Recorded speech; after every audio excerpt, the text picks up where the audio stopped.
When you hear there's a murder, it can frighten people. I was so shocked that something like that would happen in a lovely village like this. They seemed to be happy with each other, everyone loved her, and she got along with everyone. There were concerns about her welfare. The alarm bells were raised. They had heard things happening, shouting, fights. It was weird. It's as if he was trying to tell us something. He went off on what can only be described as a drink and drugs binge. Ultimately, it led to the tragic death of a lovely, caring wife. Lovely woman who was taken away from us by a horrible, sadistic man.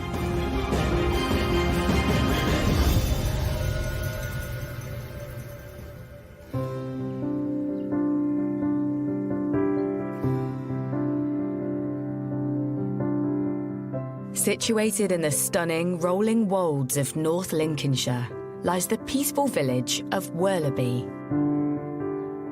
I've lived in Worlaby for 48 years.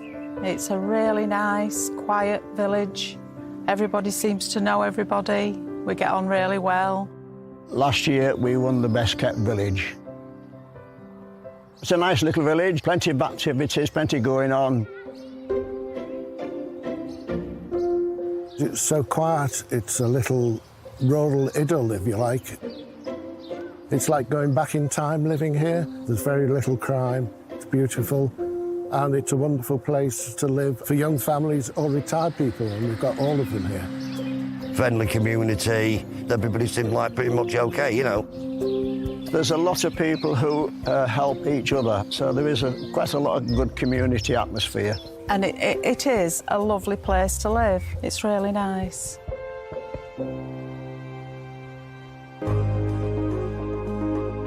So it's the ideal place for Ian Hamer and wife Joanne to set up home.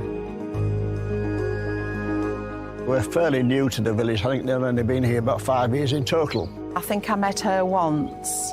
She seemed a really nice lady. Joanne in particular seems to throw herself into village life. Joanne was liked by everyone on the road. Outgoing, always out on the streets, speaking to each other. Ian, you would never see. He would be in his home quite a lot. Joanne, complete opposite.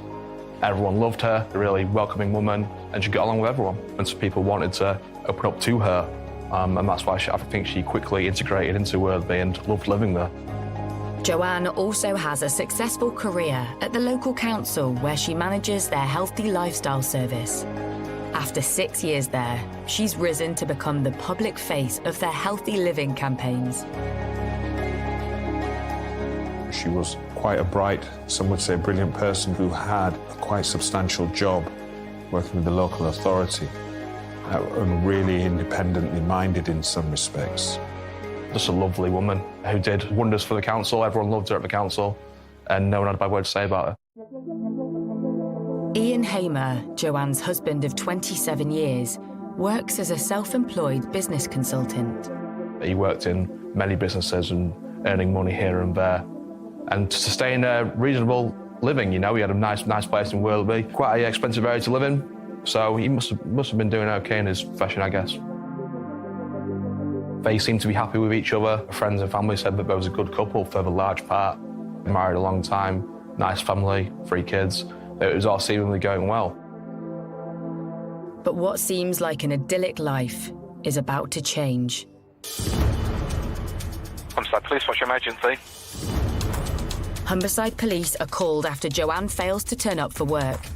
Her elderly mother has also been trying to reach her, to no avail.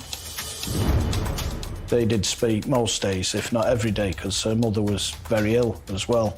And Joanne used to help to look after her. And that raised sufficient concern for her to ring the police. There were concerns about her welfare. The alarm bells were raised. And a concern for welfare incident was generated, which resulted in the police attending. Police make their way over to the family home. When they knock on the door, there's no answer. So the officers break in. When they search through the house, nothing could prepare police for what they find in the master bedroom.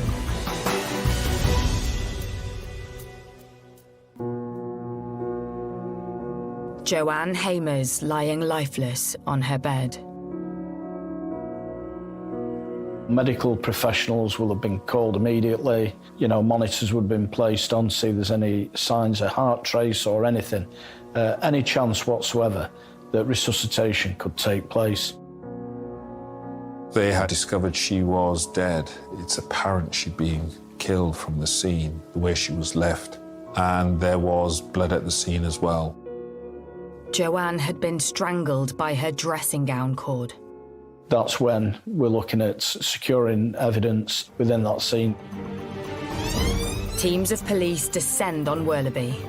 The quiet village has never seen anything like it. When I came back from work, there was police cars, vans, and I'm saying, what's going on?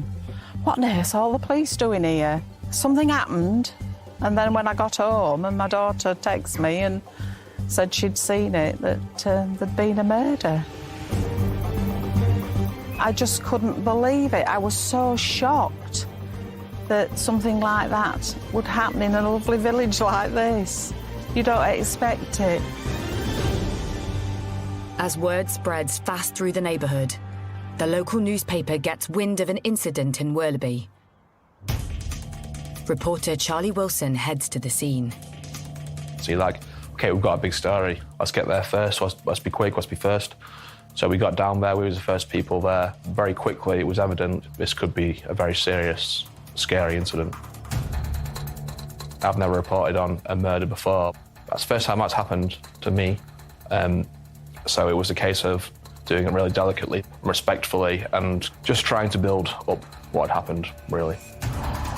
Soon, the news is spreading beyond the boundaries of the village. Maybe an hour later, you get the likes of ITV, BBC, Sky coming down, and that's when it was like, whoa, OK, people out on the road, like, wondering what's going on. Yeah, everyone was shocked to see the amount of media attention. You just don't get this sort of thing in these sort of villages. Yeah, I was quite shocked, really. You would never think that something would happen in a small community like this. I couldn't believe it. Everybody was shocked. It didn't seem right. Something like that would happen here. You hear about it in cities, but in a little quiet Lincolnshire village, you just don't expect it at all. Joanne's family are left devastated by the news, and her colleagues at work are also reeling. Truly sad. I spoke to a few of them. They were just in pieces, of course they would be. Their colleague who they loved dearly, and they really did love her. It was tough for them, it was very tough. And it dawns on Joe's village that there's a killer living in their midst. I think some people were a little bit upset. They were locking the doors a bit more quickly. I think the first reaction is alarm, because when you hear there's a murder but you don't know the circumstances, and it can frighten people into thinking we've got a killer at large who's going to cause more trouble. You're quite fearful about what it could mean and what the implications for the future are. It was very awful to hear that it had happened in our village. It's frightening, it really is.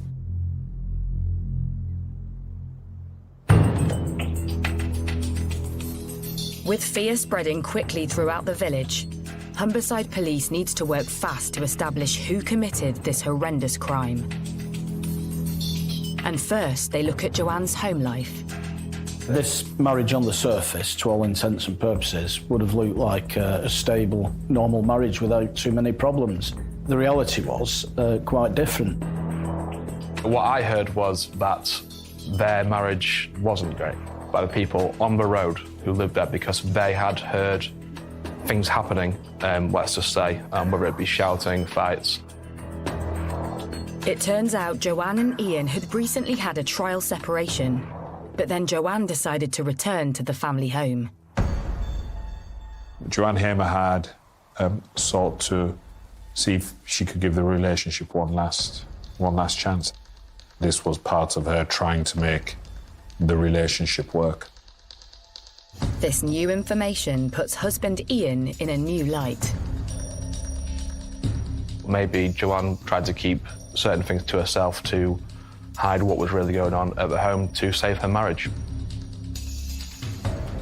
With Ian Hamer nowhere to be seen, police suspicions are starting to build. We do know in this particular case that a neighbour had reported an argument in the morning between them. I spoke to the woman who heard the incident at around 4 o'clock in the morning, around that time. She had heard screams, shouts for help. And then the argument ceased. Police launch an urgent public appeal to help them find Joanne's husband. They need to track down Ian Hamer, and fast.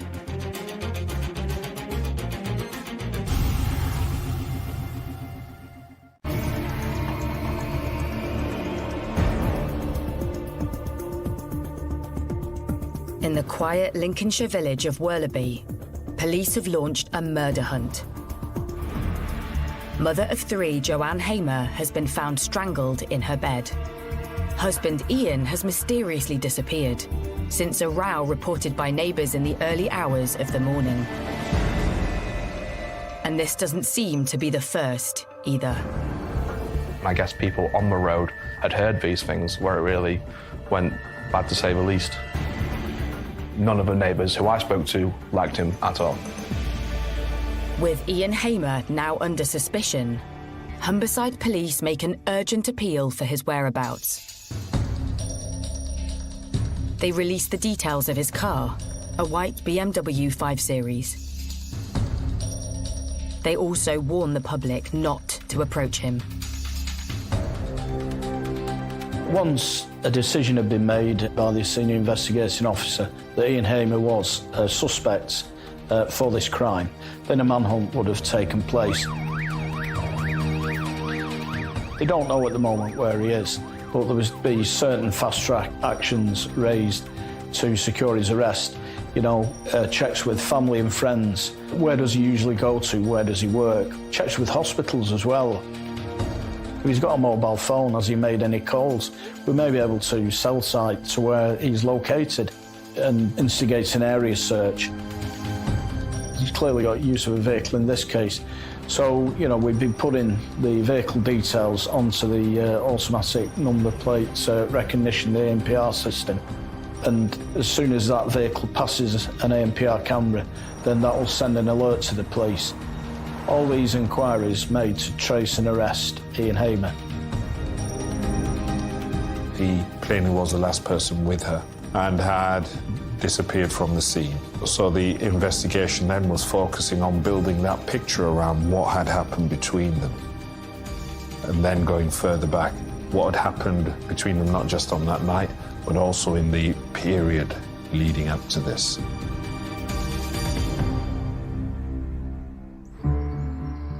Detectives put Ian Hamer under the microscope.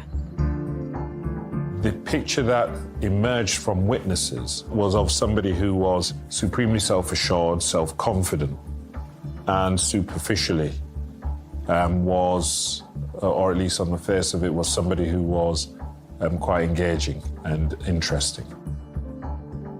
But those same people always spoke about, the more they got to know him, there appeared to be another side to him.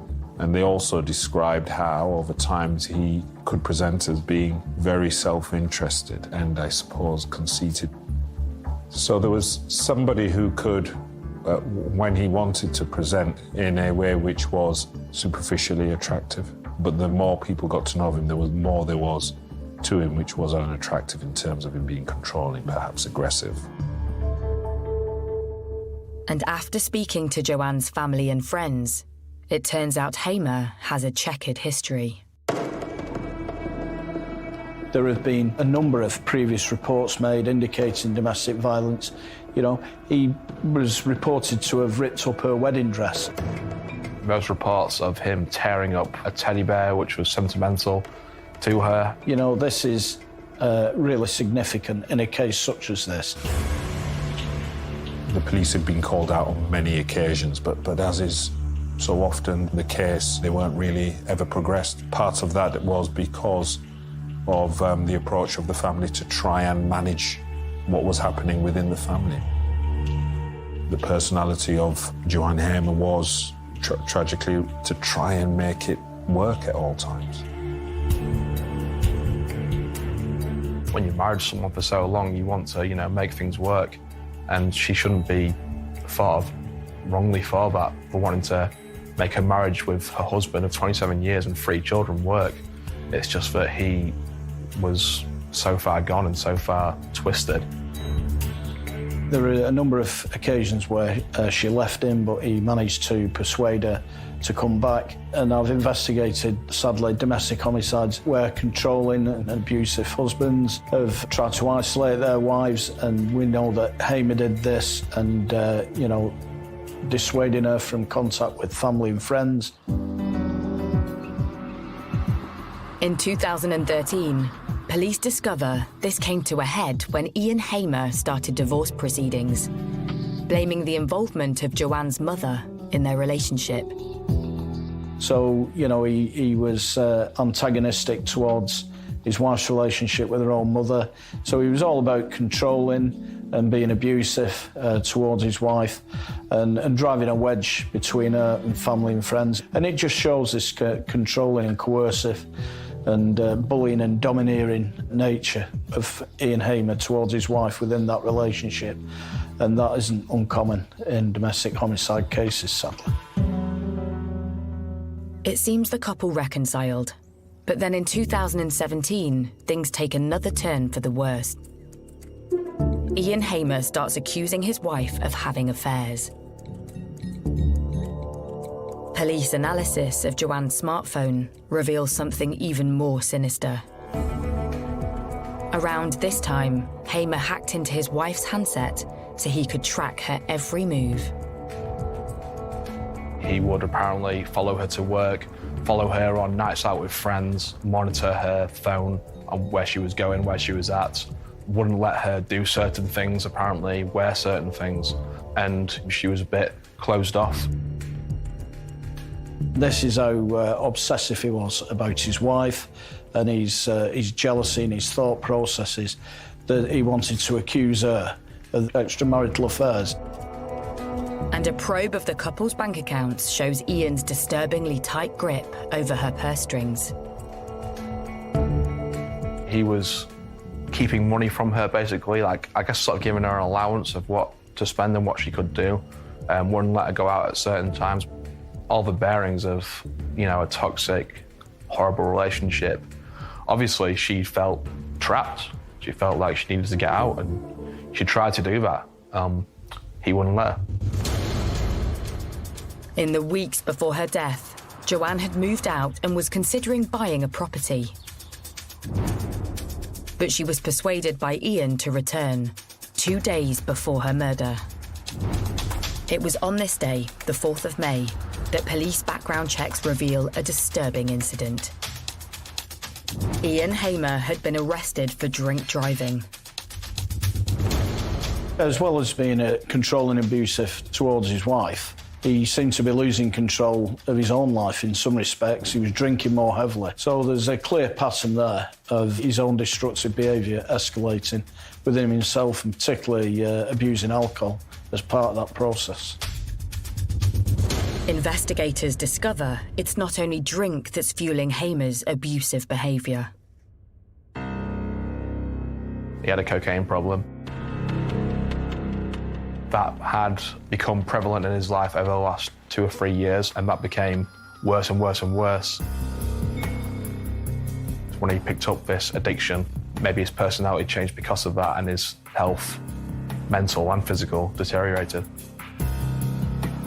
Businessman Ian Hamer's respectable lifestyle is now questionable.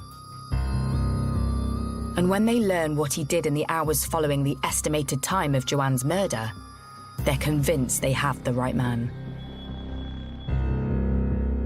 Soon after that last blazing row reported by neighbours, Joanne's mother said she had an unsettling phone call with her son-in-law. When family members tried to contact her the following morning, he told them that Joanne Hamer couldn't speak to them because she was unwell, and as he framed it, she had a sore throat. Chillingly, police believe Joanne was already dead when Hamer made that calculating comment. Just sick, strangle her, and then you got to tell her mum that she can't come because she's got a bad throat. like sadistic, like horrible. When you hear that, it's just like, I don't know what to say, horrible. And it appears Hamer used the same story again. His son had attended at the marital home at a time when Joanne Hamer was probably dead, and that's when he first introduced that concept of her having a sore throat when he knew she'd been strangled and she was probably dead. He also told his son as well when he was at the house to go and buy some lozenges because his mother was sleeping, she had a bad throat, knowing full well that he'd strangled her, which now we know what happened, was particularly chilling in this case.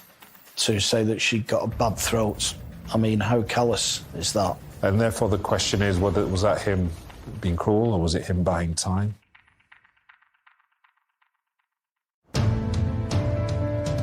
This cunning ploy tells police they have a calculating killer on the run, who wants to stay one step ahead of them. But it's only a matter of time before a false move by Hamer would reveal where he's hiding.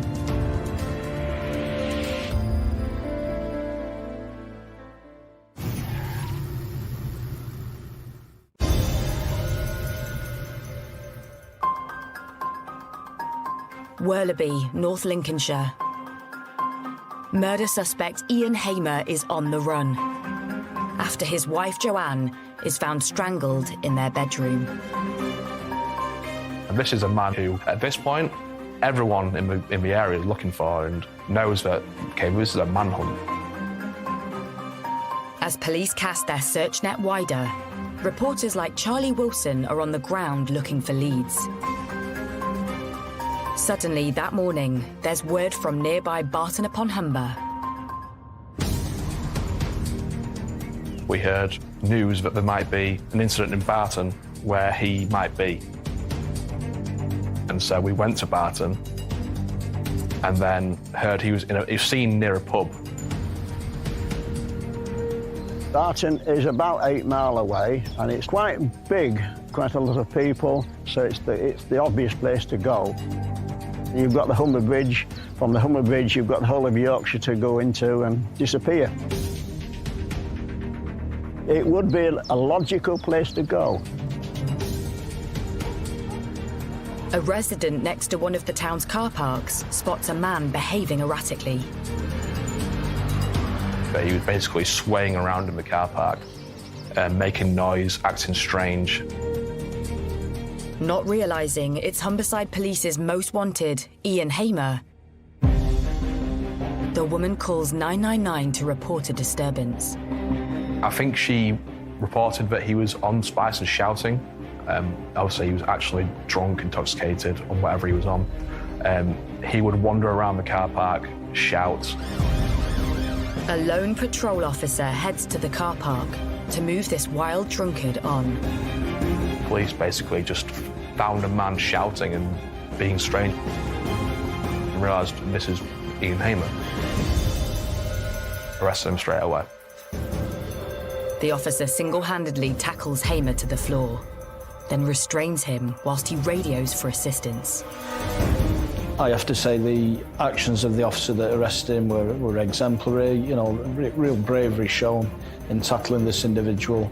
And when he was arrested, you know, he actually had to detain him. This is a rural force. It's not an inner-city force with the same number of resources. Meanwhile, roving reporter Charlie Wilson is close by. Suddenly, he's alerted to the breaking news.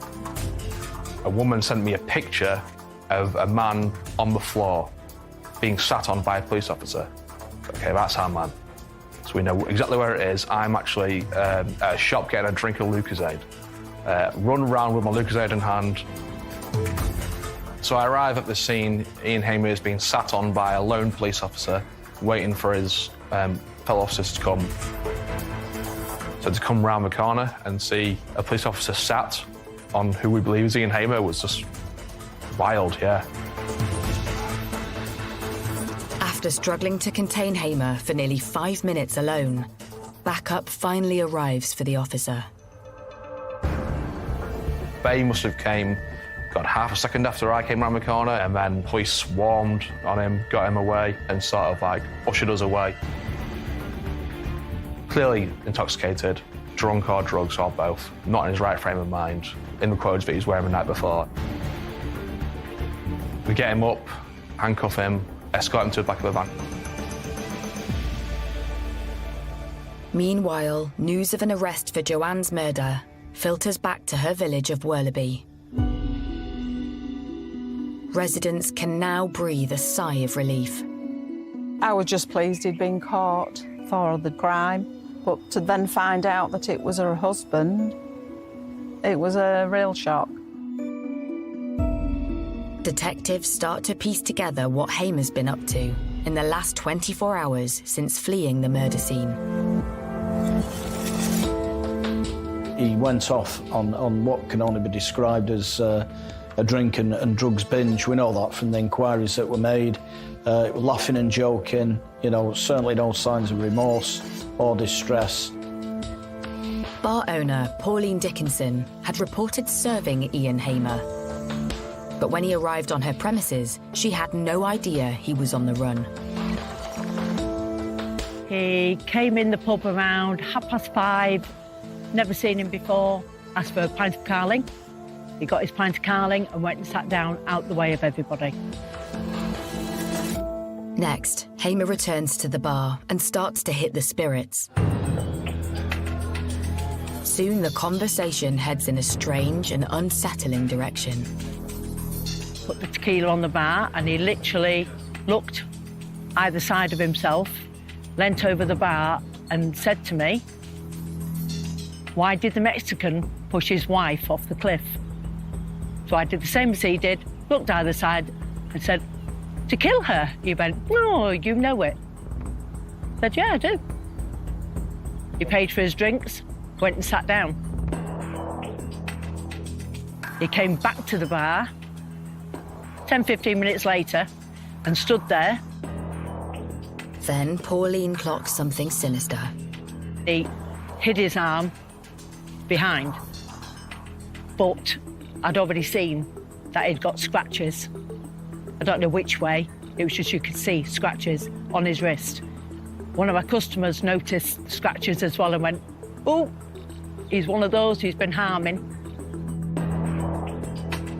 One of my customers said to him, "Hey up, mate, what are you doing in here? Are you from here?" He says, "No," he said, "I'm not from here. I'm just going through a breakup with my wife." So he went, "Oh, right, sorry to hear that, mate." He went, "Yeah, she's taken me for all my money." So he said, "Don't be sad." He said, "Have another drink." So one of the customers bought him a drink. Over the next few hours, Hamer knocks back the drinks, laughing and joking with the regulars. So he did about 2 more jokes to the point where the customer said, "No wonder your wife left you. If you've got jokes like that," he went, "that's maybe why she's gone then." Quite significantly as well, he was seen to take his wedding ring off. So he knows what's happened. He knows that his wife's dead. So, you know, that's quite a significant gesture. And that was done, you know, merely hours after he'd actually killed his wife. And it just shows the kind of individual that he is. Some of the pub regulars seem unsettled by this customer they've never seen before, who has struck up conversation with another man at the bar. My 2 regulars, they finished their drinks. I went, "Right, you 2 go in." I went, "No, we're not going." Says, "Why?" "We're not leaving you with them 2. We don't know the other guys, so we're not leaving you with them." I went, "Oh, don't be daft. What are these 2 going to do to me? I'll soon have them out the door, don't worry." So they went, "No, we're staying." So they stayed. Soon the bar's regulars saw glimpses of another side to their joking acquaintance, who's going by a false name, Sebastian. So we played pool against one of my regulars, who is a really good player. And during the game, there was banter going on. But right at the end, when the customer knew he was going to win, he picked up the broom that I'd got out ready to clean up and potted Black with the broom. which Sebastian said, "That is so disrespectful to do that." He said, "I don't think so, I still won." I don't think he was very pleased and finished his drink, and he did actually walk out. You just get a feeling about people. You know if they're not okay. I don't think he would have done any harm, but who knows?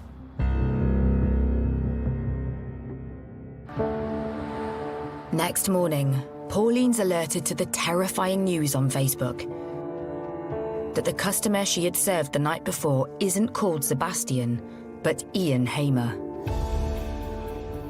And he's wanted by police for murder. My reaction was, oh my God. So I phoned a policeman that I know, and within 5-10 minutes, I think, they'd got him. Soon, the joke Hamer told Pauline about a man pushing his wife off a cliff takes on a sinister new meaning. It was weird, but they were just jokes like, you know what, a kid would come home and tell you jokes, but it's not until the following day, and I actually thought to myself, it's as if he was trying to tell us something. I don't know. It's not until the following day that things fell into place. Despite his intoxicated state, Ian Hamer engages with the police at the point of his arrest.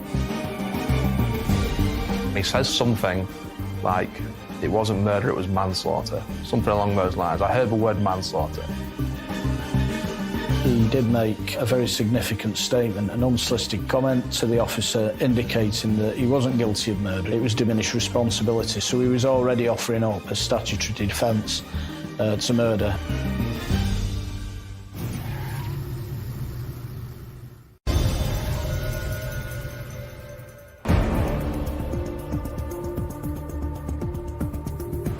After 24 hours on the run, Ian Hamer has been arrested in North Lincolnshire on suspicion of murder.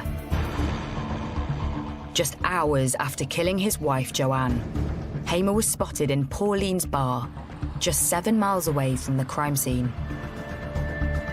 You just would not have thought he'd actually killed his wife and just come blazingly into a bar a few miles away having a drink.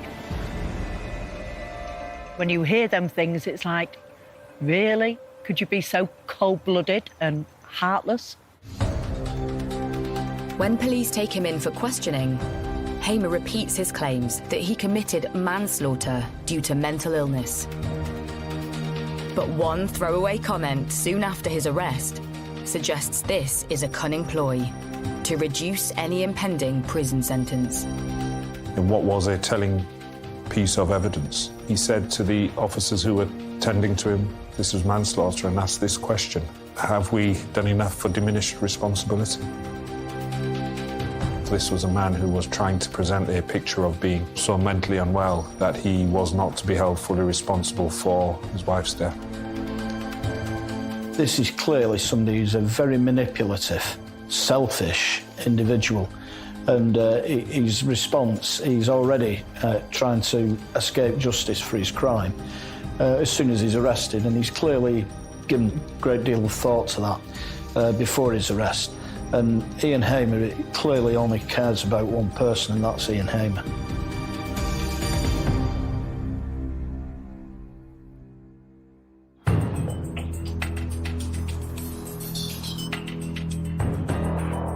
In spite of Hamer's claims, he's charged with his wife's murder.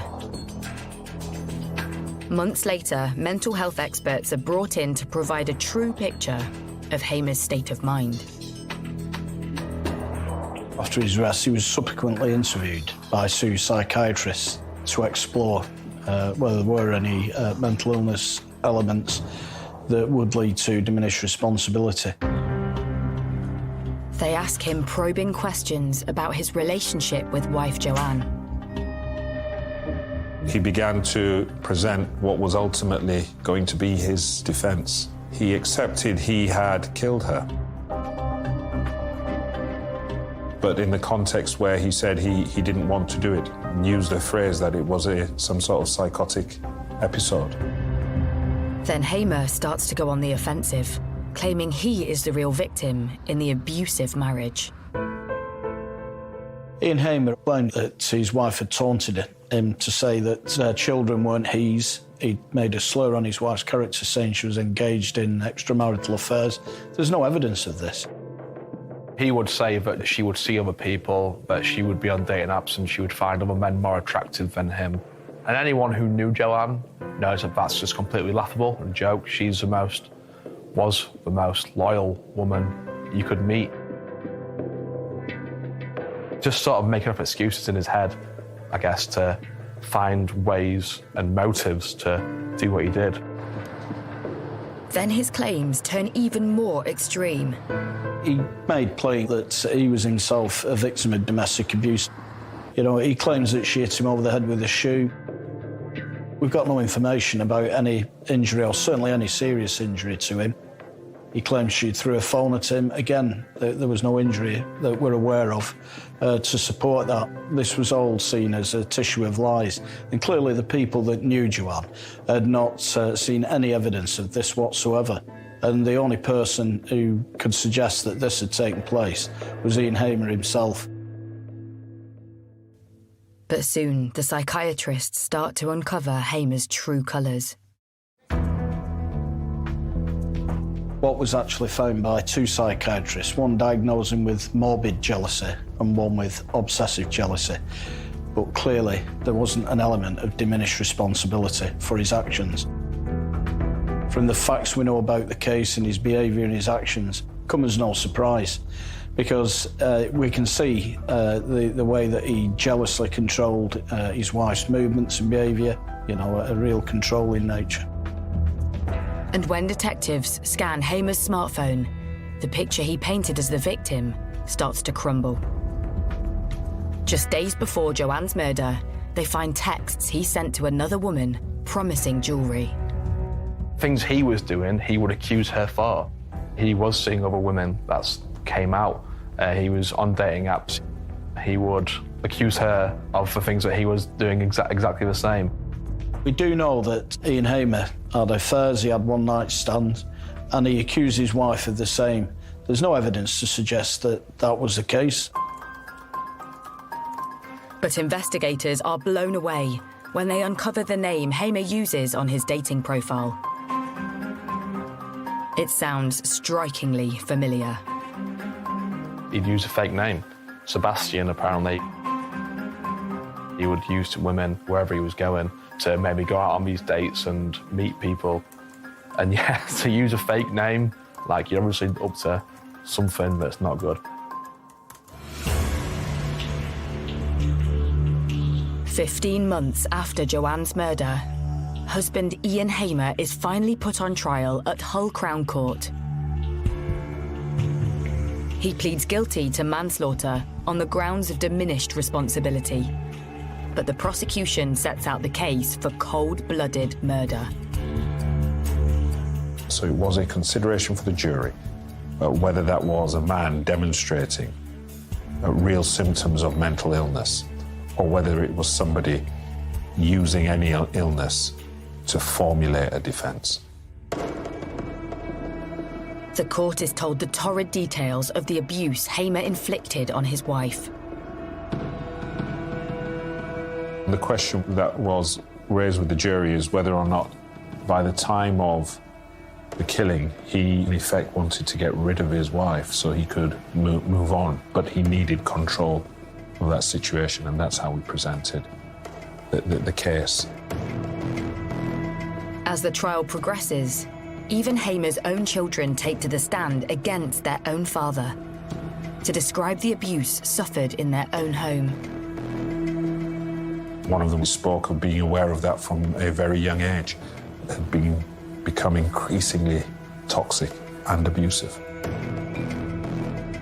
You then see the horrible human side of this because they're being required to give evidence against one of their parents, and in circumstances where they've lost the other one. And for them, there's no good outcome to any of this. Following a heart-wrenching 3-week trial, the jury retires to consider their verdict. The verdict of the jury was that Ian Hamer was guilty of murder.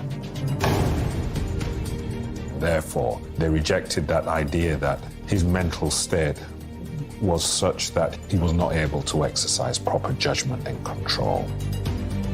He designed everything, including his response to the arresting officer, to make out that this was the case, that it was diminished responsibility. Thankfully, the jury didn't buy that, and they saw through Ian Hamer's excuses for what they were, just excuses. Hamer's jailed for life with a minimum of 22 years. At the time of sentencing, the judge takes into account the years of domestic violence Joanne suffered at the hands of her husband and his abusive control over her finances. The judge actually commented that he believed that one of the main motives in this case was he was afraid if the relationship ended that he would lose a significant amount of money. Money to which Joanne, in the law of England and Wales, was entitled to. Those were the family finances that should have been split accordingly. He didn't want that to happen, and he murdered his wife as a result. Kill someone, go out drinking, using drugs and joking about what he did. He obviously deserves to be locked away for the rest of his life, and I'm glad that's the case. Killers like Ian Hamer are so manipulative and so self-centred, and ultimately it led to the tragic death of a lovely, caring wife. But there's only one person to blame for that, and it's Ian Hamer.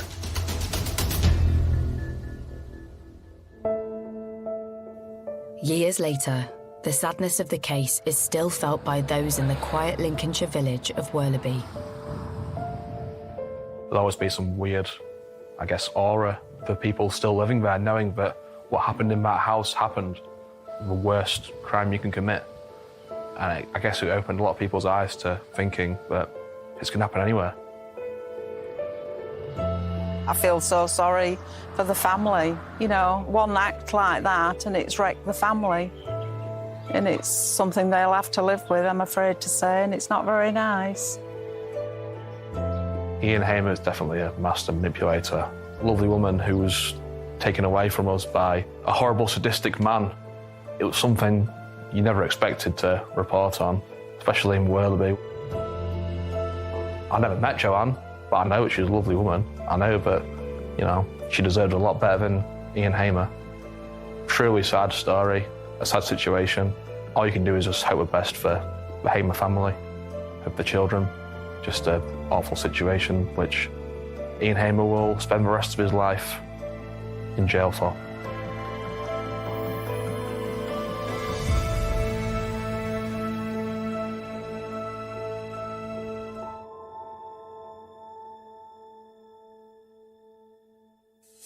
Experience the power of science to crack a crime. Forensics Catching the Killer is new Friday at 9 on Sky Mix.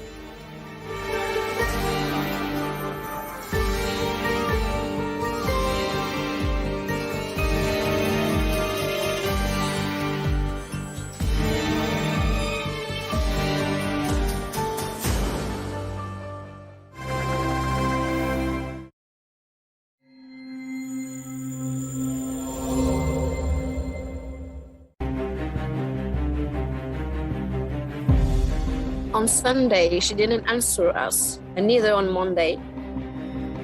The only communication that they had, seemingly from her, was by text message. When details started to appear of what had actually happened, it causes a lot of concern, a lot of fear as well. You could surmise that she'd been strangled or that the cord had actually caused her death.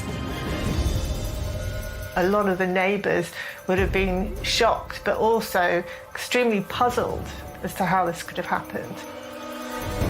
We were suspicious about the lies. It's big lies, you know?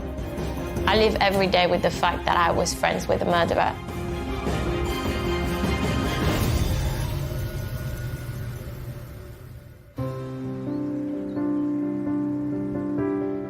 At the edge of London lies the village-like suburb of Kew. Kew is one of the most sought-after areas of London. It's in West London. Kew is an extremely wealthy area. It's within commuting distance of the City of London, and it's wonderful nature beside the river and the Royal Botanic Gardens. It's very leafy, it's a very well-to-do kind of area. It's fairly low crime as well. So it's a nice area for people to live in. There is definitely a villagey feel. We have a very small high street.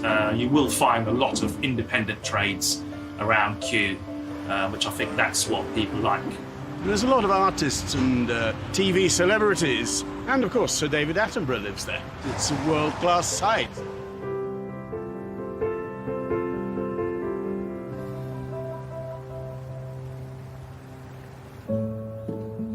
Kew was the perfect place for aspiring French filmmaker Laureline Garcia-Berteau to set up home in 2009.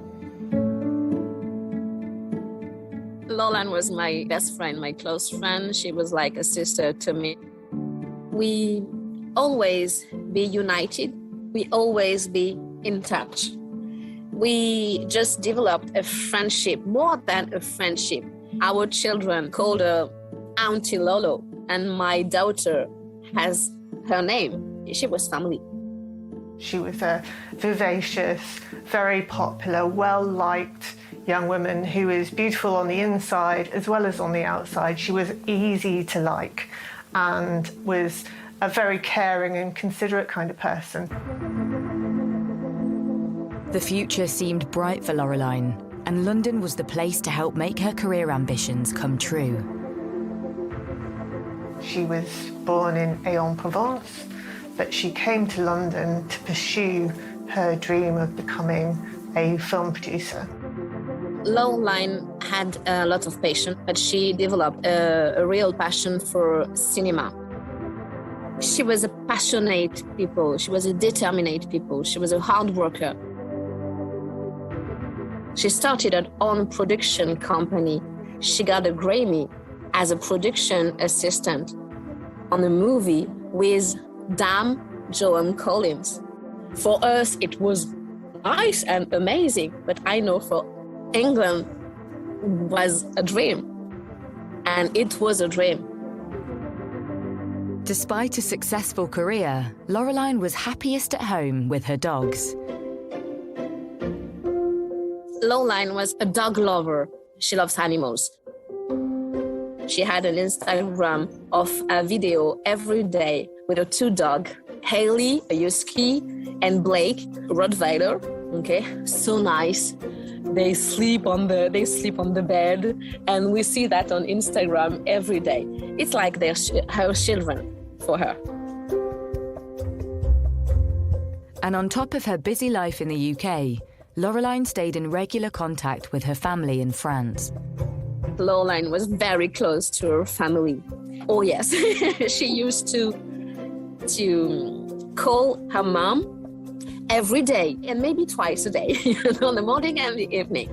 So the family for Laureline is everything. Family and friends and pets was everything. In March 2019, Laureline was due to move out of her flat in Kew into a new place. Something friends and family were eagerly waiting to hear about. On Sunday, she didn't answer us, neither on Monday, and it was already strange. Certainly raised alarm bells the fact that Laureline had not spoken to her best friend and her mum and her family, when she would normally speak to her mum every day and speak to her best friend very regularly as well. So the only communication that they had seemingly from her was by text message. But there was something unusual about Laureline's texts. Her friends had received some strange text messages from her that didn't really chime with the kind of person that they knew her to be. For example, her best friend said that she thought it was strange that she said that she was going on a shopping spree in Oxford Street because she knew that she usually shopped online and got all her clothes from online retailers. She'd described how she was looking forward to getting a boob job and liposuction. Certainly not the kind of thing that she would have said. So this kind of thing immediately raised alarms, and they were very, very concerned that she just seemed to be communicating by text message, but nobody had seen her. Confused by Loreline's strange behaviour, her sister-in-law makes her way to the property in Kew. And when she couldn't find her, she alerted the police. Laureline was reported missing on the 6th of March 2019, and that means that a police officer would be dispatched to talk to her about her concerns and take a report. The missing persons inquiry started with questions to her sister-in-law and potentially any friends that could be found to say, have you seen her? Can you tell us when you last saw her? And the concern was raised because her sister-in-law had visited the address and she could hear dogs barking, Laureline's dogs, and no sign of Laureline. Laureline was a lover of dogs, so she would never leave her dogs alone. They were her children, essentially, at the time. And also, because it was now Tuesday, Laureline had failed to turn up for work, so work colleagues were now concerned. So you had a lot of people voicing their concern about where Laureline was, and that made it a concern for the police because this was completely out of character and completely unusual behaviour. Police begin their inquiries by also visiting Laureline's address. In a missing persons inquiry, police will attend an address, the place where a person lives, because within that premises you might find something to indicate where they've gone. It might be a ticket, it might be a receipt, it could be anything. And also you want to make sure that they haven't come to harm behind locked doors. So there would be a natural instinct for officers to get into that premises, and quite often that's by breaking in to check on the welfare of somebody, and that's what they did in this case. The officers went in, searched the premises, and she was not anywhere. But what officers could see inside that address was the boxes all still ready to be packed. It looked as if she was just about to move out. Her belongings were all boxed up, ready, as if she was about to move out of the flat straight away. So it looked like the home had been disrupted in some way. Back at the police station, officers assess the risk of Laureline's disappearance. A missing person is graded low, medium, or high risk, and different things happen at different levels. In the low risk, you've got people who perhaps there's no particular harm that you can think, they might just have gone away, and the concern is quite a low for them. Medium risk, slightly more work is done around that because people are concerned, but it might be within their character to go away for a weekend or something like that. So it's not necessarily out of character. Whereas you have the high risk category, and that's where Laureline sat, because this was completely out of character. After reviewing the case as high risk, police returned to Laureline's address for a more detailed search.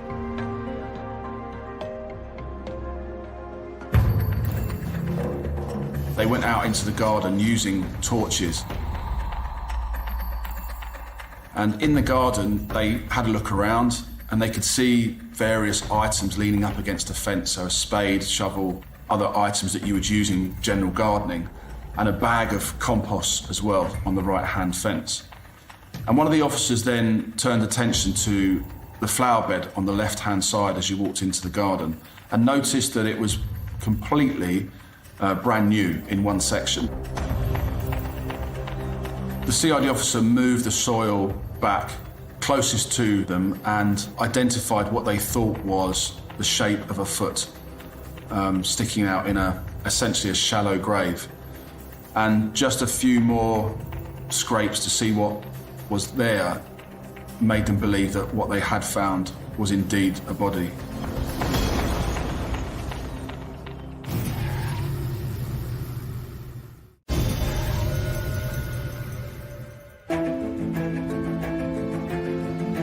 Police searching for missing French filmmaker Laureline Garcia-Berteau have discovered a body buried in her back garden.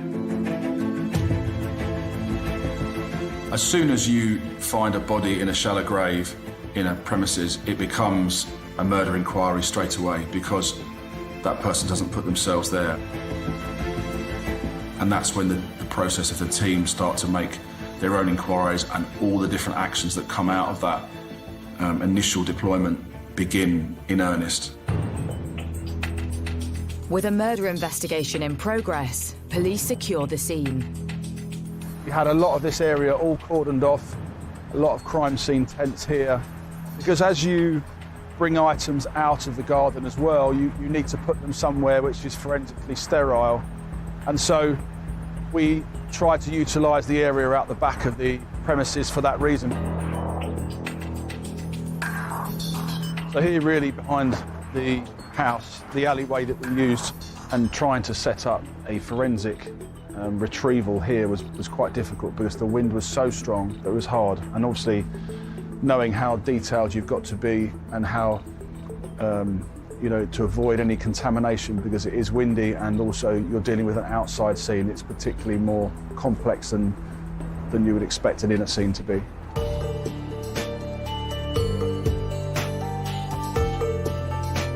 Arrive on scene, having been called by the homicide assessment team, usually, and we'll receive a briefing from the local borough police about what the incident involves and why it may be suspicious.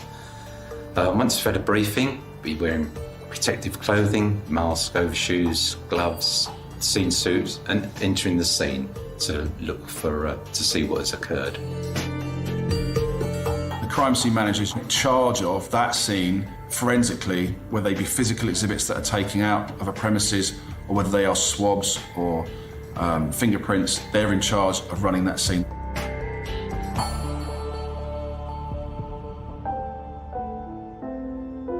The recovery of the body is totally down to the archaeologist, and he'll work in tandem with an anthropologist. Their speciality is bone analysis, who died, how they died and where they died. Working together, they can rapidly maximise the recording, interpretation and recovery of the body. As the team removes several inches of soil, it becomes clear that the individual is in fact female. Obviously, your first thought is, well, Laureline Garcia-Berteau is missing, and we have a body in the garden, and it's suspicious that she's missing. So, obviously, my thought is straight away, well, this is probably going to be Laureline. But you don't go to a family with probablys. You have to be sure. As forensic archaeologists continue digging, the level of brutality on the victim becomes clear. Once the body was removed from the ground, she was lying on her back, naked. She was wrapped in a mattress, and there was silver duct tape around the area of where the knees and the neck were. The mattress was then wrapped in a cord around the middle of it, but around her neck she had an electric wire. She had a head bag on, and her arms were tied behind her back with duct tape. You could surmise that she'd been strangled or that the cord had actually caused her death. You couldn't see the rest of the body to determine what else was there. She may have been stabbed for all we knew, but that wouldn't be able to be looked at until we got to the mortuary. As the body is taken to the mortuary to establish a cause of death and identify the victim, news of a murder spreads. For a young woman's body to be dug up in a garden in Kew, it would have been, almost unheard of in a neighbourhood like that. A lot of the neighbours would have been shocked, but also extremely puzzled as to how this could have happened. I haven't ever heard of a murder in Kew. It's quite shocking to hear a murder in Kew. It's not normally the norms of anything. When details started to appear of what had happened, people become very concerned about, something that's happening in your neighbourhood. It causes a lot of concern, a lot of fear as well. At the mortuary, the post-mortem gets underway. Once the body arrives for the post-mortem, he would look at both sides of the body for any bruising, any wounds, anything that stands out to him. There was no obvious bruising around the neck, but once you get the body opened up and get under the skin, then the bruising can be seen. Be checking the hyoid bone, the bone under the neck, see if it's fractured, and then it results in the conclusion that death had been compression of the neck, believed via strangulation. With a cause of death established, it isn't long before the individual is identified as none other than Laureline Garcia Berteau.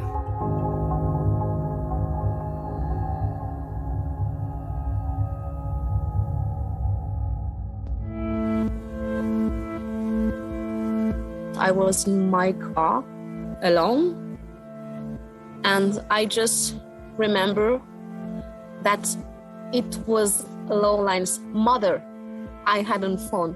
So I just say the word, is it her? Is she dead?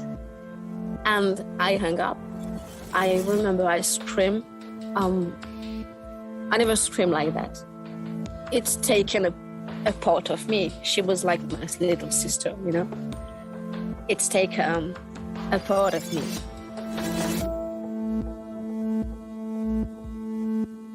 The investigation into Laureline's murder ramps up and initial theories are considered. Could this be a burglary gone wrong? It's a very attractive area for a burglar because there's a lot of assets there. So if someone's forced their way into the address and killed somebody, and then that person has disappeared, we need to identify them as soon as we can. So we'll be looking to make a light source examination, any finger marks that are not seen to the naked eye. Fingerprint examination. We'll be looking for any DNA that we can find, possibly cigarette ends. Things have been moved by the suspect. He may have opened drawers, cupboards, so we'll be looking to examine those, DNA. He may have cut himself somewhere, so he may have drops of blood that he's left behind. But a closer examination begins to cast doubts on a suspected burglary.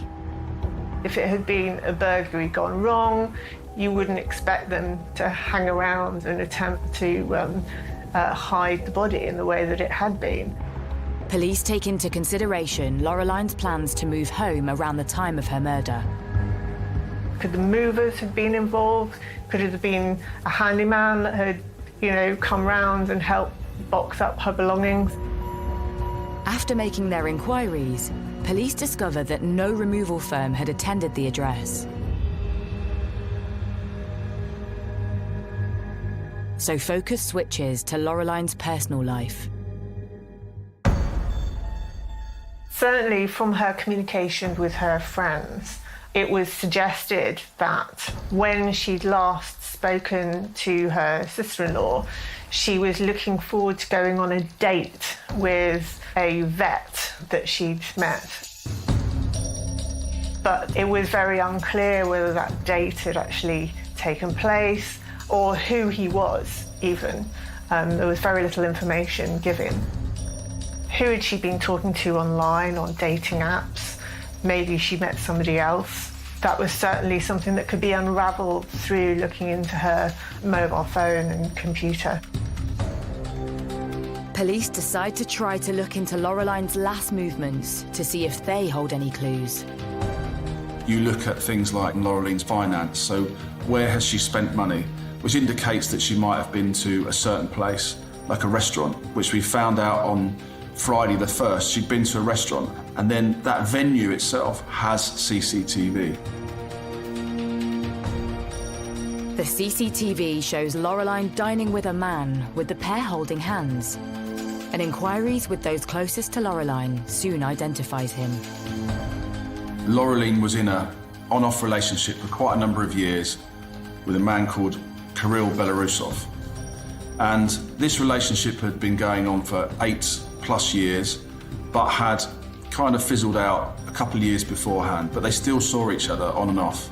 And so they were aware that Kirill was in the UK as an Estonian national in the UK to come and help her move that weekend. Police continue to scour CCTV around the area. Both are later seen on bus CCTV heading in the direction towards Laureline's home in Kew. It seems Kirill may have been one of the last people to see Laureline alive. But when police try to locate him, they find they are too late. They had discovered that Kirill was actually no longer in the UK. He had flown to Tallinn in Estonia. Belarusov has left the country.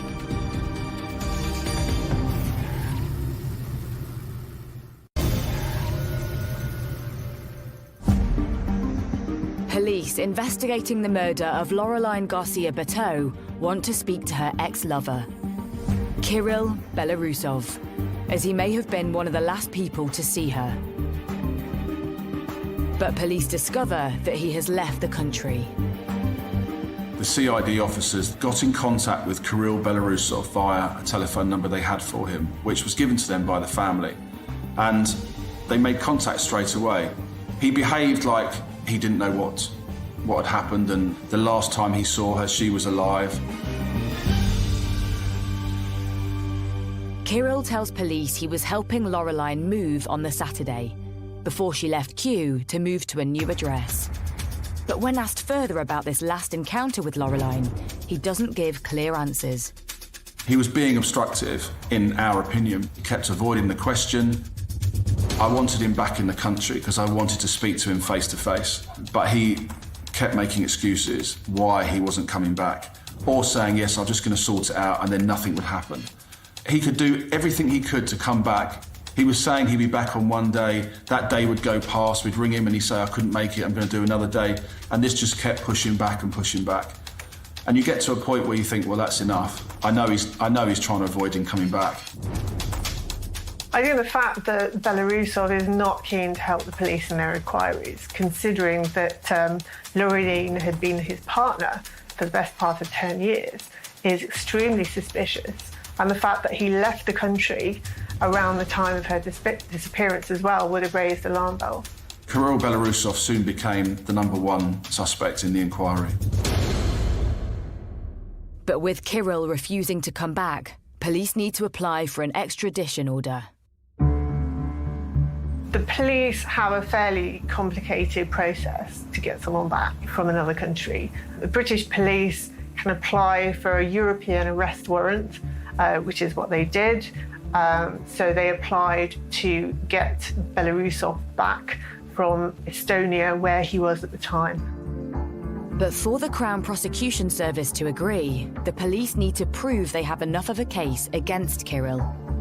When you get a European arrest warrant, as this was, when you bring them back into the country, you have no power to interview them.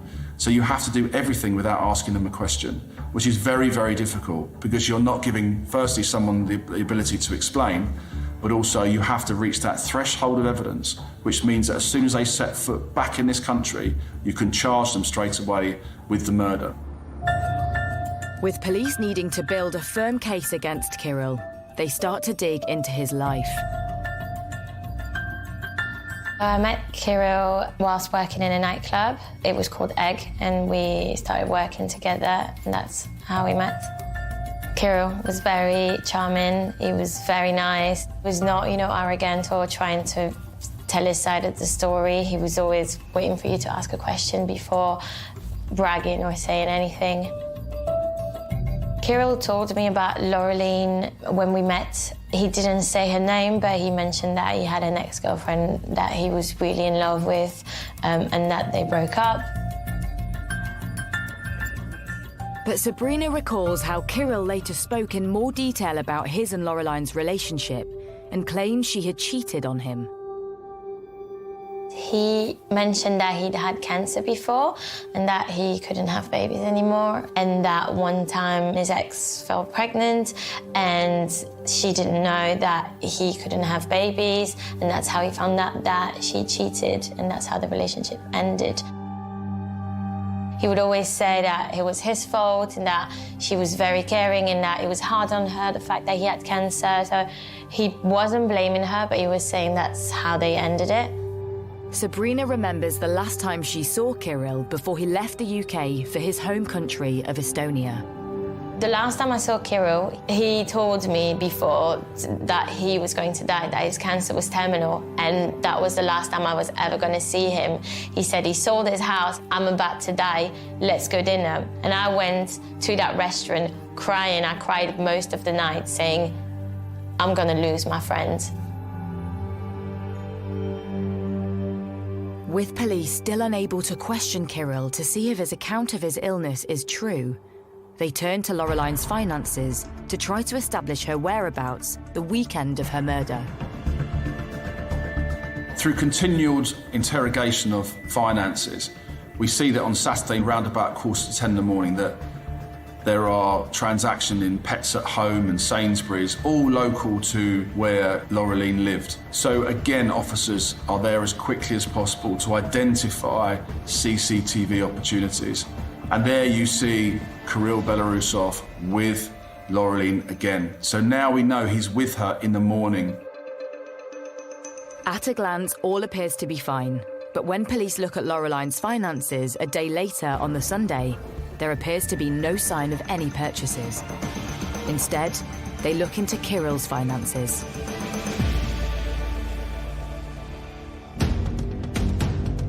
So we start to look at transactions that Kirill might have made as well. And what you could see on Sunday, the 3rd of March, was Kirill had left premises and had gone to a local retail park, similar to where Laureline and he had been the day before.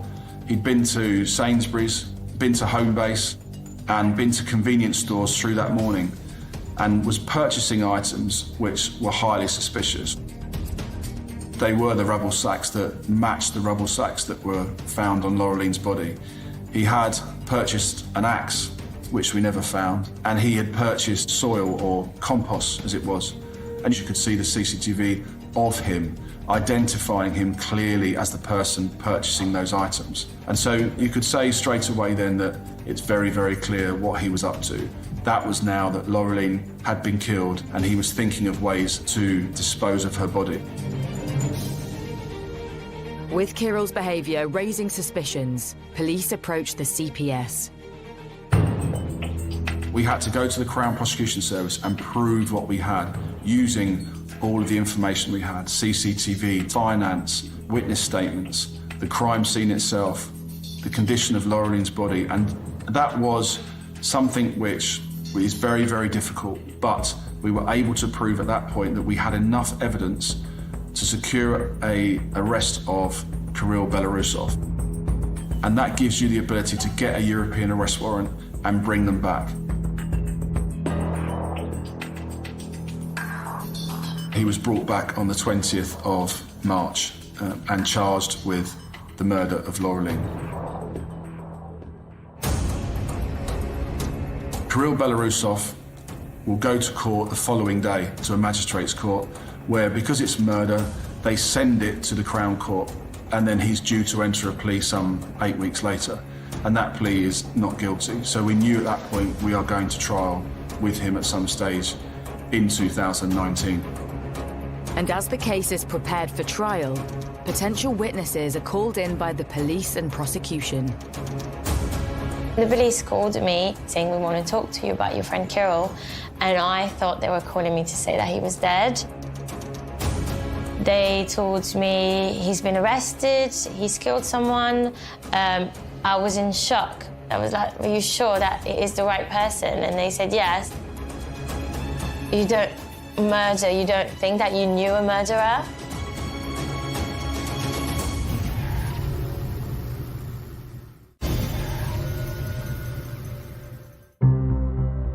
Kirill Belarusov has been charged with the murder of his ex-partner, Laureline Garcia-Berteau.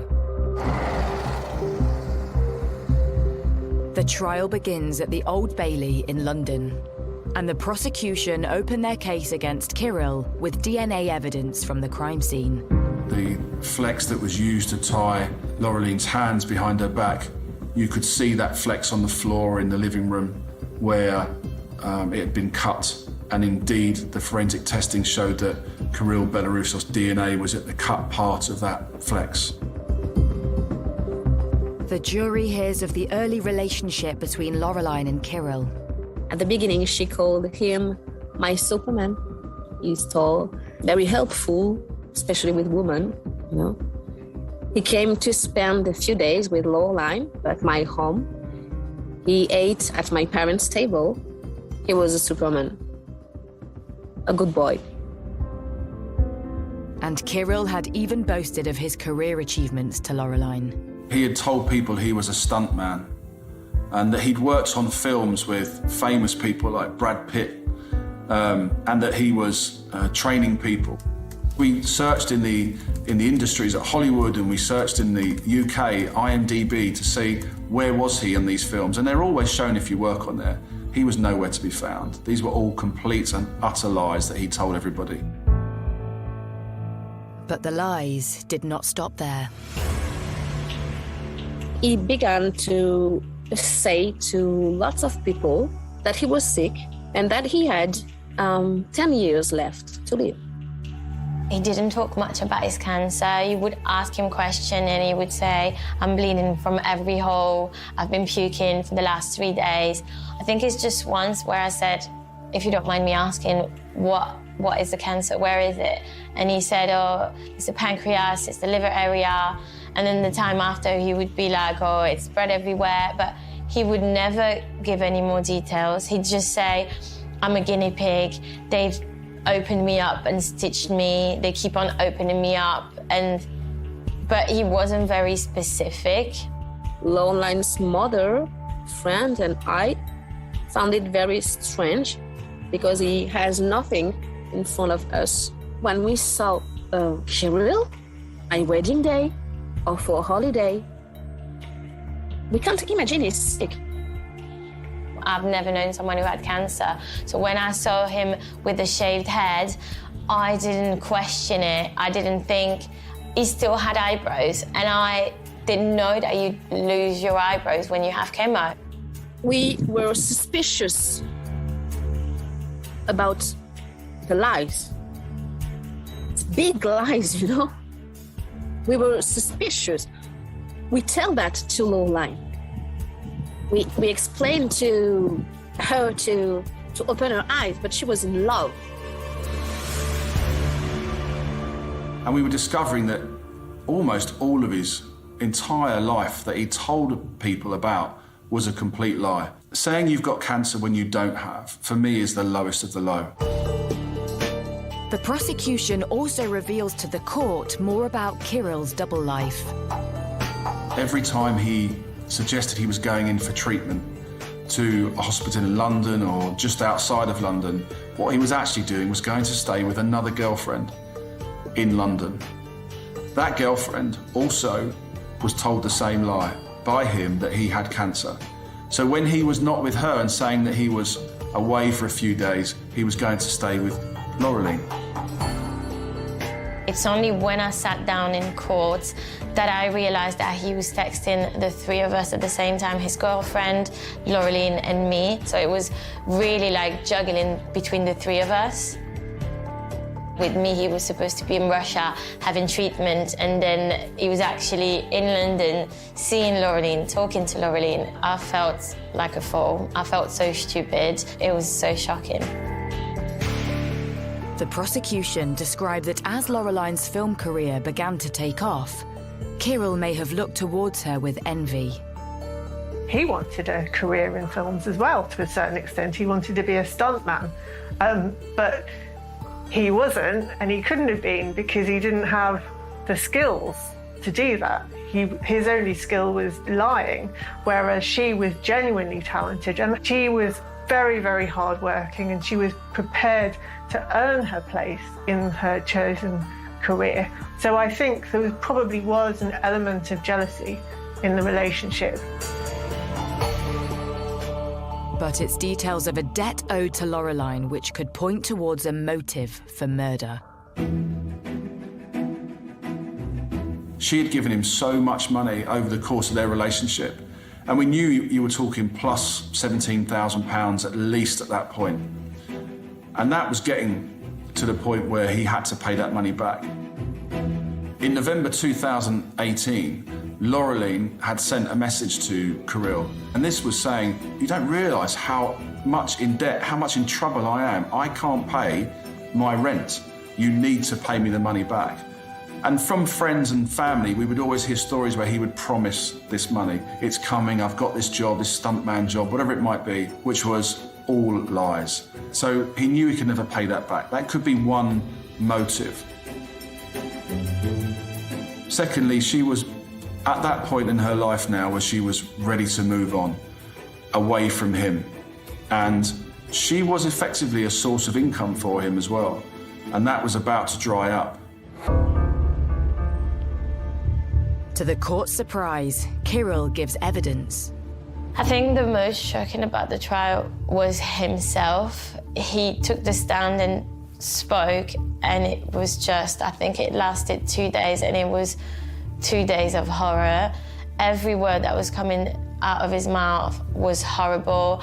The way he talked about me, the way he talked about Laureline, the way he saw himself, the arrogance in his voice.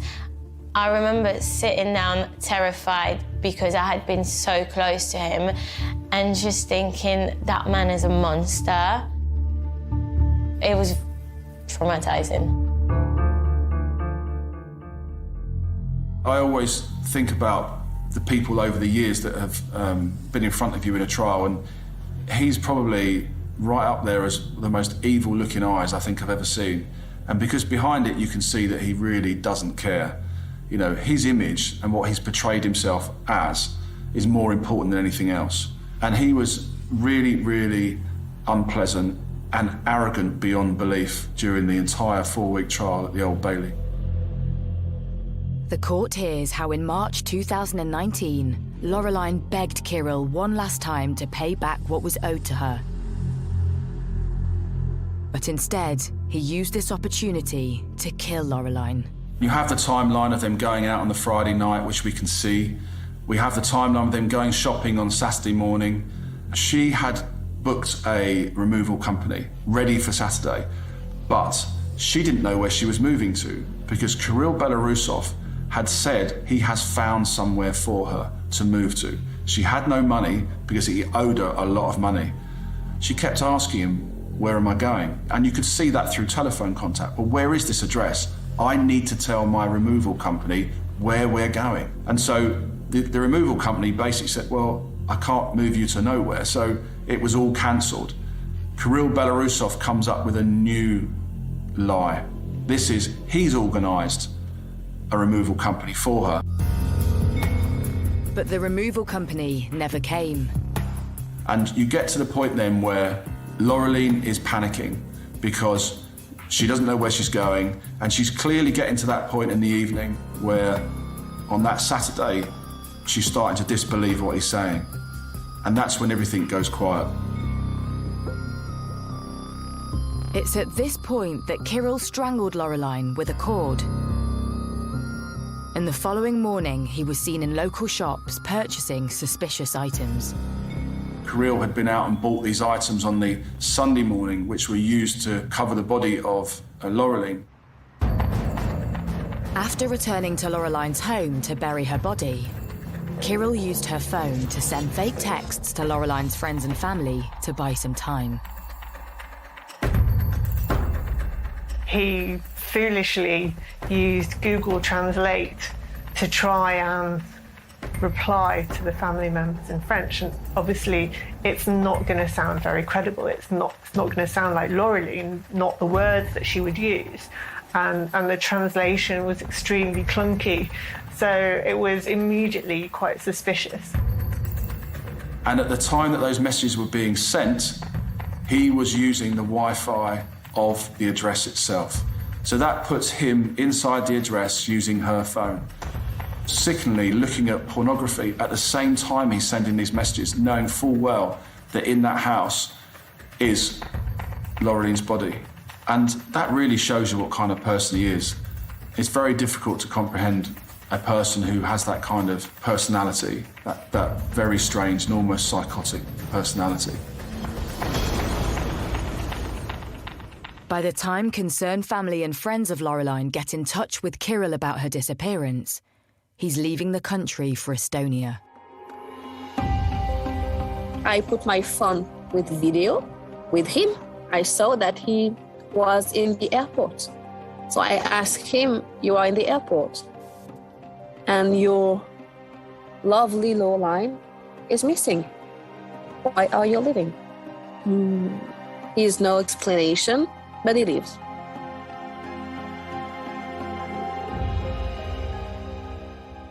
After a grueling trial at the Old Bailey, the jury returns its verdict.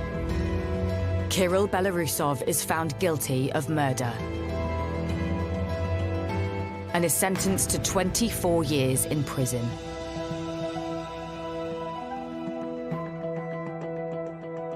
About the verdict, we can't say that we are happy because our friend will never come again. But we are grateful for the jury and the judge to having seen him the real way he is and to not allow him to do that again to another woman. But even with Laureline's killer behind bars, the impact of his crimes are long-lasting. Today, we are more mistrusting. Today, when my friend meets a man, I want to know everything. I want to know where she is, the address. It's changed all of our lives. This entire story definitely had an effect on me.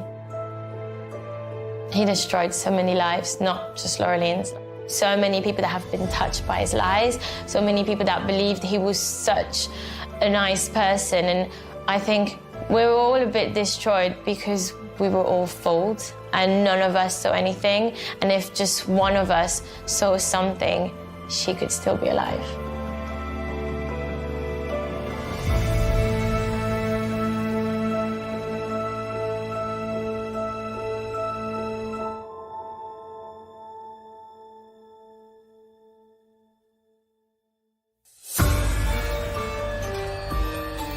When a routine call to a house fire turns into the biggest murder investigation in Welsh history, you know you're in for a chilling ride. New Murder in the Valleys starts Wednesday at 9.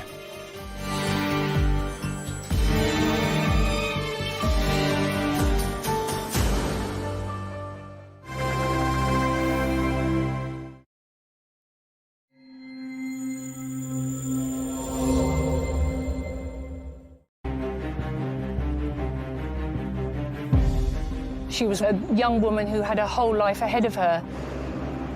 Everybody was jittery, wondering what had happened to her.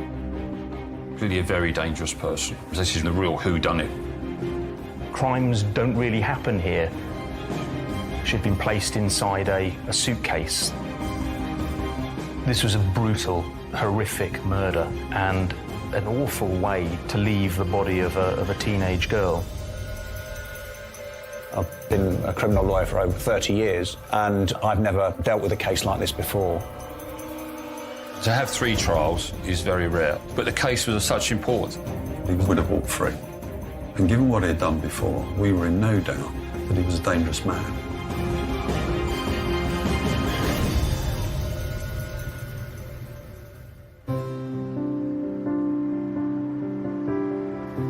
Nestled in the southwest corner of Kent, the so-called Garden of England, this is the leafy, historic town of Royal Tunbridge Wells.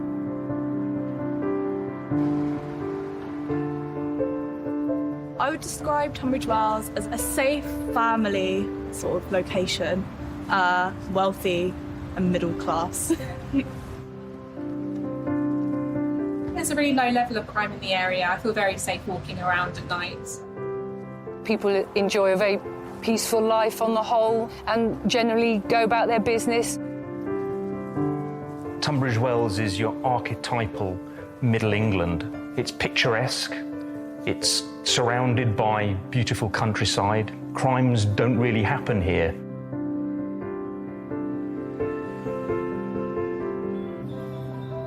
But that picture postcard image was about to be shattered. Kent police receive a call about a missing person, 17-year-old Terry Edmonds. The day before Easter Monday, Terry had arranged to meet her boyfriend, but she never showed up. This was really out of character. She stayed in contact with her boyfriend regularly. She texted him on the hour almost, and he did the same back to her. They sent multiple texts to each other each day. So the fact that she did not text him was really unusual and set the alarm bells ringing. Terry's boyfriend sent her 20 texts, but she never replied to any of them. Her boyfriend got concerned, tried to phone her, didn't get any response, and then alerted her mum. And her mum then reported her missing to the police.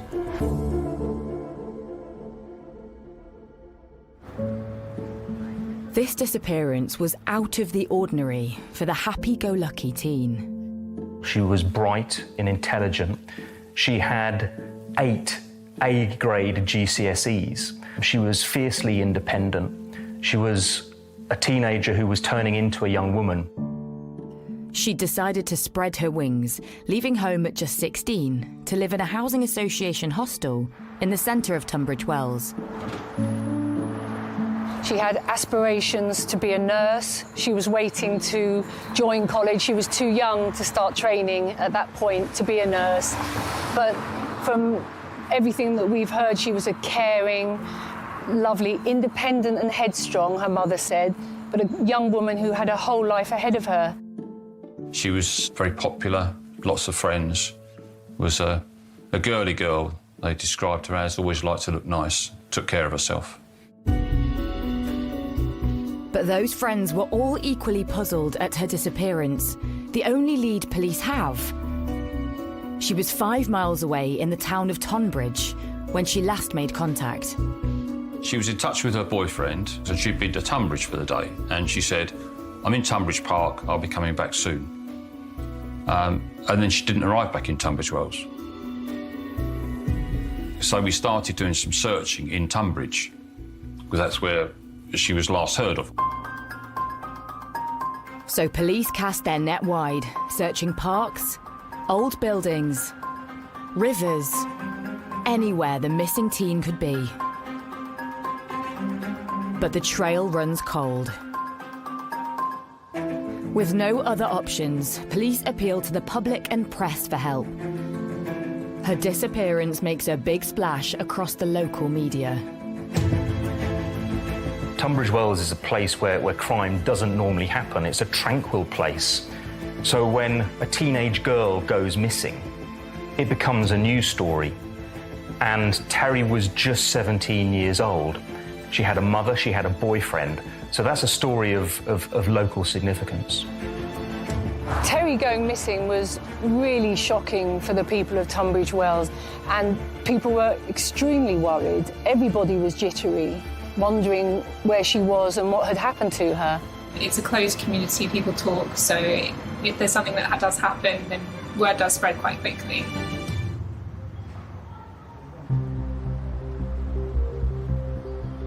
It's 10 days since Terry went missing, and still no word from her. The family makes another desperate appeal to the public. As time passed, we get more and more concerned when someone doesn't stay in contact. And what we were really more concerned about with this case was she'd not been in touch with her mum. Her mum would tell us that Terry always would respond to her. Even if it was a, "I don't want to talk to you," she would get a response. So when that didn't happen, obviously the concerns were raised. Concerns are also rising across her close-knit hometown of Tunbridge Wells. I think as the days went by and Terry was missing, fear started to grow that something terrible had happened to her. And there was a big community effort. There were posters everywhere. The taxi drivers all carried flyers.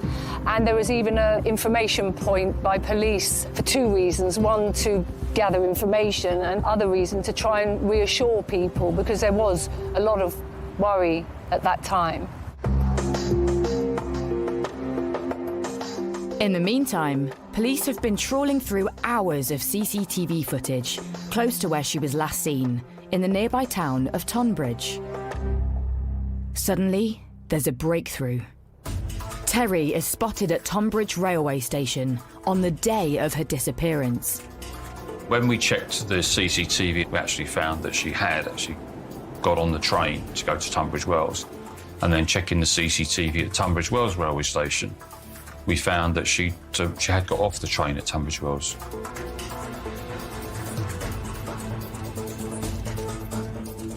So at that point, the searching moved from Tunbridge to Tunbridge Wells.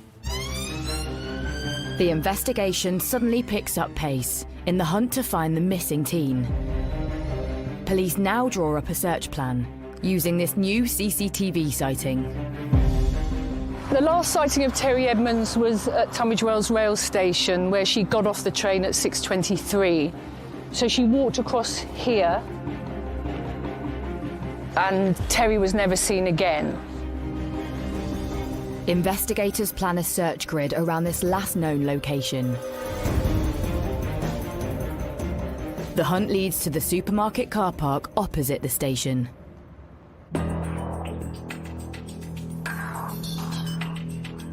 On the 12th day of Terry's disappearance, there are reports of frenzied police activity on wasteland next to the car park. This area was absolutely cordoned off. There were police everywhere, police vehicles, so the public had absolutely no entry. They closed the car park off while forensics were working at the scene, so this was an absolute no-go area for the public. The search teams had made a grim discovery. The suitcase was discovered under a vehicle ramp going into the car park. And when the searching officers opened it, they found a young lady's body. She was in a fetal position in that suitcase. This young woman appeared to have been mercilessly strangled. She'd been placed inside a suitcase that had been well hidden behind a wall, a squalid, desolate and dirty spot to leave a young girl's body. This was a brutal, horrific murder. When the suitcase was found with a body inside, I think it was the news that everyone had been dreading in a way. But I think most of us had that sinking feeling that it was going to be Terry.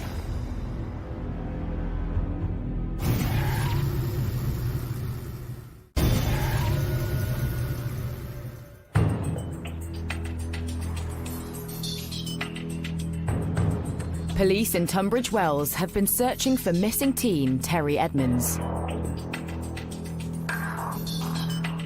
On the 12th day of her disappearance, they make a gruesome discovery under a car park ramp close to the station. The body of a teenage girl is found stuffed into a suitcase. She'd been strangled. This was a brutal, horrific murder, a desperately tragic and awful way to leave the body of a teenage girl.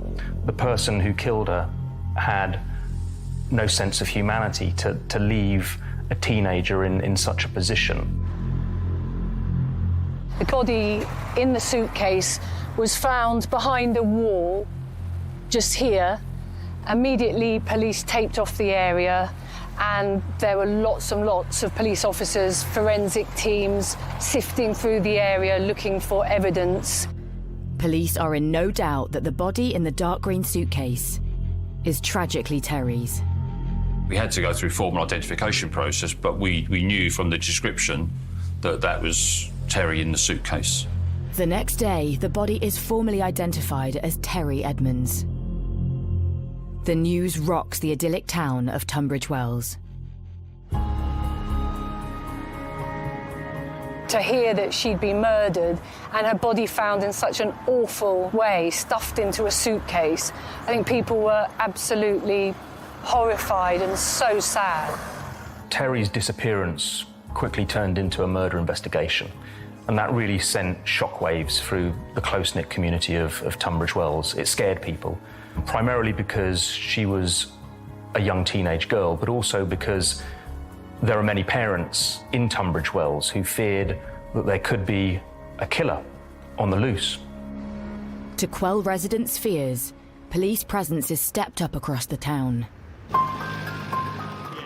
Investigators hit the streets, carrying out door-to-door inquiries for any leads on the killer. Kent Police followed a lot of lines of inquiry. They had 50 police officers working on it. They were talking to quite a few people in relation to her disappearance and death. The post-mortem reveals horrifying injuries to the young teen.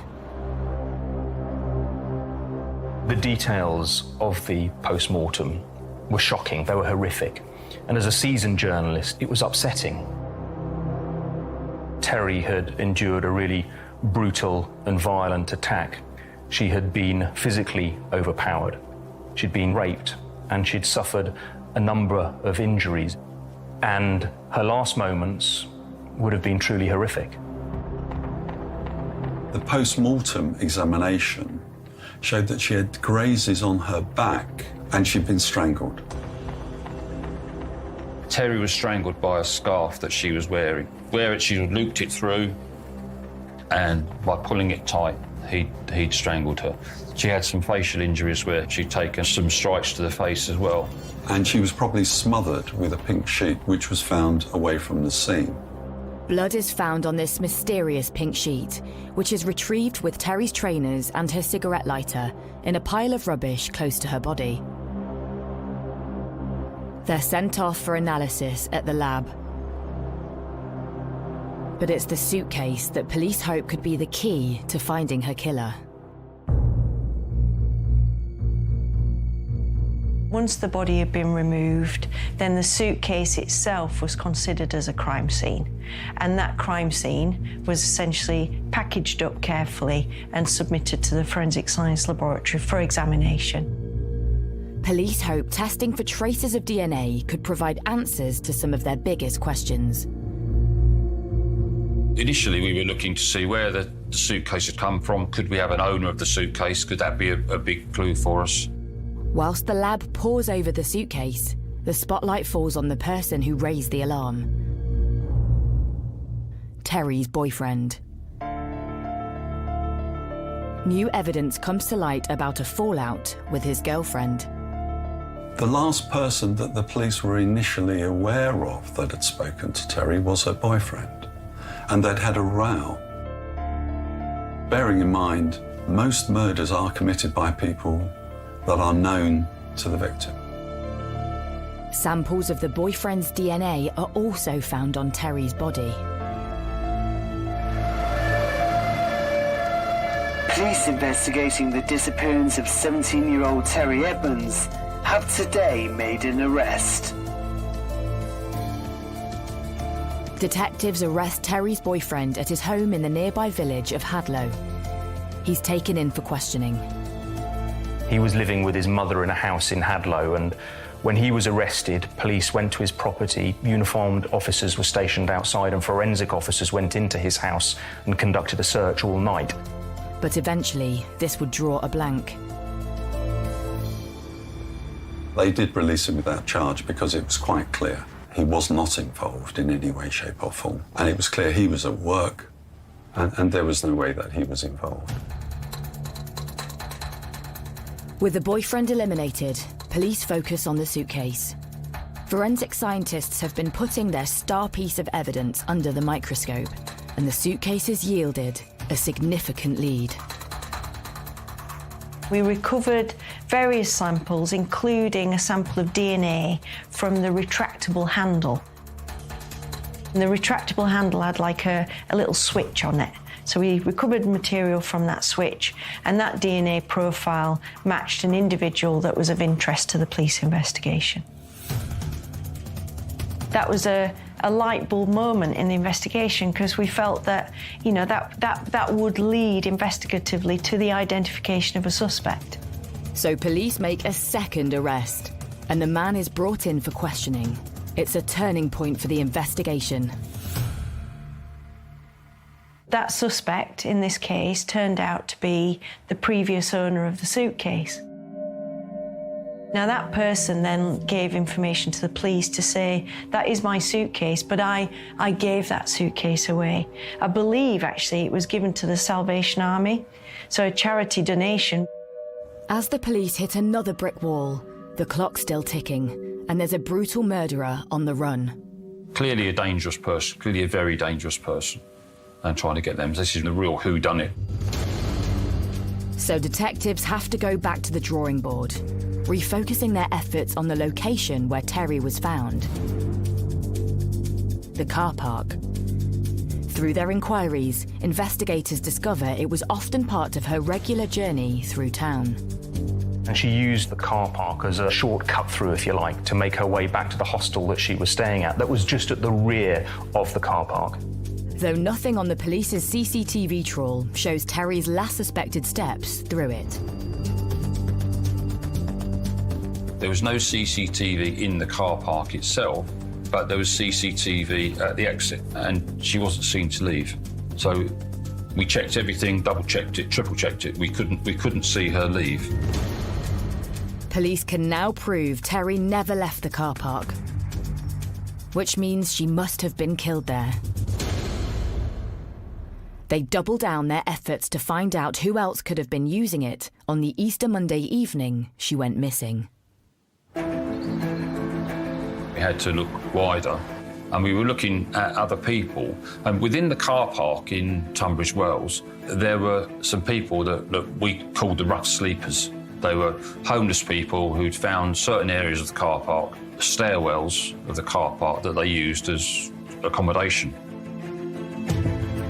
And on those stairwells, certain people sleeping rough there on cardboard mattresses, sleeping bags, duvets, that kind of thing.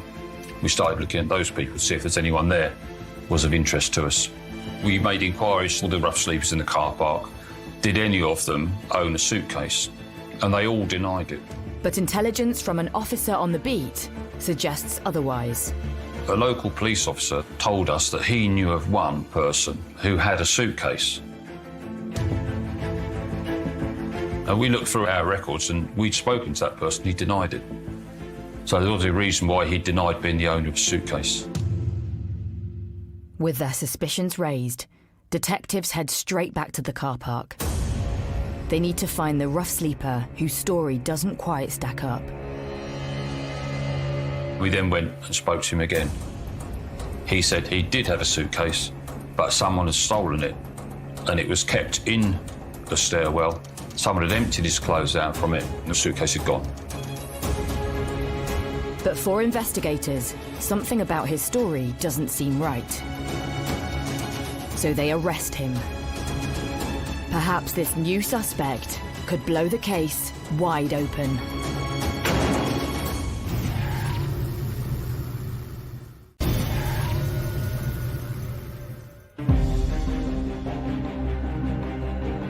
In Tunbridge Wells, 17-year-old Terry Edmonds has been found dead. She was sexually assaulted and dumped inside a suitcase next to a car park. Police have made another arrest. A local homeless man has been brought in for questioning. 21-year-old Philip Bell. He confirmed that the suitcase that Terry was in was the suitcase that he had previously owned. And we asked him more about it, but he insisted that the suitcase had been stolen. Nevertheless, there were little glitches in his story that were starting to cause the police concern, and that's when they started to kind of zone in on him as a suspect. Although police can find no evidence that their victim, Terry, knew Bell, They realise this isn't the first time he's had a brush with the law. Philip Bell came to Tunbridge Wells from Salisbury, and he sort of set up a base in Tunbridge Wells. He had left school at the age of 15 without any qualifications and had started living on the street. He got involved in petty crime. He became a drug dealer. Philip Bell had been in Tunbridge Wells for about 2 years, living rough, and he was heavily into drugs, so cannabis, crack, speed, solvents. So he was a big drug taker and just drifting around, really. And Bell's transient lifestyle puts him at the location where police believe Terry met her fate. The car park. Through their inquiries, police are told Bell had set up home on the landing of one of the disused stairwells. In the basement of that stairwell, forensic investigators find something sinister, with a link to Terry. She had some dirt, some debris on her inside her clothes that was directly linked to the bottom of the stairwell. And at the bottom of that stairwell, her blood was found. The fact that her blood, her being in that stairwell and injured was really important because it identified the attack site, essentially. So police have found their murder scene. But during questioning, Bell denies he was ever in the stairwell or even the car park at the time when Terry disappeared. He told them that he had nothing to do with Terry's murder and he hadn't even seen her. However, when investigators seize his clothes, something raises their suspicions. Having taken his trousers, they noticed that he had grazing on his knees, and that was consistent with him being astride Terry when he assaulted her and grazing his knees. Now, he said he'd done that playing football. Now, we interviewed all the people that he used to play football with, and none of them ever remembered him actually falling down or hurting his knees whilst playing football in the time frame we were talking about.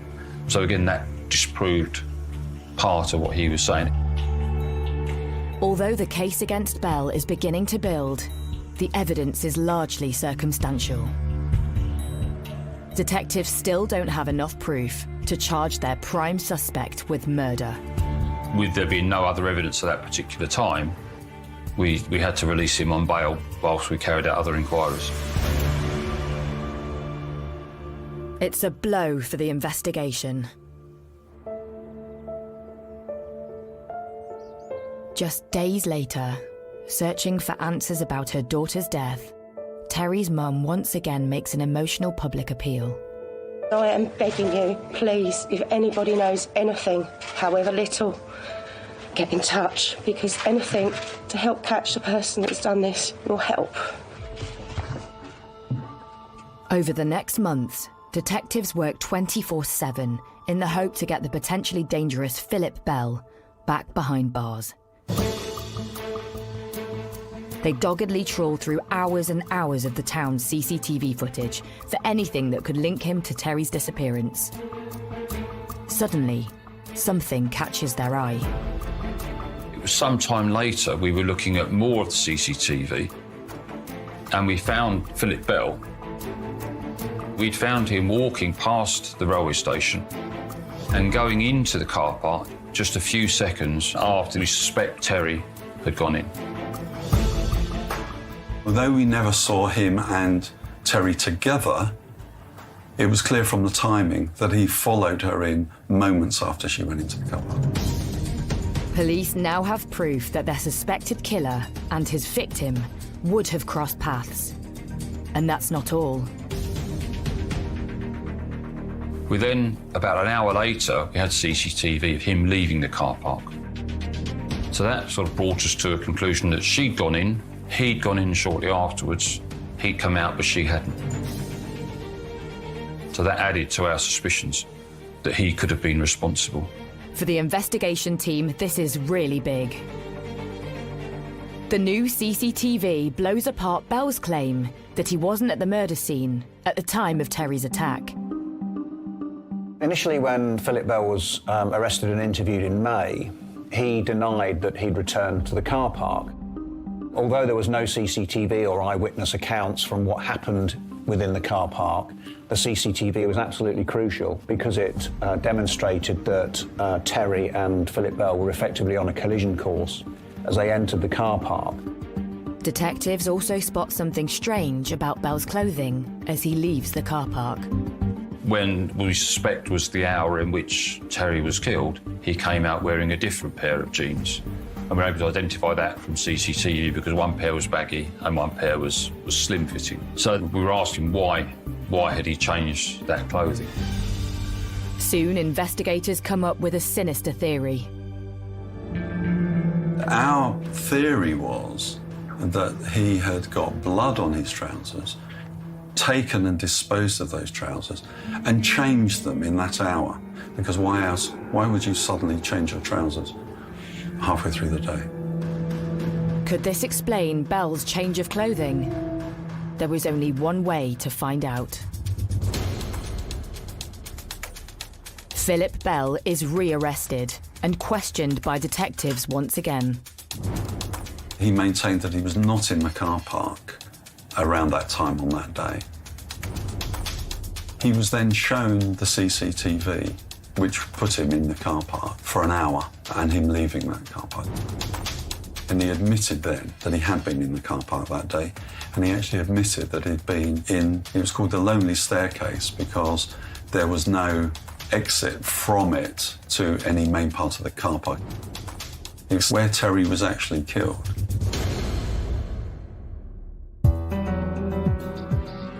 But Bell is adamant he never saw Terry or took part in her attack. Philip Bell had said during that hour between him going to the car park and him coming out of the car park, he'd been in his sleeping area smoking quite a large amount of cannabis. What he said was that he was, his words, stoned on cannabis, which was illegal. That's why he lied to the police about where he was. During that lost hour Bell couldn't account for, he claimed to have smoked over 7 grams of cannabis. But evidence from a drug specialist would blow holes in his story. We were able to disprove that through the use of a drug expert who was able to analyse the CCTV of him walking in and him walking out, and saying, walking out, he was not under the influence of cannabis, such as would have been the case if he'd consumed what he said he had. It seems the suspect who claimed he was high was walking far too steady on his feet. He couldn't be walking in that way if he was smoking a large amount of cannabis in a short period of time. For the team's advisors at the Crown Prosecution Service, the case against Bell is beginning to stack up. CCTV evidence was absolutely key in this case because it provided evidence to undermine Mr. Bell's initial account that he hadn't returned to the car park. And it also gave us evidence that he changed his clothing as well during what we called the lost hour between him entering the car park with Terry and then leaving the car park after he'd murdered her. Meanwhile, the forensics lab also has exciting news. An item of Bell's clothing that was seized during his first arrest has also yielded a result. In the CCTV of Philip Bell in Tunbridge Wells, he was wearing a very distinctive hooded top. It was a Fat Farm hoodie. And that hoodie was submitted to the laboratory for examination. And on it was a blood stain. It was a very small blood stain, about the size of a penny, that matched Terry Edmonds. And the lab finds more evidence on Bell's belongings that were seized by police in the stairwell where he slept. On his sleeping bag, 2 large stains of blood. Through DNA testing, these are also confirmed as Terry's. It was absolutely pivotal in the case because it demonstrated that there was a very clear link between Terry Edmonds, her being injured, and the belongings of Philip Bell and that stairwell. To add to that, the pink sheet found near Terry's body, that's suspected of being used to smother her, throws up more clues in the forensics lab. Not only did it have the blood of Terry Edmonds on it, but it also had a very partial footwear mark, and that footwear mark was matched to Philip Bell's training shoes. So collectively, and I suppose circumstantially, things were starting to build as a case against Philip Bell. Is this the final nail in the coffin for the prime suspect? Forensic investigators find a semen stain on Terry's underwear. That's a partial DNA match to Philip Bell. Today, a local man, Philip Bell, has been charged with the murder of Terry Edmonds. With the evidence stacked against him, the 21-year-old homeless drug dealer is charged with the murder of Terry Edmonds. The news spreads through the town of Tunbridge Wells like wildfire. It meant for the first time we could actually legally name him as the man in connection to Terry's murder. When Philip Bell was charged, I think there was enormous relief that perhaps they had found Terry's killer. Before that, there had been a little bit of impatience from the public. Next day, Bell appears at Sevenoaks Magistrates Court charged with Terry's killing. The scene is set for his trial at Crown Court just 3 months later.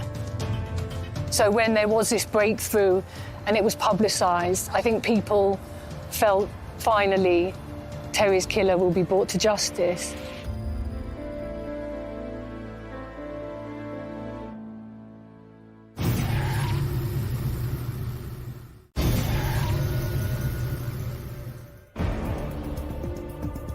In Tunbridge Wells, 17-year-old Terry Edmonds has been found strangled and sexually assaulted, then stuffed inside a suitcase. With the evidence stacked against him, 21-year-old homeless man Philip Bell has been arrested and charged with her murder. He's spotted on CCTV following Terry into a car park, and his hoodie has a stain of blood belonging to his victim.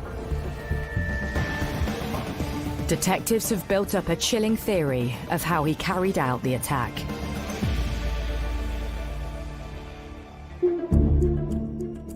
He tried it on with her, she refused, and he then attacked her, killed her, and sexually assaulted her.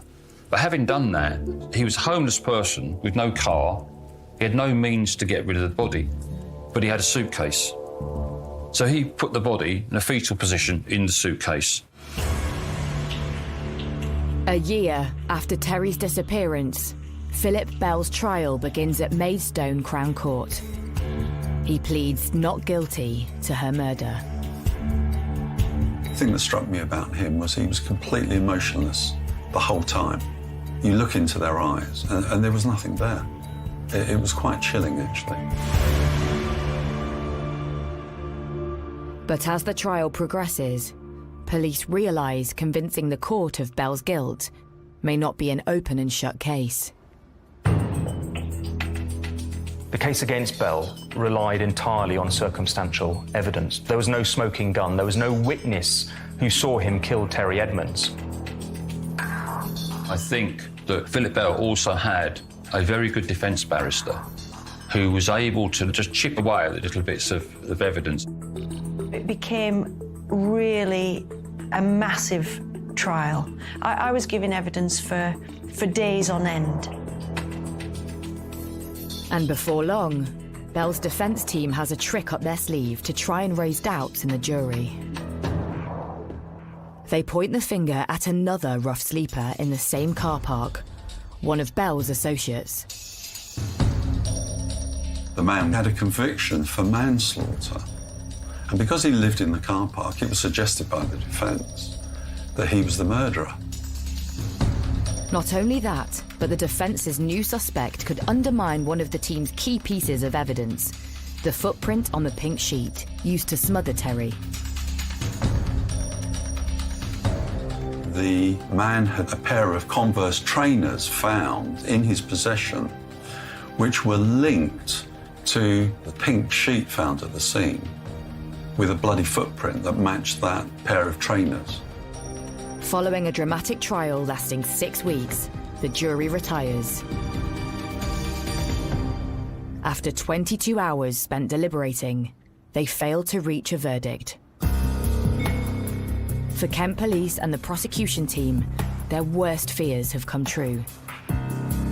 All the evidence against Philip Bell, it seemed very strong. So it was very disappointing for Terry's mum not being able to get any justice, and for the rest of her family.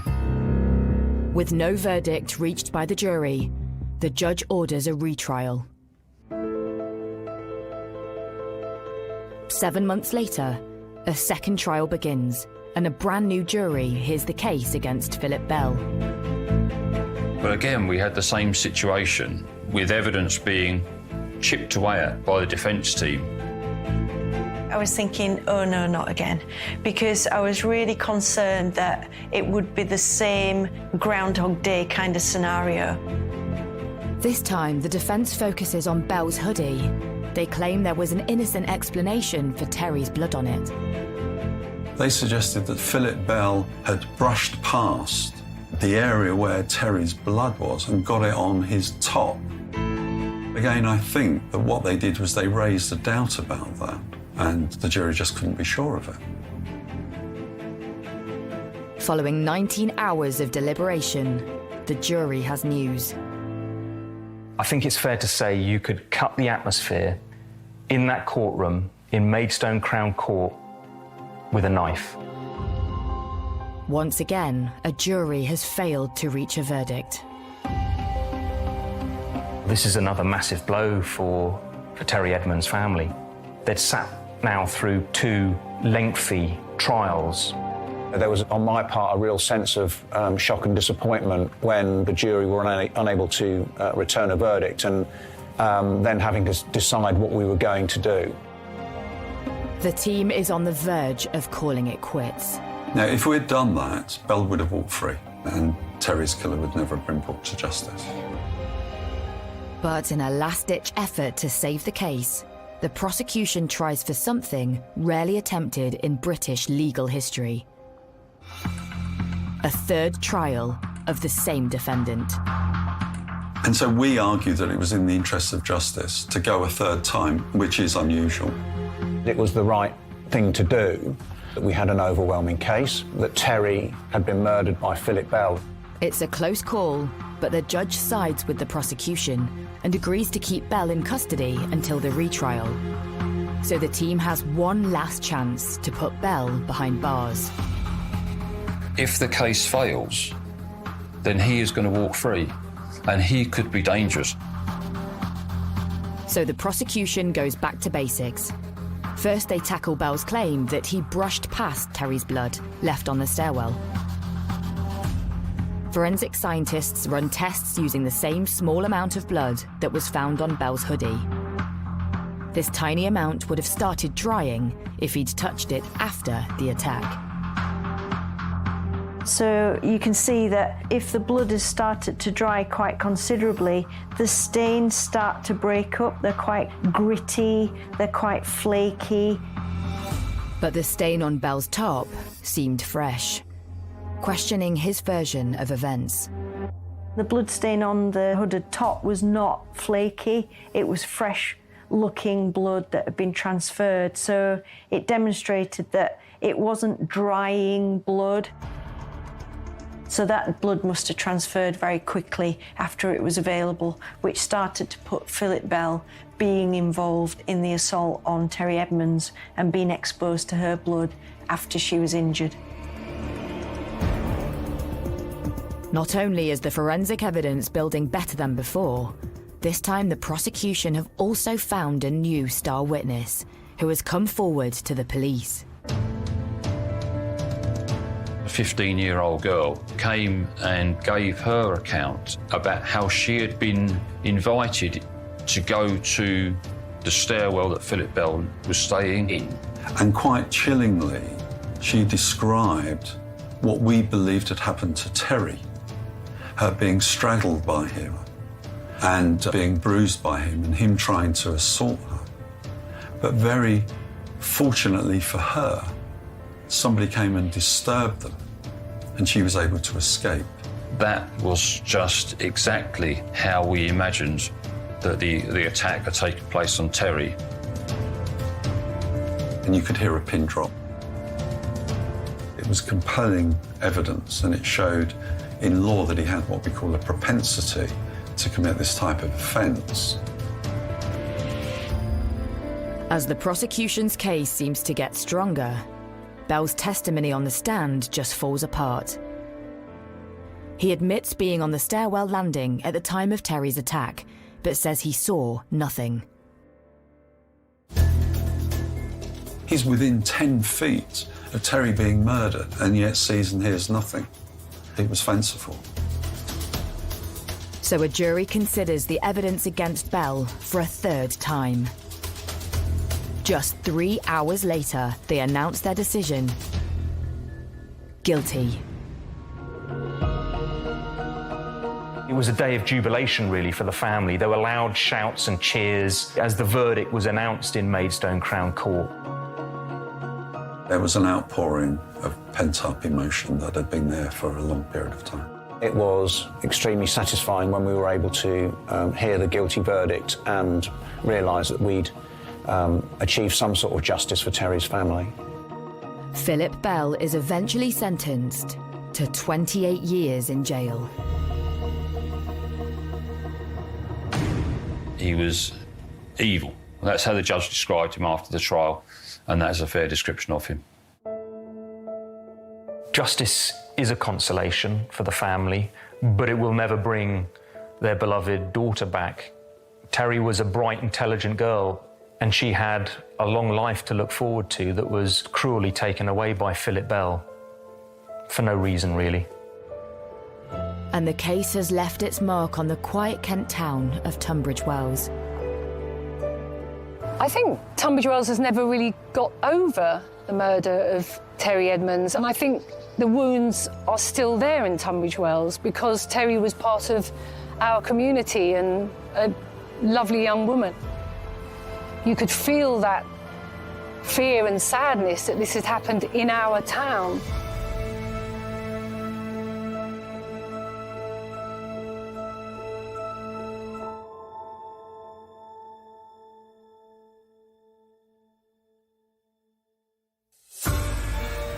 The threat has resurfaced, placing the very thing everyone needs to survive under attack. It's a waterfall of bad news for Cobra in new cyber war on Sky Mix, Thursday at 9.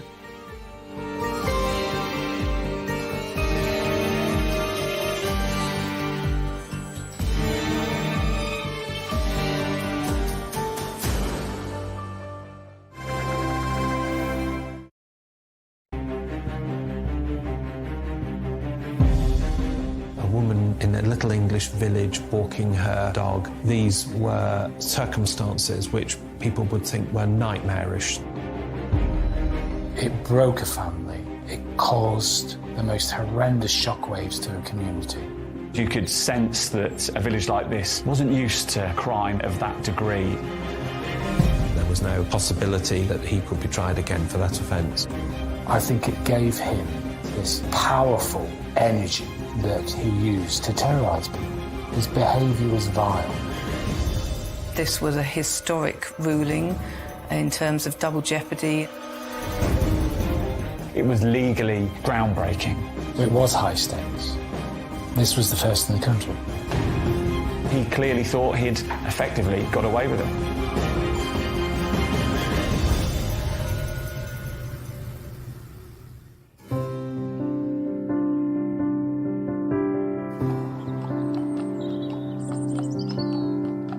Ascot under Wychwood, a pretty picture postcard village that's home to just 500 residents. This peaceful, rural parish lies in the Evenlode Valley in Oxfordshire. Ascot under Wychwood is a small village. Lots of villagers will have been here for many, many years. There will be families that have had descendants that have grown up in the village, and people know each other, that people look out for one another. It really is a tight-knit community where people generally know what's going on. You know, if you drove through a village, you'd say, oh, this is a really nice place to live. You know, very idyllic, nice people, and a place where you perhaps also feel quite safe.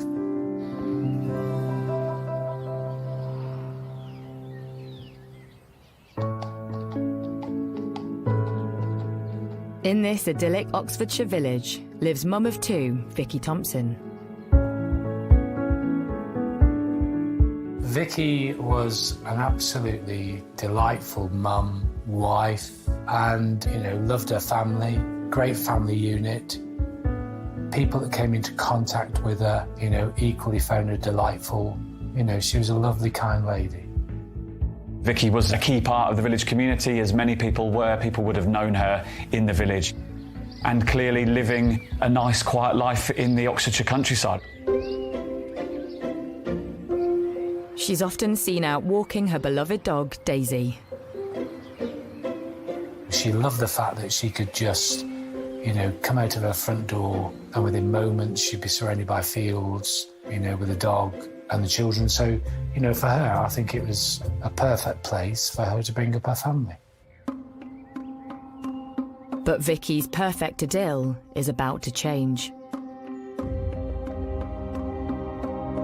Vicky had just celebrated her 9th wedding anniversary with her husband in the village pub where she worked. So on the Saturday, they take it easy, relaxing in the garden. It was a pleasant day, the weather was beautiful, so it was a typical, idyllic weekend really, that, that's what families sort of strive for. In the afternoon, Vicky decides to take collie Daisy out for a walk.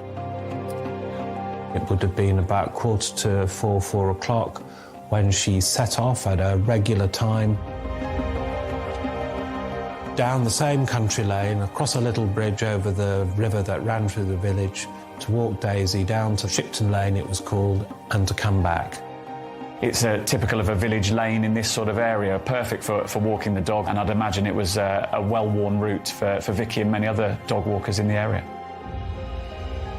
But today, Vicky's dog Daisy does something quite unexpected.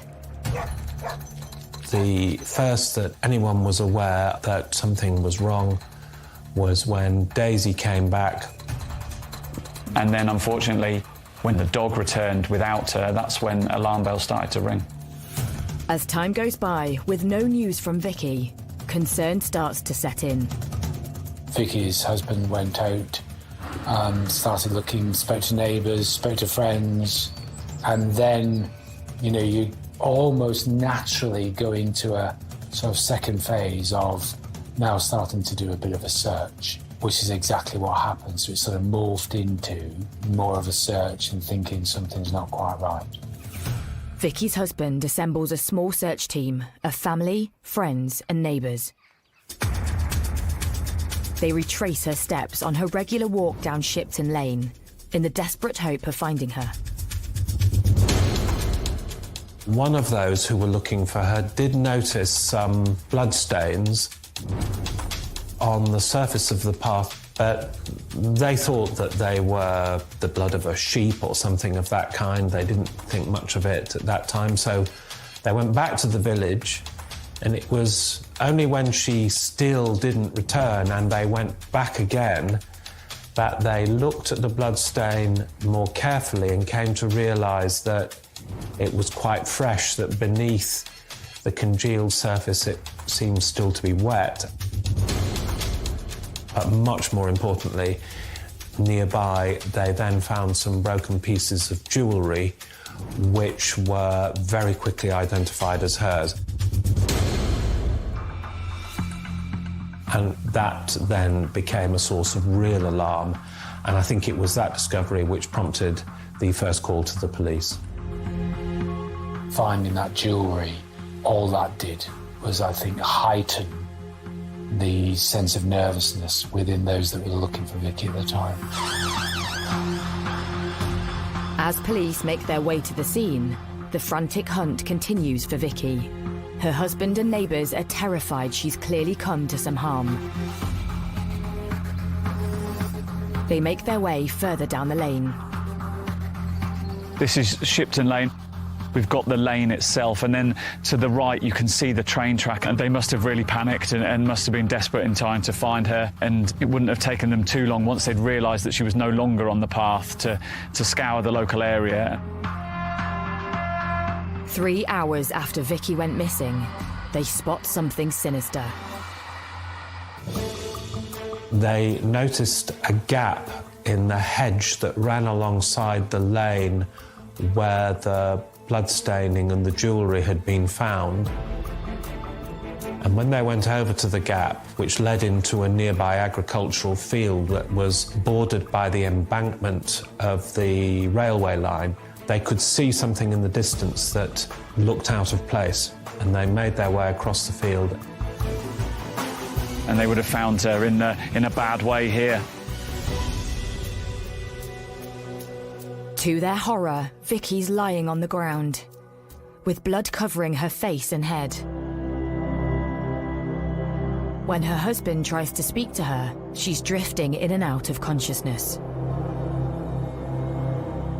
She was clearly in a very bad way. He spoke of her mumbling, and he tried to keep her talking and tried to keep her coherent. I believe she could name the name of their son.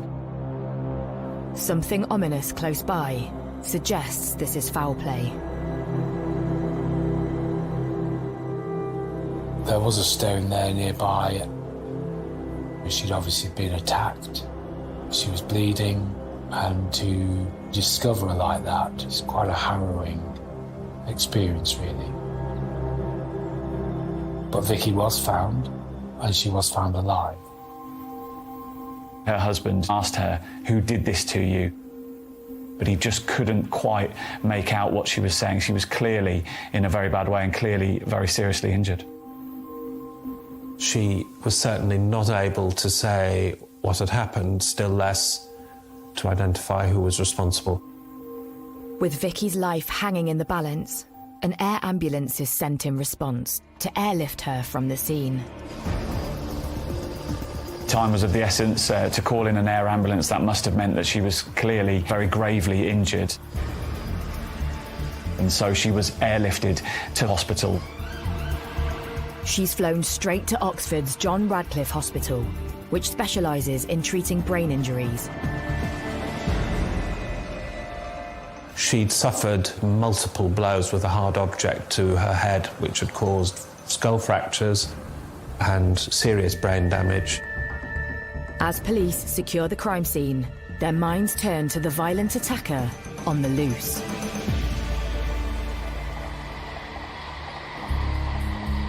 Had Vicky been in a position to talk, there is no doubt that she'd have said exactly who'd attacked her, because of course everyone knew everybody. Sadly, she wasn't able to do that. With no immediate suspect in the frame, the fear of an attacker living in their tight-knit community is the talk of the village. People think that it could have been them, that it seemingly there's no targeting, that perhaps this was just a random attack on any dog walker. It could have been them. And I think that probably did strike home to the local community and perhaps the wider community in the county and beyond. Within the community, there's no doubt that it was colossal. You know, that fear of crime can be just as powerful.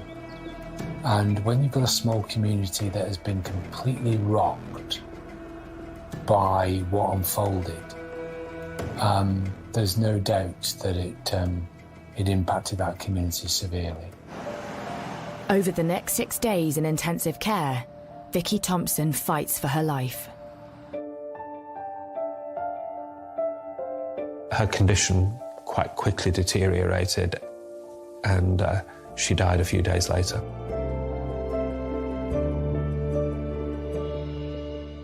And the cause of her death was blunt force head injury. It's the news no one in the quiet village of Ascot under Wychwood wants to hear. Vicky's violent assault has now become murder. As a reporter, I've covered many incidences of dog walkers being attacked, and they strike a chord with people. But when it develops into a murder, then I think it really does chill people locally.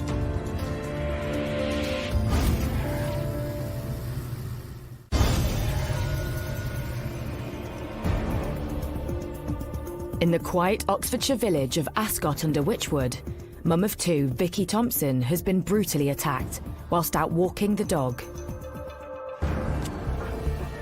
and dies 6 days later from her injuries.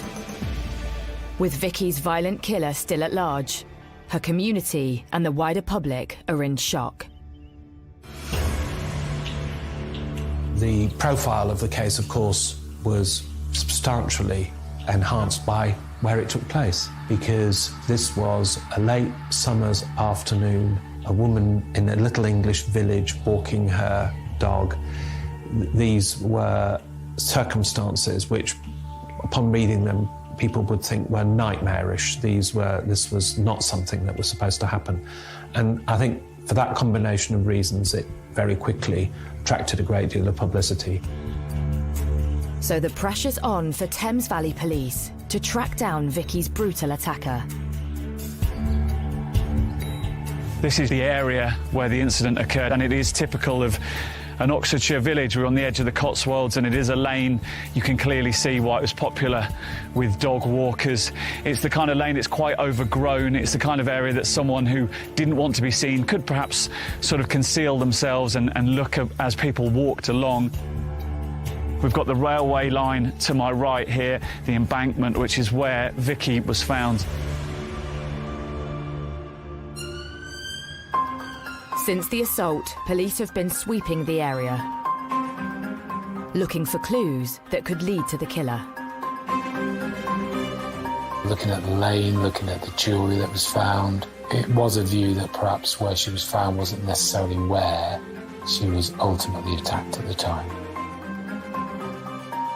Scenes of crime officers retrace the killer's steps, back to the bloodstains on the path where they believe the attack happened. As with all crime scenes, that becomes the most fundamental starting point of your investigation. Because what's left behind is what you need to try and secure. At the attack scene, clumps of blood-stained hair are found on nearby rocks. Vicky was clearly struck about the head with a blunt instrument, potentially a rock or a stone, and clearly suffered very serious head injuries. It then appears that she was moved somehow, perhaps dragged over towards a railway line. Although the attack happened in broad daylight, investigators have got their work cut out finding any witnesses. This is the Cotswold line. It is a pretty quiet line. There isn't a main line. There won't be too many trains coming past at any time of day. And so no one would have really witnessed it. There wouldn't be too much passing traffic. Police are also trying to work out why Vicky was dumped by the railway line. Potentially moving Vicky's body or moving her unconscious body towards the embankment might have concealed what had happened, that potentially it might have been made to look like an accident, but there was no real motive put forward for why she was moved closer towards this railway embankment. But 200 metres from the scene of the attack, officers make an intriguing find. In a hedge was found a plastic bag which contained 2 items of ladies' underwear that were discovered to have been contaminated with semen. This was obviously a hugely significant find, both because of what it was and because of where it took place. Although the underwear does not belong to Vicky, it's sent off to the lab for DNA analysis. Meanwhile, police continue the hunt for potential witnesses to the attack. 2,500 people would eventually be interviewed in the surrounding area. A huge amount of work was done. House to house was done, lots of statements taken. Because unless you start to build up a picture, you can only do that by engaging with the community. And so it was a significant, large investigation, treated as a serious investigation right from the very outset. But in the village, one name starts coming up on the doorstep. 20-year-old odd job man, Mark Weston. And there's those that, are mischievous and those that are perhaps, trouble. Mark Weston was trouble, not mischievous, he was trouble. And the investigation identified Mark Weston as a key suspect, and they had every reason to do so. And police are told Weston is often seen on the path leading towards the crime scene, Shipton Lane. He used to go down there. I mean, this is a chap, you know, we've got to bear in mind, he didn't have a day job. He hanged around. So this place was a sort of regular haunt. There was lots of witnesses that would place him on this lane because it was a regular thing for him to do. Through door-to-door inquiries, 4 separate villagers tell police they saw Weston heading towards Shipton Lane just before the approximate time of Vicky's attack. The local post office clerk claims she saw him looking alarmed, covered in sweat, and running away from the village only an hour later.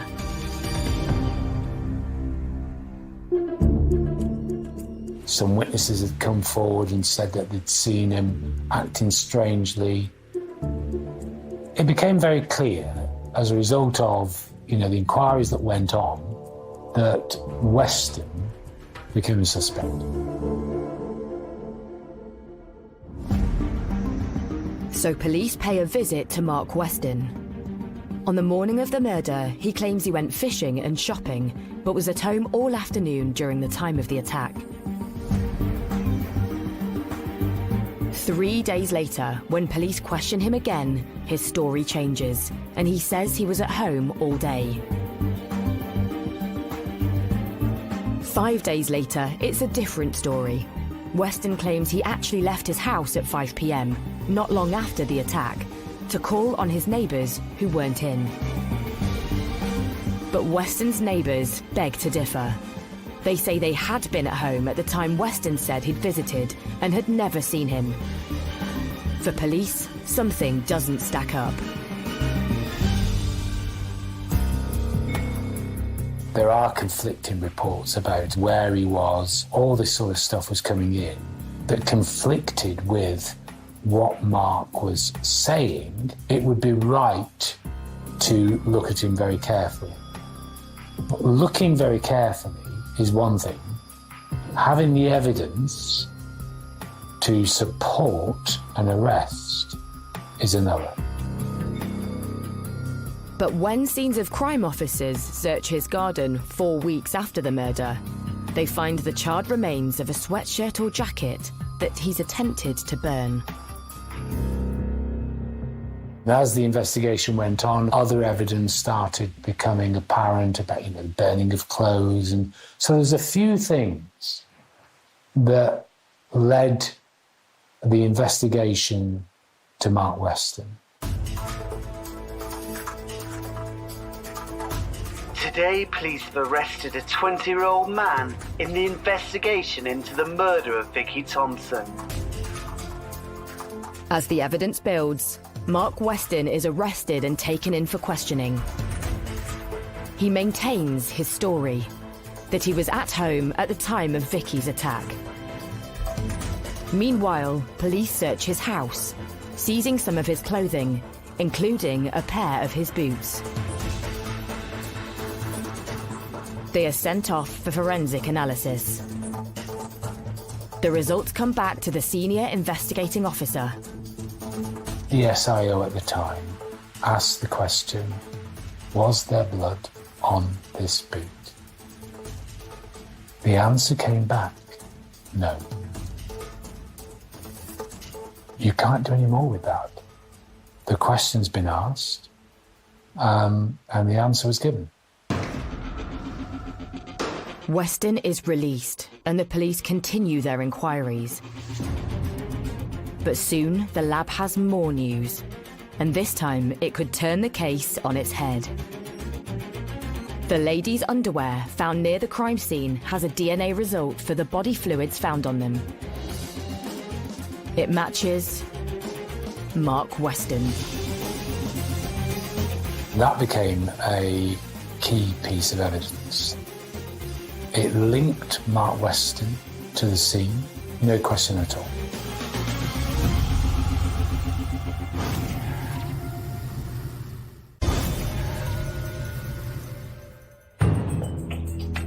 In Ascot-under-Wychwood, Oxfordshire, police have a prime suspect for the murder of mother of two, Vicky Thompson. DNA linked to Mark Weston is found in a bag of ladies' underwear close to the attack scene. With this new key evidence, police now believe they've established a motive.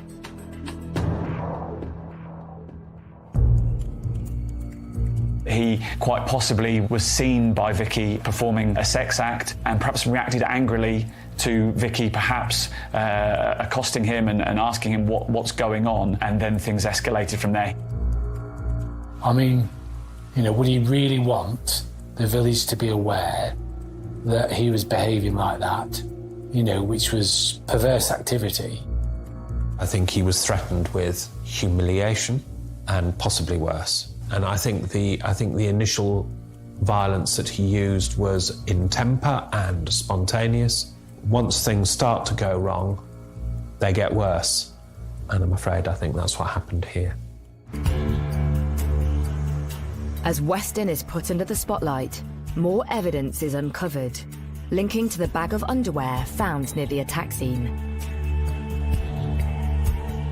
During a search of a narrow watercourse that ran down the back of the gardens of the houses in the street where he lived was another plastic bag in which were found other items of ladies' underwear which had been placed there or an attempt had been made to conceal them after the day of the attack. He did not want items of ladies' underwear to be found in his home which would connect him to the scene, and so he had separately disposed of those so as to prevent that connection from being made.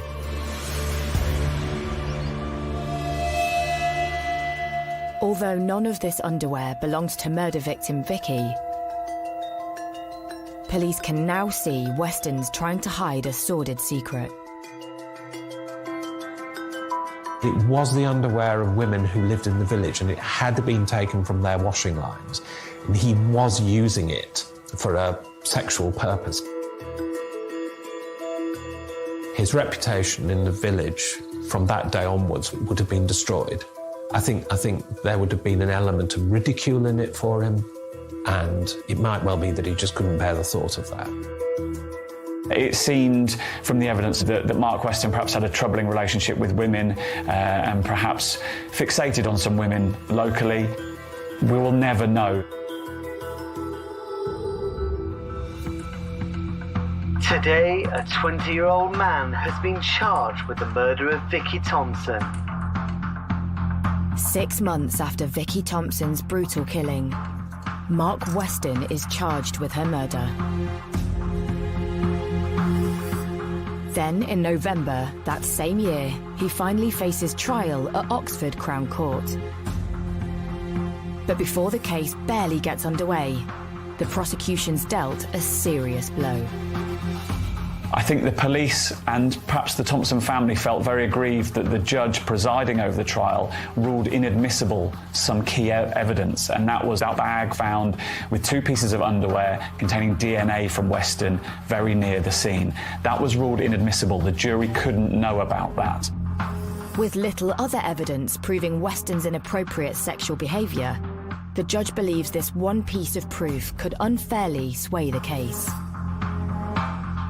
The judge felt it just wasn't fair for Weston that he would get a fair trial if that was admitted. And I've got no doubt having that judge make that direction would have been hard to be accepted. But the law is there to protect everybody, whether you're a victim or an offender, to make sure, from an offender's perspective, that you get a fair trial. But police have now lost their vital evidence linking Weston to the crime scene. And so a key bit of evidence, a key bit of fact-finding from the police was ruled out at a stroke. It is unfortunate that that wasn't admitted as evidence. It would have been crucial. It would have significantly helped the Crown's case. As the trial continues, the prosecution case never recovers. There have always been discrepancies and inconsistencies in the accounts which he gave at the time about his movements. But None of that was sufficient to prove an opportunity for him to have been where she was in order for him to have carried out the attack. And in the absence of a piece of evidence which could clearly establish that, it was always going to be difficult. Following a trial lasting 14 days, the jury retires to consider the case. To the court's surprise, they return in just 50 minutes. The verdict? Mark Weston is not guilty. It's a body blow for the police and Vicky's family. An acquittal in 50 minutes or so is fairly rare in my experience, and so clearly the jury in that original trial just didn't feel there was the evidence there to convict Mark Weston.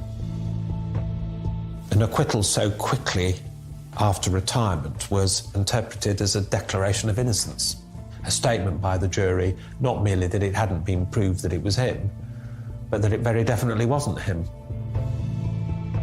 It is very disappointing when a jury does come back and return a verdict of not guilty, when you know and you strongly believe that that person is guilty.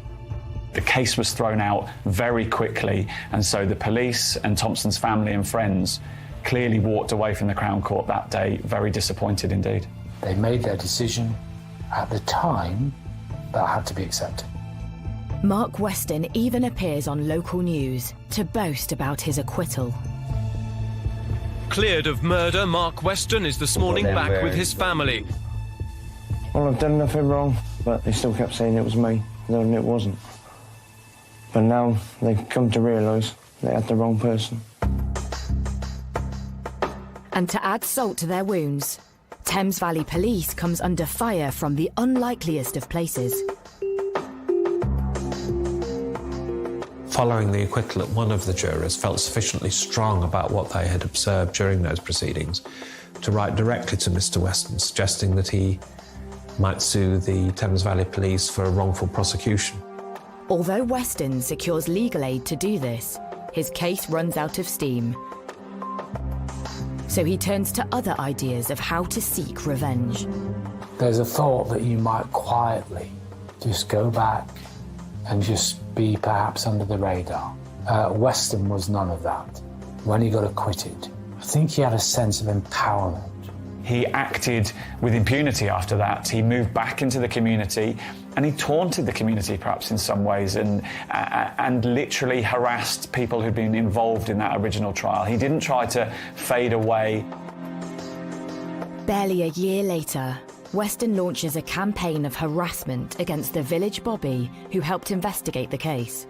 Day and night, he makes up to 50 silent phone calls to the PC, his wife and their 2 daughters. He terrorised the officer. And bearing in mind, that's how we policed. You know, we're in that community, we're part of the community, because you are a member of the village. And I've been there, and it's lovely. But the thought of them being terrorised is just harrowing.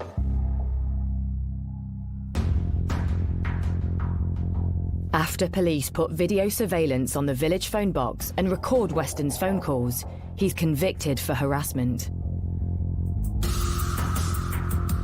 Weston is sentenced to a 2-year conditional discharge and a restraining order. So next, Weston moves on to another villager who also provided evidence in his murder case. I believe he put some posters up around the village and he made remarks about people being a grass, and clearly he went on the offensive. Weston shines lights into his neighbour's house and posts threatening notes through her door.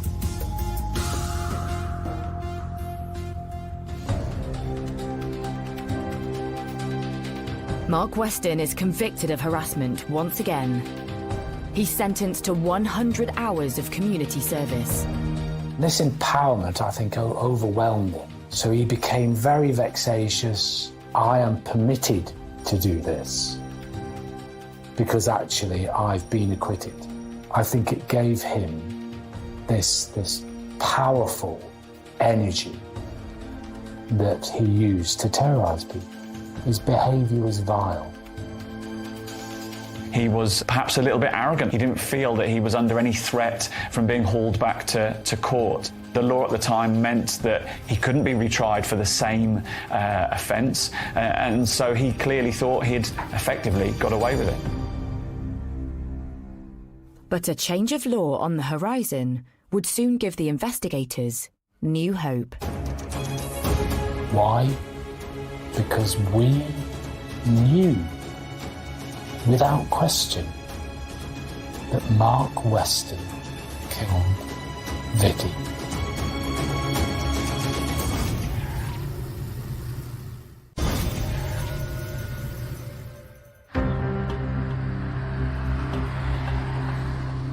Ascot under Wychwood, Oxfordshire. In spite of proof linking Mark Weston to the murder of villager Vicky Thompson, he's acquitted in court.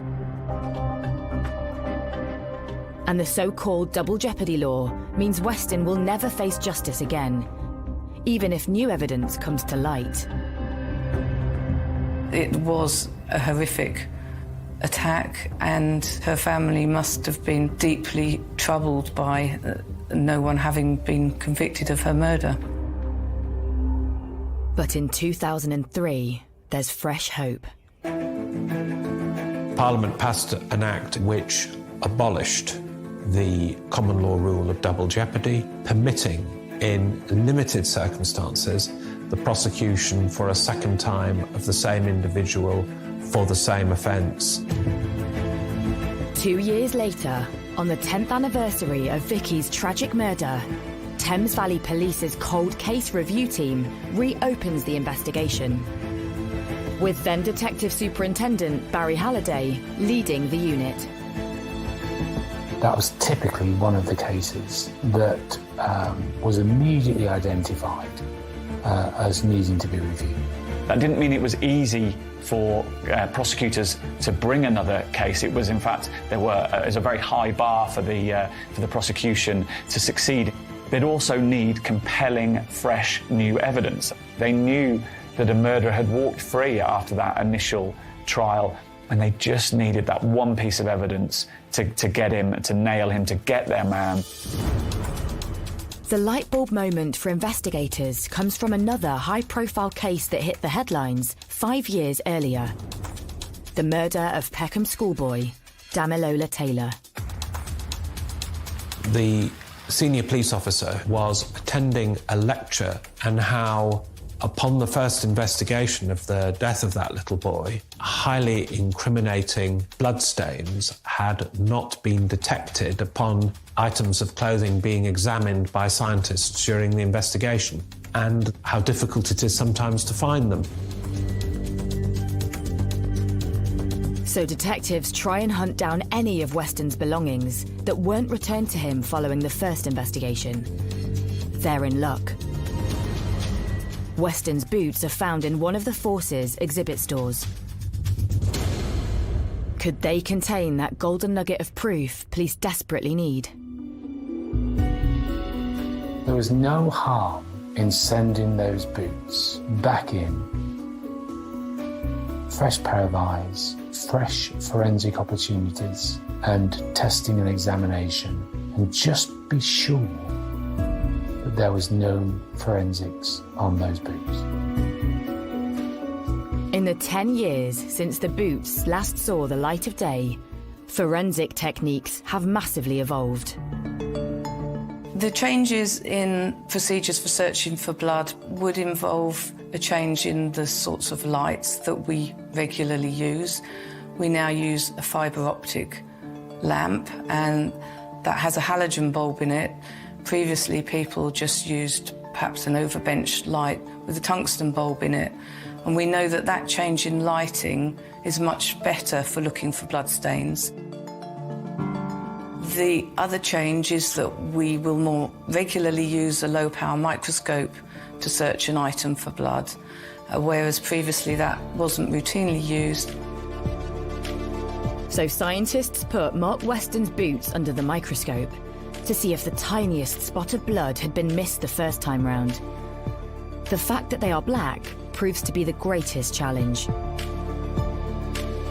People think of bloodstains as being bright red. Well, they are when they're fresh, but they very quickly change their appearance. They darken. The blood doesn't show up readily on a black surface. There are also lots of nooks and crannies, and it has a very intricate surface, so it's a difficult item to examine, and I think even a careful and diligent scientist could miss blood if they weren't examining it under optimum conditions. But soon, forensic scientists hit the jackpot. We found some blood staining on Mark Weston's boots, and DNA profiles were obtained from that blood, and those matched Vicky Thompson. That was really the significant moment in this case. It was the turning point. It's the news the cold case team have been longing for.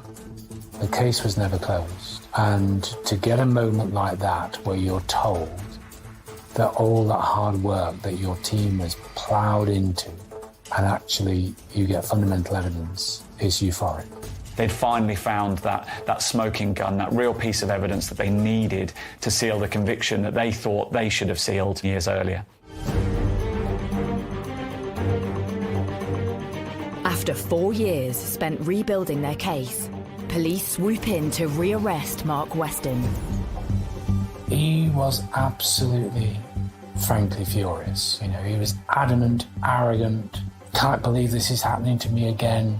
You know, that sort of behaviour. So all the evidence was presented to him, including the overwhelming evidence of the blood of Vicky on his own boots. Absolutely no response from him at all, accepting any responsibility or liability for Vicky's death. A complete and utter denial. But the police aren't home and dry with a prosecution yet.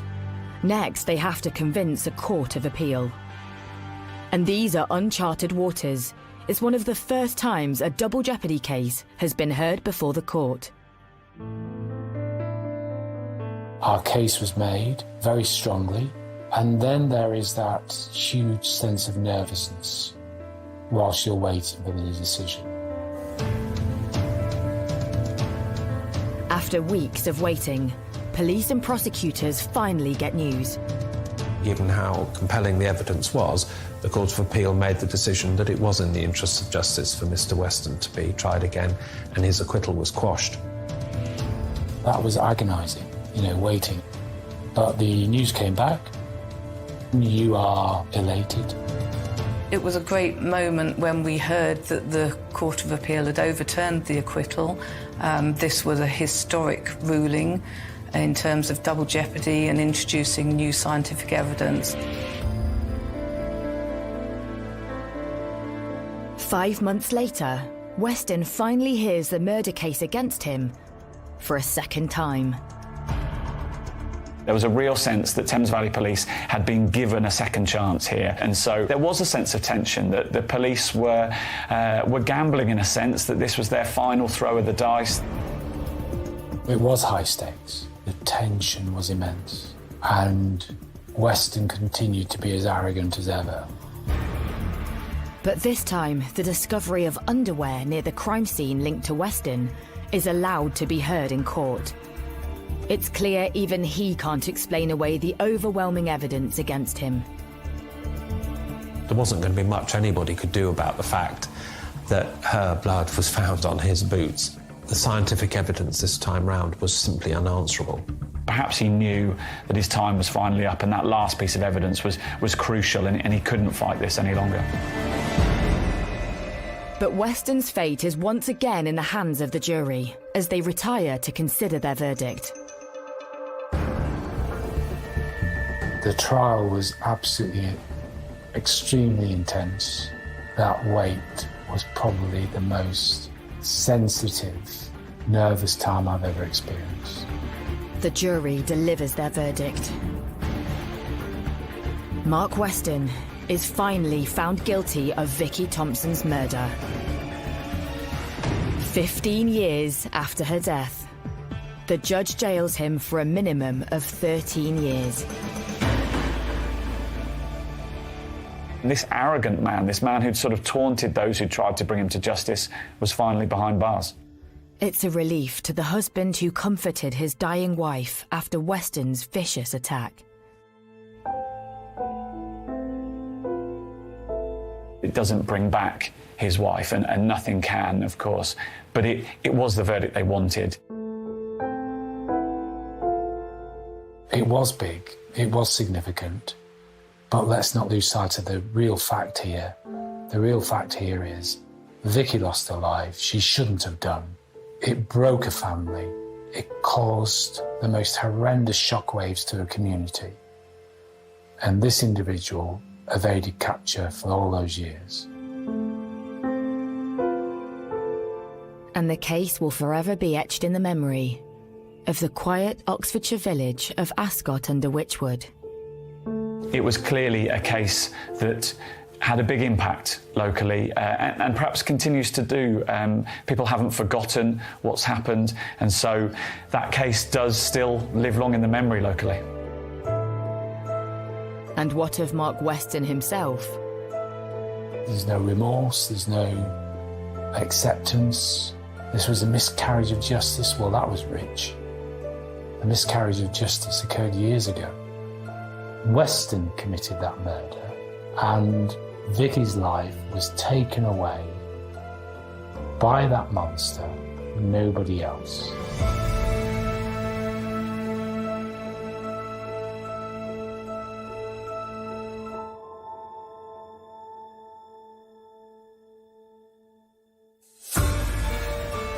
Gripping from the get-go, witnessing a murder is just the tip of the iceberg. The mob offers a way out and a tough decision in The Cleaning Lady, available now on Sky Witness with a new episode every Monday.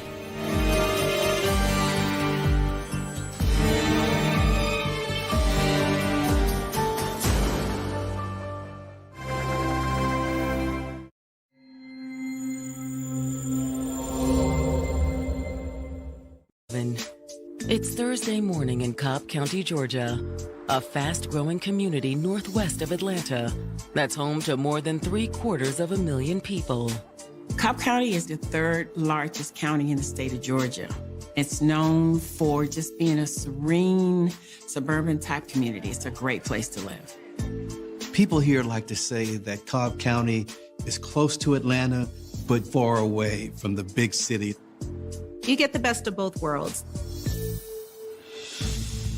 Although plenty of people end up somewhere in between. At a little after 10 that morning, a Cobb County police cruiser pulls into a trailer park just south of Interstate 20.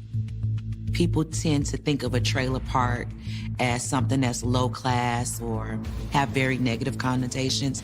But here in the South, and especially in a lot of rural areas, the trailer homes are just like one-story ranch-style homes. The police pull up to the home of 36-year-old DeCarla Lomax. Her family has not heard from her, and they're pretty concerned. People who loved DeCarla had been trying to reach her to no avail. So they called police to go out to her mobile home for a welfare check. Walking up to the trailer, the officers don't immediately see any cause for concern. There was no broken glass, there were no open doors, anything like that that would alarm them. DeCarla, are you in there? Miss Lomax, are you in there? When no one answers, the officers track down the property manager to unlock the door. They go inside, announce themselves. This is police. Anybody here? Still no answer.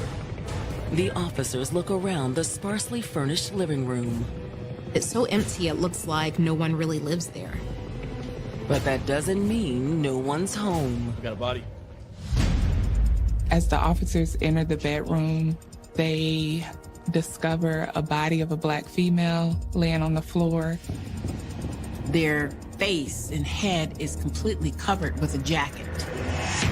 But her identity is all it conceals.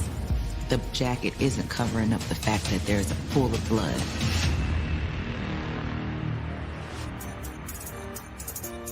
DeCarla Lomax had come to Atlanta in 2006 from the small town of Abbeville, South Carolina. She was a hard worker, somebody who was always striving to better herself. Moving to Atlanta, it's the land of opportunities, especially for young Black professionals. However, DeCarla wasn't just looking to better herself. She was building a future for her family. She was a single mother of 3. By 2011, her 2 older children had already left home, but she was still raising her 16-year-old son. Being a single mother, raising a 16-year-old son has to be challenging. Did you finish your homework? Yes, Mom. Are you sure? Positive. Okay, I'm just making sure. How much do I involve myself in his life? How do I make sure that he's safe? Keep him on track with his grades. There are so many dynamics that go into raising a teenager. Once you finish your breakfast, if you want me to give you a ride to school on my way to work, I can do that. Okay.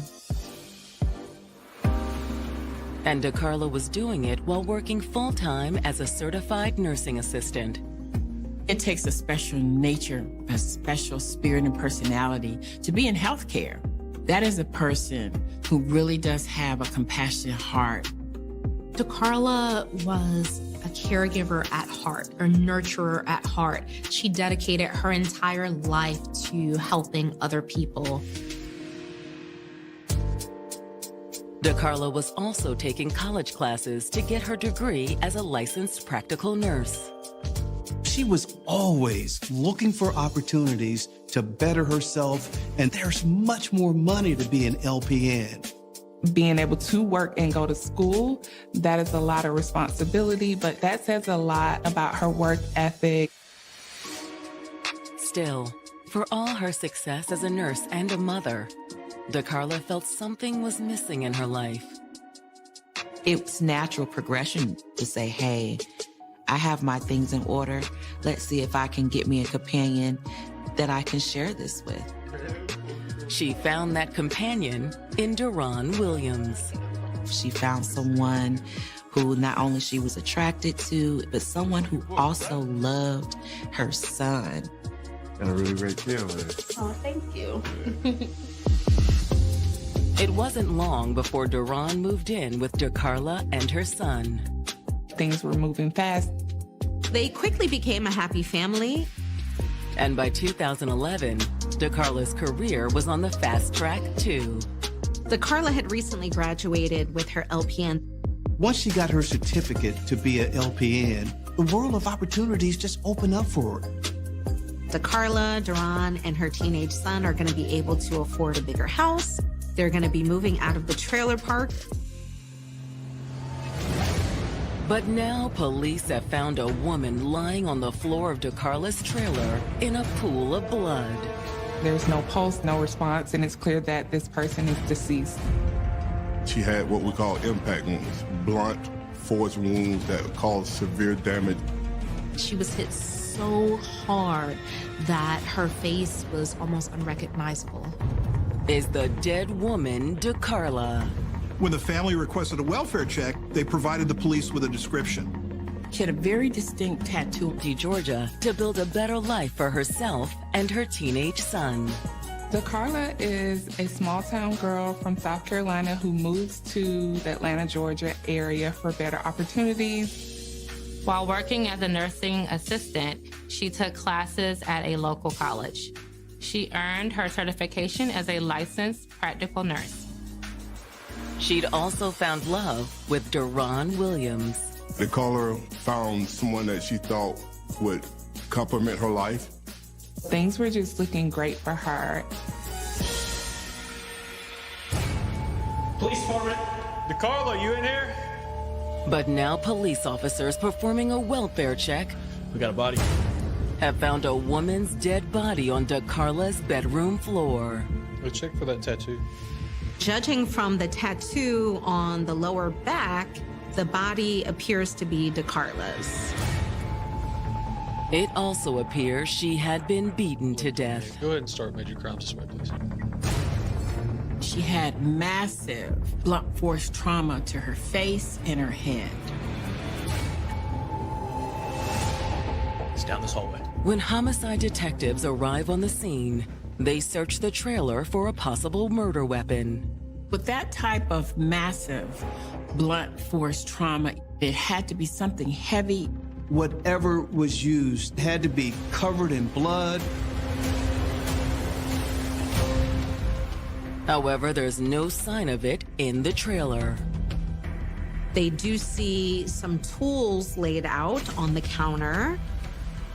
But there was nothing heavy enough to inflict the sort of injuries DeCarla suffered.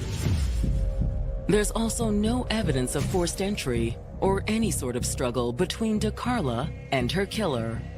It looks like it might have just been a sudden strike that put DeCarla down.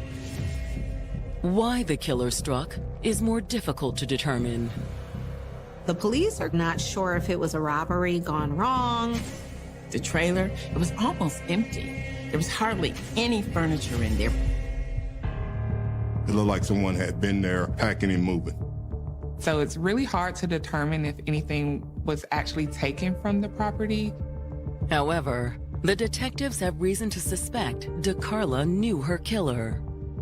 Not only was there no evidence of forced entry, when the first officers who arrived on scene found DeCarla, there was a jacket covering her face and head.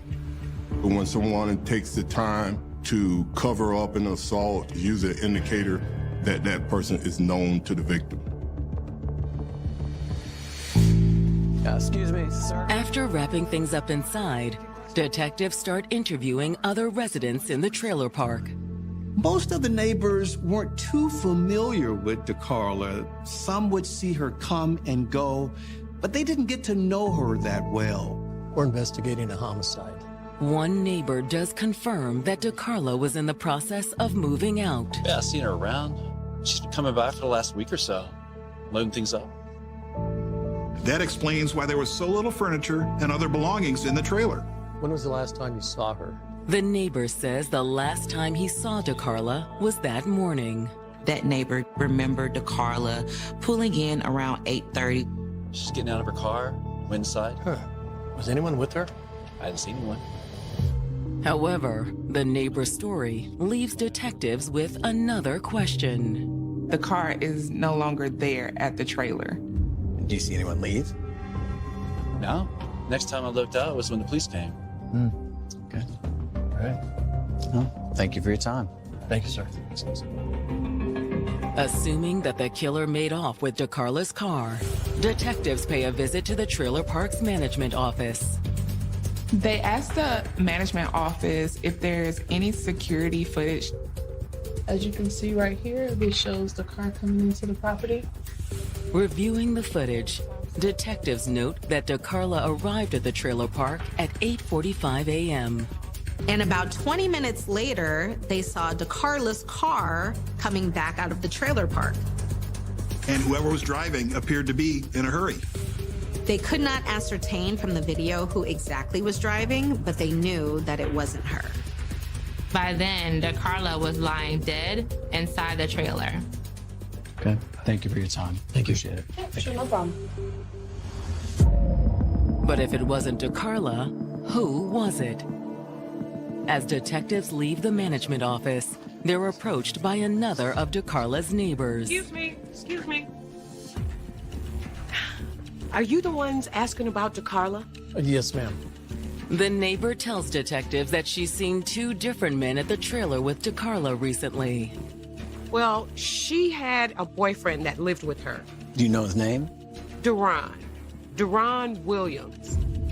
She would often see DeCarla with Duran around the trailer. But she did mention that she had seen DeCarla with another man. The neighbor says the man's name is Raymond Harvey. She also tells the police that she often saw DeCarla arguing with this man. And so with this new information, police are thinking, is he possibly the killer?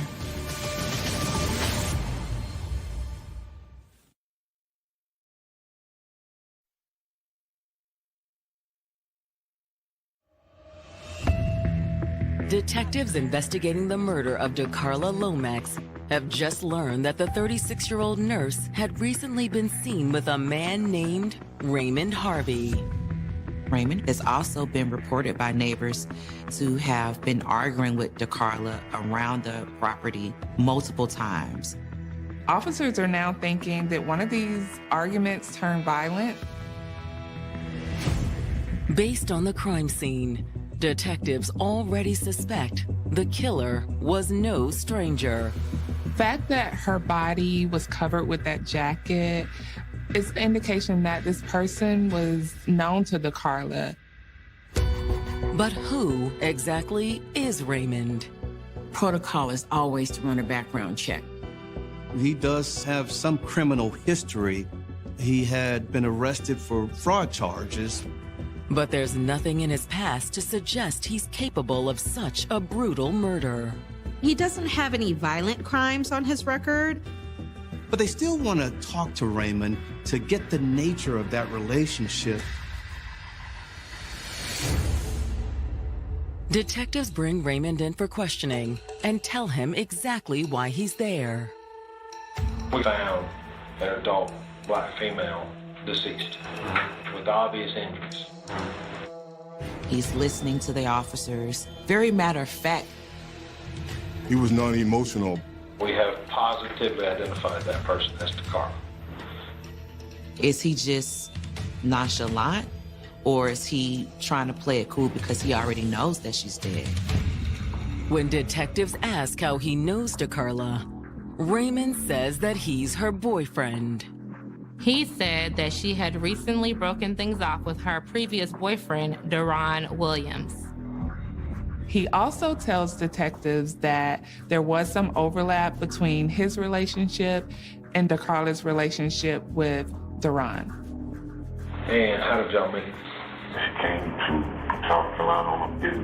She came to one of her cousin's house. So I was in her cousin's house. When he saw her, he told the cousin immediately, hey, who's that? I like her. Can you hook me up? Raymond says that's when he and DeCarla had begun a long-distance relationship. But she continued to see Deron, too. When things were great with Deron, he would stay with her. And then when they weren't so great, she would call Raymond. But he says that DeCarla eventually said she was tired of the back and forth.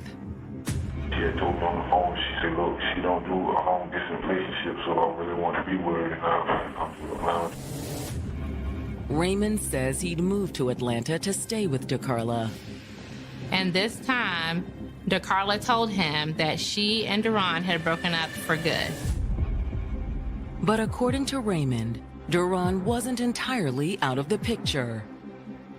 Fell off, because, cheating incident, I moved back home. Cheating with him? Yeah, she was cheating with him. Not that Raymond was entirely innocent either. I was doing my thing, too. DeCarla wasn't his only love interest. But he and DeCarla had eventually drifted back together. Only when he moved back into DeCarla's trailer, things got even more complicated. Deron was actually there now, staying at the trailer. DeCarla says that she's just helping him out. He had gave them her address for his probation.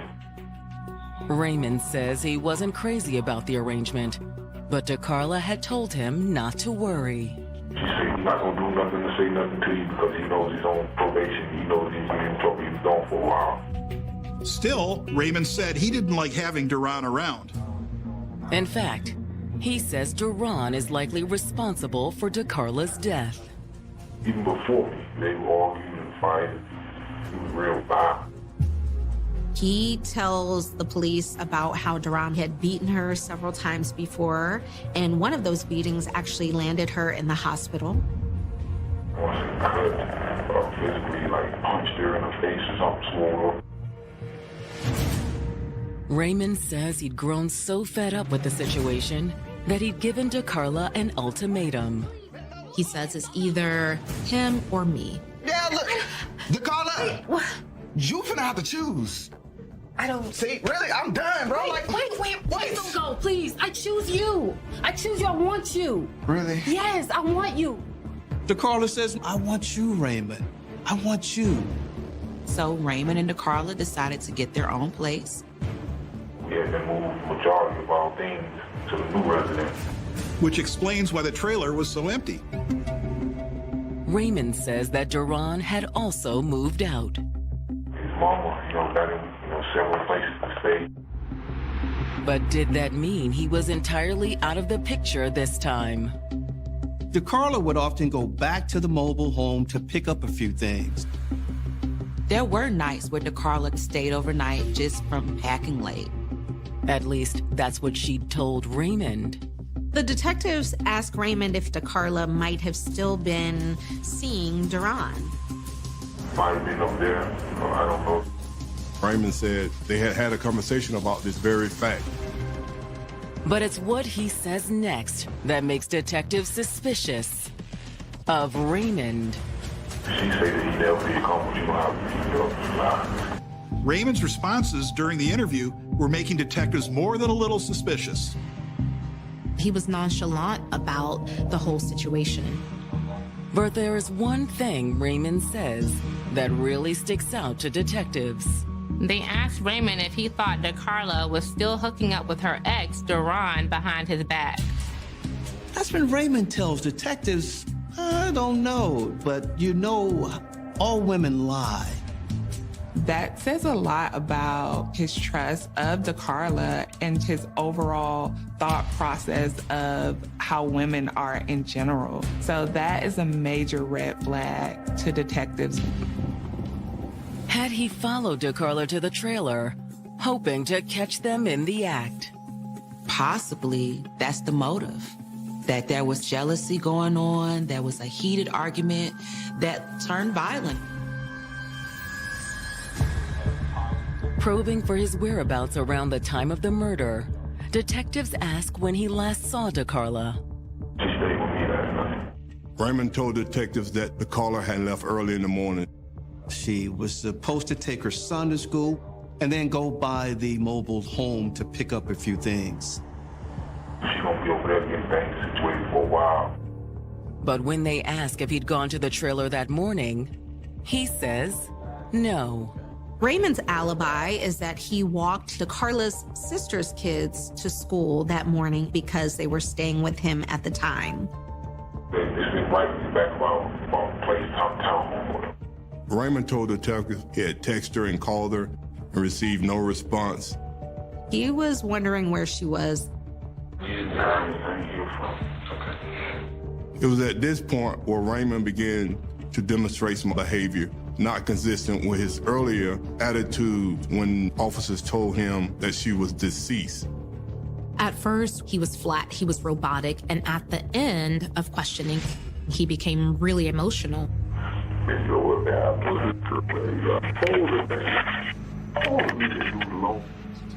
He starts breaking down. He's like, I told her, but she didn't listen. Detectives didn't know what to make of that. Is the reality that DeCarla is dead finally sinking in? Or is it the beginnings of a confession? He could be getting emotional because he's feeling guilty.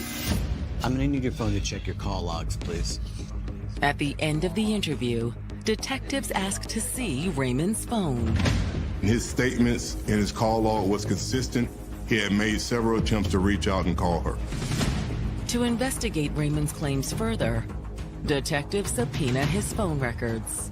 Since he made several texts and calls, there should be cell tower data that confirms exactly where he was. Then, while waiting to hear back from Raymond's cell phone provider, you can have a seat here. Detectives talk to DeCarla's 16-year-old son. They reached out to DeCarla's brother, who picked him up from school, and asked him to bring the teenager into the station. Thank you. When he sits down with detectives, DeCarla's son confirms that his mother did drive him to school that morning. He tells them that he slept most of the way to school, but she did, in fact, drop him off at school. His story was consistent with Raymond. However, he does mention something that Raymond didn't know. He remembers his mother saying on the ride to school that she was going to meet up with Duran a little bit later. She said Duran needed a ride to the probation office. Okay. All right. He had a meeting that morning with his parole officer. Considering how Raymond felt about Duran, it's no surprise that DeCarla did not tell him that she was meeting with Duran. Sir, can you come in, please? I'm gonna ask your uncle some questions. You can sit. She also neglected to mention it to her brother. You can have a seat, please. Since DeCarla's brother was already at the station, detectives interviewed him too. Did she tell you anything about meeting up with him this morning? DeCarla's brother is really surprised that DeCarla went to go see Duran without him. But she knows she won't be around him. She usually brings me along with her because we already know how he is.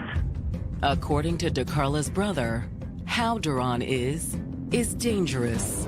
He tells the police that DeCarla and Duran had a very violent history, and they had made an agreement that anytime DeCarla was going to interact with Duran, that her brother needed to be there as well. He says they'd made the agreement after Duran put DeCarla in the hospital. Raymond had previously told detectives about Duran putting DeCarla in the hospital, but he hadn't known of any details. However, her brother does. DeCarla's brother actually witnessed the aftermath. I took her to the emergency room. He investigated, told me what happened. What Duran had done sounded awfully familiar to the detectives. Duran actually hit her in the head with a hammer. That the 36-year-old nurse had previously been the victim of a similar attack at the hands of her ex-boyfriend, Duran Williams. He tells the police that the incident that landed DeCarla in the hospital was due to Duran hitting her in the head with a hammer. When was that? This was back in 2009 or 2008. He didn't see her get hit with a hammer, but he came home, saw his sister in her room crying. What the hell? DeCarla, what's going on? And saw Duran sitting across from her. He was sitting in a chair trying to, apologize and talk to her or something. DeCarla's brother says he didn't know exactly what Duran had done until later, after he drove his sister to the emergency room. She told me that she had him in there fussing with her, yelling and cussing, running back and forth. Where you was at last night? What are you talking about? How you gonna go out with Raymond if we doing what we doing? So he left out the room the second time. And when he came back in the room running out.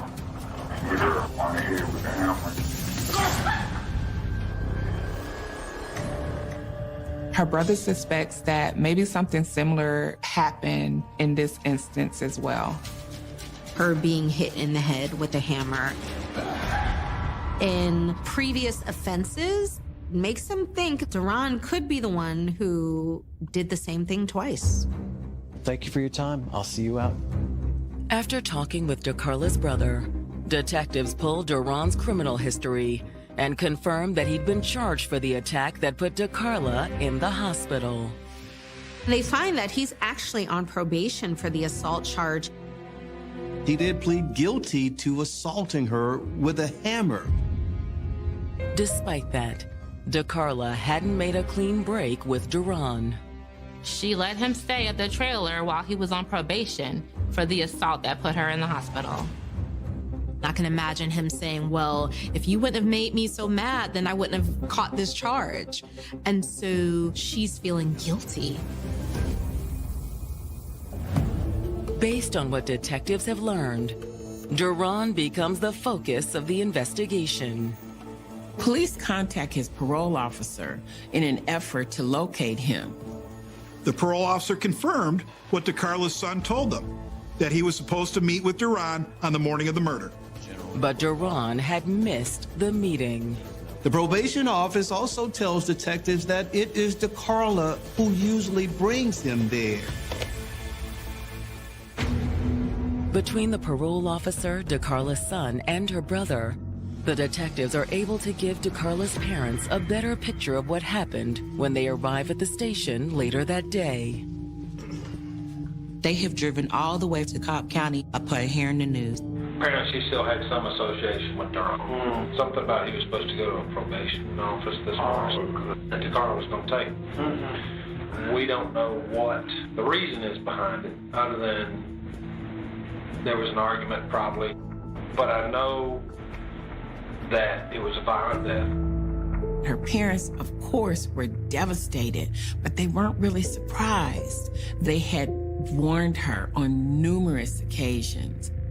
You know, anytime a person hits you, you know, it's time to walk away. But love doesn't work that way. Sometimes people stay. They stay too long. And now there was only one thing left to do. We're going to work and work and work and work and try to bring some justice to it. We're so sorry for your loss. Thank you for coming in. I'll see you all out.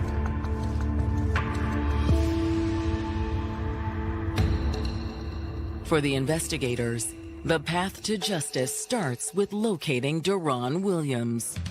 They put out an all points bulletin for him to be located. Detectives also issue a be on the lookout alert for DeCarla's car.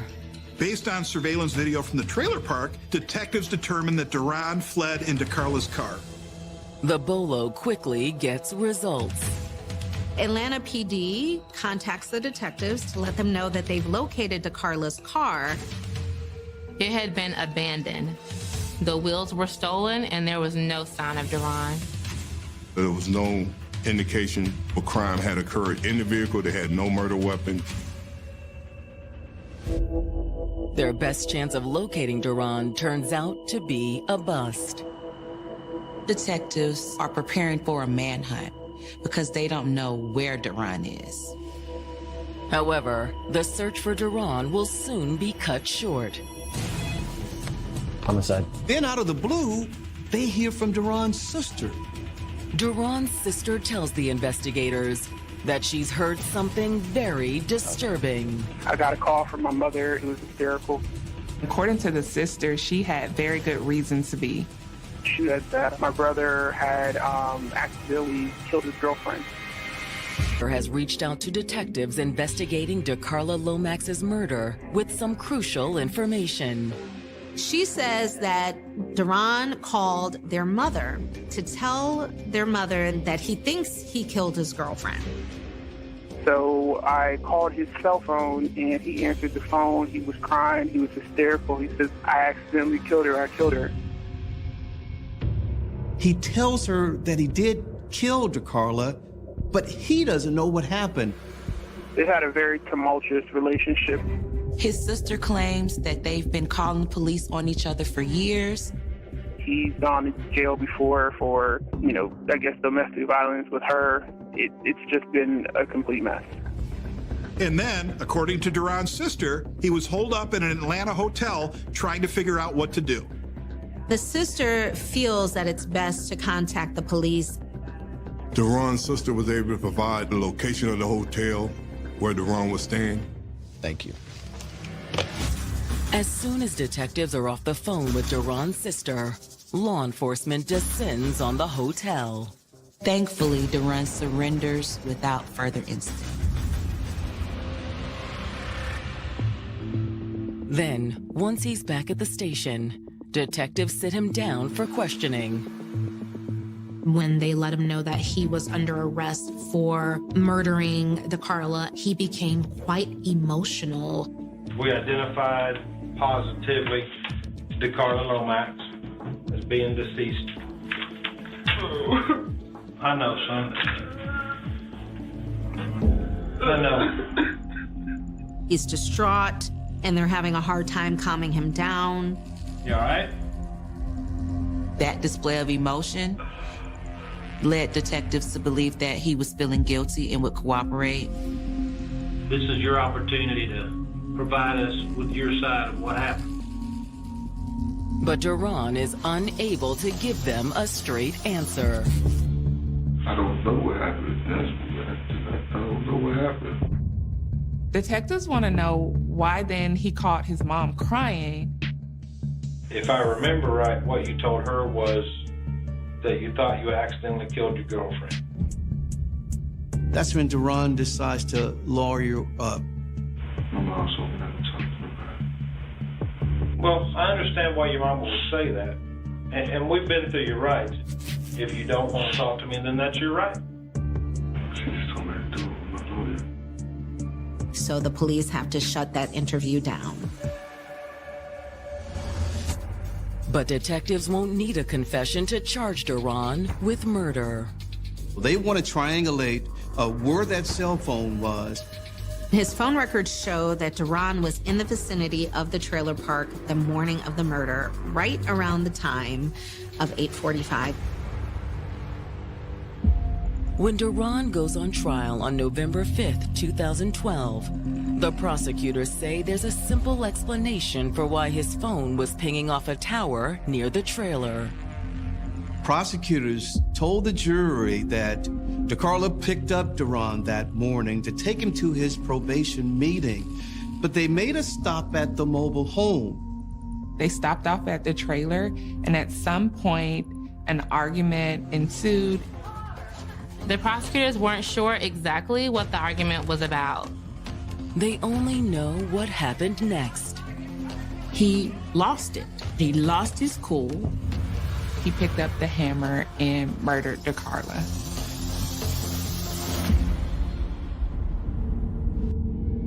Because unlike the previous attack, he hit her more than once. This definitely was a fit of rage from Duran. It wasn't until after multiple blows from the hammer that Duran realized DeCarlo was dead.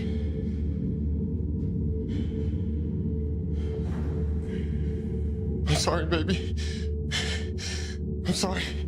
I'm so sorry. After the murder, he covered her face with a jacket. Then he got in DeCarlo's car and drove away, taking the hammer with him. Somewhere he ditched that hammer. It was never found. When it's the defense's turn, Duran decides it's finally time to tell his side of the story. Duran takes the stand, which is something you hardly ever see murder defendants do. In his testimony, he doesn't deny much of what the prosecutors claim. He tells the jury that DeCarlo did, in fact, pick him up to take him to his probation meeting. They stop at the trailer to do some last-minute packing. And in the process, they got into an argument. But Duran claims that DeCarlo started it. Duran said the argument started because DeCarlo accused him of texting another woman. Who is she? Don't worry about it. Duran says he tried to explain, but DeCarlo wouldn't listen. He states that she actually came at him. Just stop. Who is she? It's nobody. He picked up the hammer to swing at her just to get her off of him. Who is she? It's nobody. He was defending himself. That's what Duran claims, but the jury sees it differently. The jury sides with the prosecution and they find Duran guilty. He was sentenced to life with no possibility of parole. To those who love DeCarlo, the punishment is tragically too late. The initial 2008 charge where he had hit her with a hammer, he received no jail time. He was on probation for that assault when he killed her. If Duran had been behind bars, DeCarlo would still be alive. Having DeCarlo taken away from this world in such a violent way was a huge loss. She was caring. She committed her life to taking care of others. And it may have been her commitment to helping Duran, even when she knew it was over between them, that cost her her life. For whatever reason, Whether it was love or even misguided love, she allowed herself to stay in that.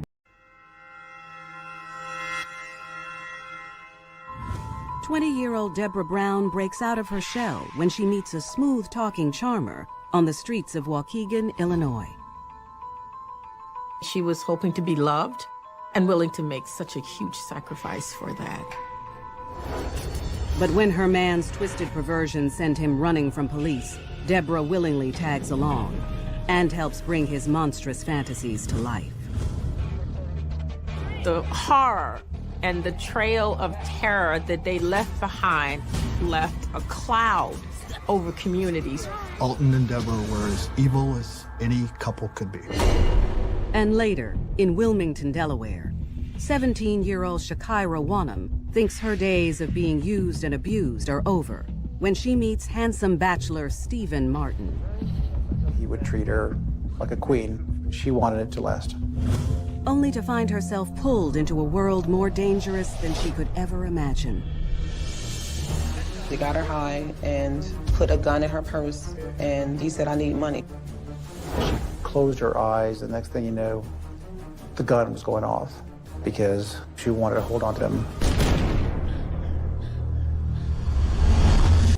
Growing up in the quiet suburbs of Waukegan, Illinois, young Deborah Brown certainly didn't seem marked for notoriety.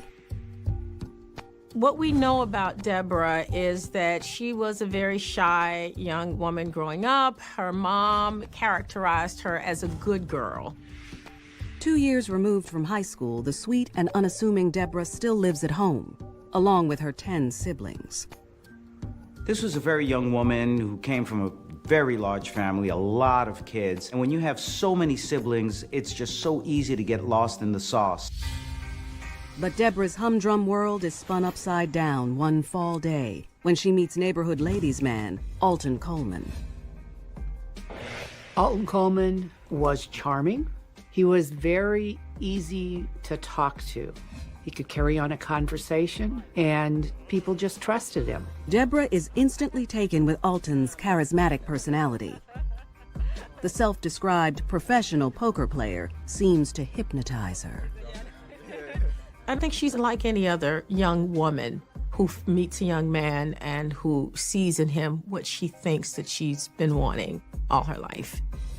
Romance quickly blossoms between the two, and after a few weeks of dating, Alton asks Deborah to live with him in the house he shares with his grandmother.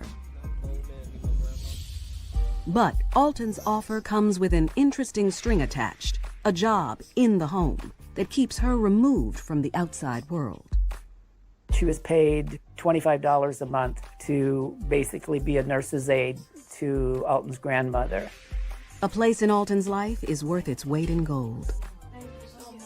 She would cook, clean, and do chores around the house. It gave her a sense of belonging, and I think that's why Deborah helped him. This was probably the first person that she felt actually needed her. For the next few months, Deborah lives a charmed life under Alton's spell. Until one day when Alton receives a court summons and reveals to Deborah a shocking secret. Alton, hey, baby, what is this? He was awaiting trial on a sexual assault of a 14-year-old girl. There were 6 different sexual violent offenses on record that Alton was engaged in prior to her meeting him. Don't worry about it, we good. It was well known in the neighborhood that Alton grew up that his mother was a prostitute, and she would often engage in sex with her Johns in front of this young boy.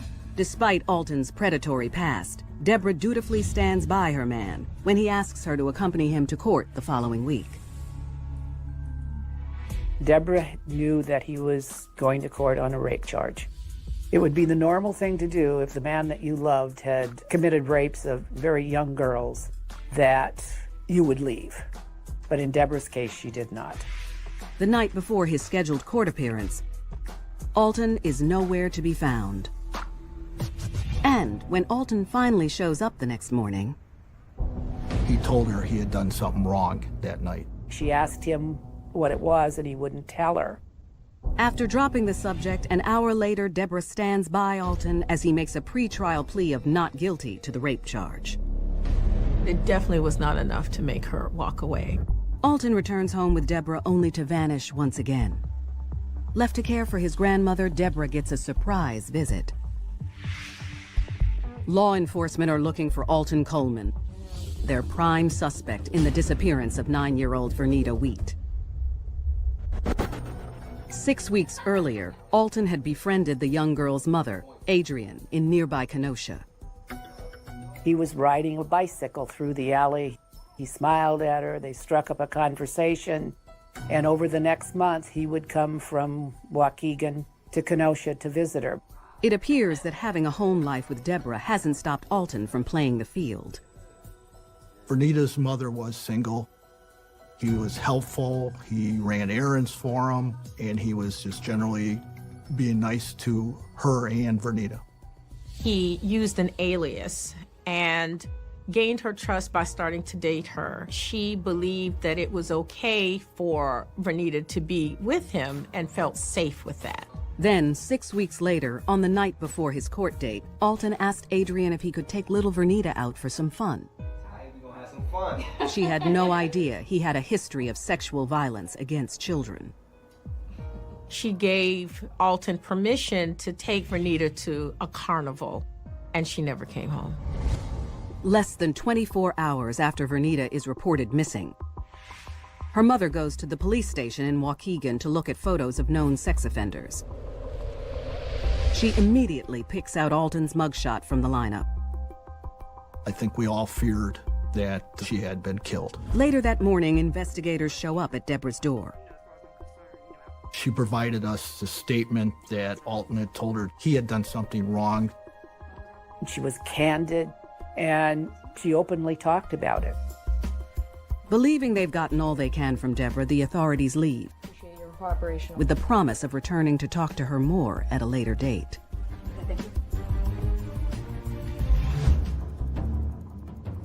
But law enforcement will never get that chance, because Alton will soon return to pick up something valuable he left behind.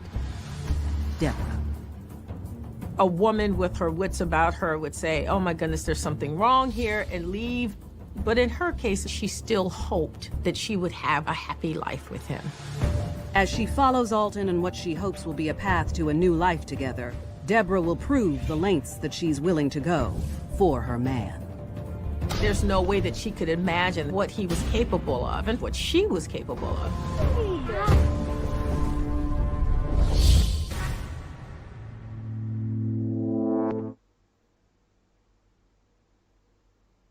50 miles north of Chicago, in the town of Waukegan, Illinois, 20-year-old Deborah Brown has stood by her man of 10 months, 28-year-old sexual predator, Alton Coleman. When he met Deborah, he was waiting trial on a sexual assault of a 14-year-old girl. There was something in Alton that she connected with that made her decide that it was worth being with him. But after being named the prime suspect in the disappearance of 9-year-old Vernita Wheat, Alton goes on the run. Less than 48 hours after taking off, Alton calls Deborah. Hey, baby. He has stolen a car and is about to leave town. And he wants Deborah to go with him. Alton was able to convince Deborah that he needed her to get away from the police. I think it was easier for Alton to escape capture by having a female with him. She compartmentalizes his very dangerous character so that she can continue to love him and be with him.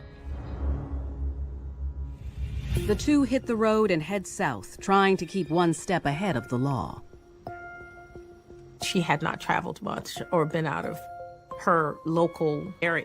But as long as she had him, I think she was okay with being in a new place. But law enforcement is hot on their trail. This became a nationwide manhunt, even to the point that the FBI placed Alton on a special most wanted list. After a week on the run, the fugitive couple abandons their stolen vehicle in Gary, Indiana, 72 miles south of Waukegan. But they can't outrun Alton's twisted compulsion when he sees two little girls walking alone. Alton asked Deborah to help him do something wrong. And then he told her to tell the little girls that she had some clothes for them. Having Deborah approach them first reduced the level of suspicion for the girls. Deborah approaches 7-year-old Tamika and 9-year-old Annie. Deborah said to the little girls, "I have some clothes for you. Would you like them?" And they said yes. And so then they walked a little ways toward a park. And then all of a sudden, Alton grabbed the one little girl, tore her clothes off, and told Deborah to hold the other little girl. Deborah follows her man's orders. With the fabric from the shirt, they created ties so that they can gag the girls and tie the girls up. Alton and Deborah forced the girls to perform unspeakable acts on them before savagely assaulting the 9-year-old Annie. Alton raped Annie, strangled her, and left her there. And then he asked Deborah to hold the feet of the little girl. Then he strangled her too. And then they just walked away. After eagerly obeying her man's every command, Deborah has crossed an unforgivable line. She has become a sexual predator and child killer. The fact that Deborah helped hold their legs down while he did this says to me that at this point she had completely bought into him. Alton was not holding a gun to Deborah's head. It is a true partnership. And now, finally, she can say she is a special person. She stands out. And she is an equal to this man who she really loves. Miraculously, Annie survives the brutal assault and is found by a passerby later that day. She directs him to 7-year-old Tamika's body. By now, every law enforcement agency in Indiana is aware of the fugitive couple. When authorities show Annie their photos, she is able to identify Alton from his mugshot. Meanwhile, Deborah and Alton are desperate to stay one step ahead of the law. They were on the run, and they needed money, they needed transportation. One day after their attack on the little girls, Deborah and Alton are still in Gary, looking for a vehicle to steal to get them out of the city. That's when they spot 25-year-old Donna Williams by her car. The thing is, my man... Alton and Deborah befriended Donna under the guise of wanting to be closer to God, and they used Donna's faith to lure her. Excited to have made new friends, Donna offers Deborah and Alton a ride to a church function. Once in the car, Alton and Deborah strike. Deborah takes control of the wheel, allowing Alton to ruthlessly force himself on Donna. Hurry up! The longer this killing spree goes on, the more invincible Deborah and Alton are feeling. And as part of that, the more addicted they are to this very horrific behavior. After Alton rapes her, he wraps his hands around Donna's neck and watches as the life is suffocated out of her. The ability to be even more gruesome and violent translates into excitement. It translates into kind of getting off on what she was doing. As they make their way out of town in Donna's car, the pair dump her lifeless body near an abandoned building. Despite the nationwide manhunt, Deborah and Alton managed to stay under the radar and travel undetected for the next 40 days. They stole many, many cars along the way. They would always take the license plate off before they abandoned them. So it'd take a while for the police to trace them. The longer the two are on the loose, the bigger the body count. I think after they had killed several people that they were enjoying the Bonnie and Clyde type murder spree that they were going on. For Deborah and Alton, getting involved in these grisly murders and rapes became sort of like the new normal for them. They needed to step up the game in order to feel that satisfaction and pleasure. They needed more of that thrill killing in order to really feel good. Later that summer in Kenosha, Wisconsin, the devastating fate of 9-year-old Vernita Wheat finally comes to light. Vernita Weed's body was discovered in the abandoned building about 3 weeks after we last knew of Alton and Deborah Brown's location. And in her pocket was the torn ticket for the carnival, identifying it back to the carnival she had attended. The cause of death was strangulation. When you have to handle the crime scene of a young child is probably the worst thing you could ever do as a police officer. Investigators find Alton's fingerprints on items near Vernita's body. But as evil as Alton was on his own, authorities know now he's even more dangerous with his willing accomplice at his side. I have to believe that at that time, Deborah was actually enjoying what was happening. Deborah Brown could have gotten away at any time she wanted to. But instead, she joins Alton as they ride through a peaceful suburb in Ohio where their savagery sees no bounds. It was really unimaginable, the level of horror that the two of them were able to inflict. And later in Wilmington, Delaware, 17-year-old Shakira Wanham puts herself in a deadly situation for the love of an older man. Shakira's intentions was to rob someone. She didn't mean to shoot someone. Shooting a gun was the last thing Shakira ever dreamed of doing.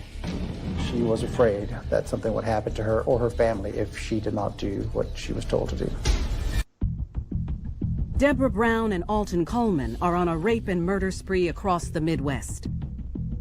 As eyewitness accounts and mounting evidence put to rest any illusion that Deborah is anything but a willing participant.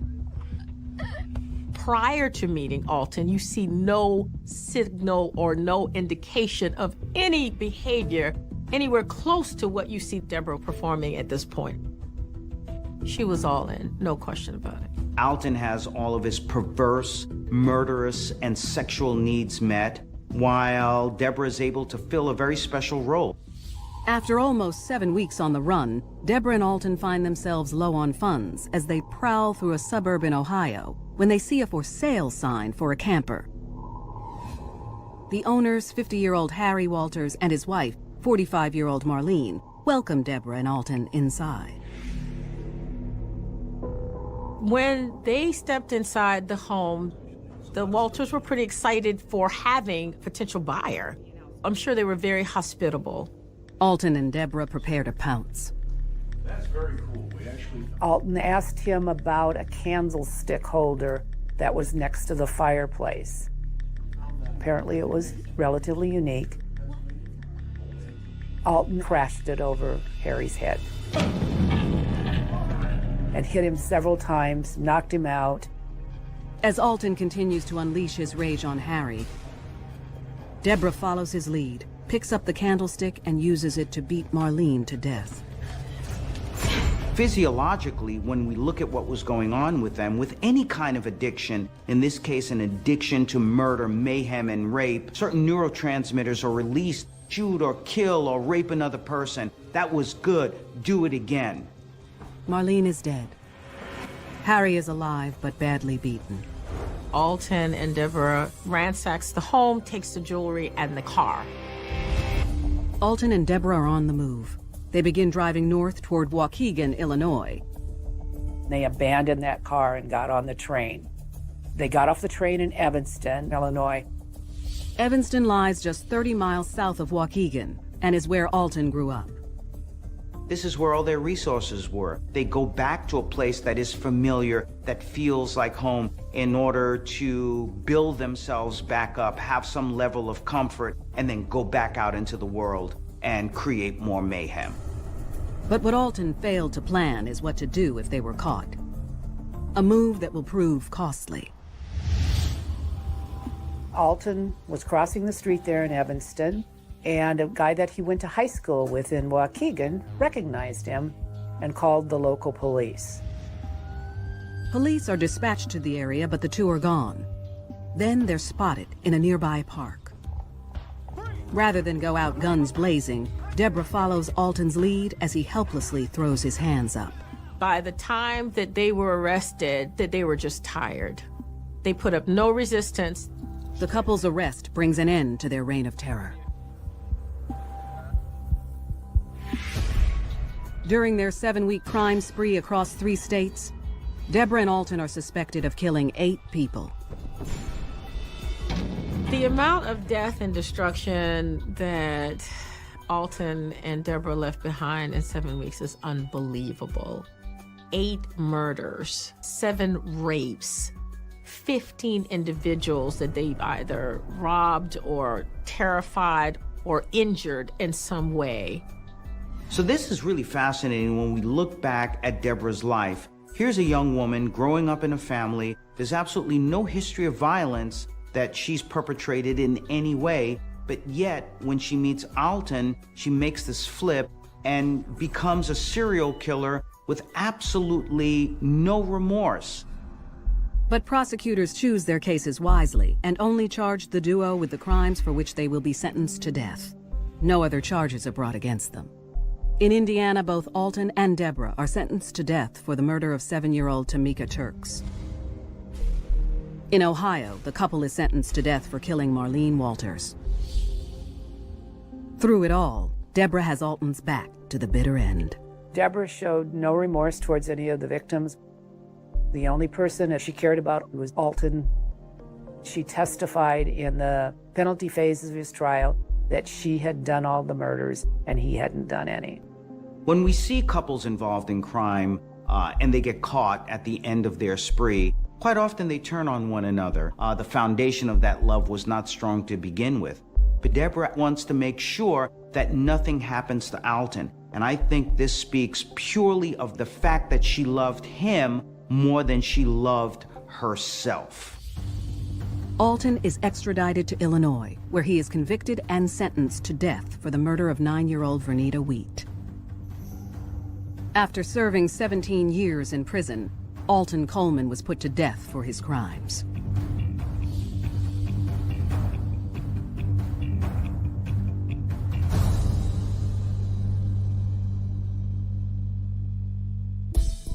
Willing to take the fall for her man, Deborah Brown took her devotion to the extreme.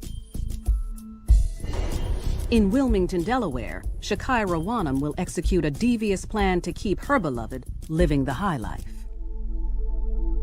Growing up poor in the worst part of the city, Shakira Wanham's childhood was far from idyllic. Shakira was born when I was 17 and a half. Shakira's father, he wasn't a good provider. I was the one that was working. He was an alcoholic. He had serious mental health issues. In fact, he was bipolar. Shakira's father's volatile personality makes her home life extremely unstable. Shakira's father was a violent man, and he was abusive towards her mother. When she see that he would put his hands on me, Shakira would try to pick up something and hit him to protect me. She witnessed abuse all the time when she was a child. One such event, on New Year's Eve, proves to be a defining moment in 5-year-old Shakira's life.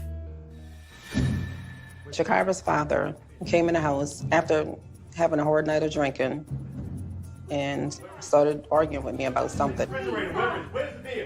The father goes into the kitchen, comes back with a steak knife, and goes after her. And he stabbed me in the back. Then he pulled it out and came at my heart and then came at my throat. And Shakira was standing right next to me watching everything happen. Despite a punctured lung, Deneen survives the attack. She returns home 2 days later, but will need the next 8 months to heal. The incident is burned into Shakira's psyche, and it will pave the way for all of her male relationships to come. When we see a child who's exposed to violence, then that violence becomes part of their lives. Either they choose someone who's very violent in order to live with later on in life, or they perpetrate that violence. Get off of me! Get off of me! She was unprepared for what was about to occur. If it wasn't for love, Shakira would have never committed this act.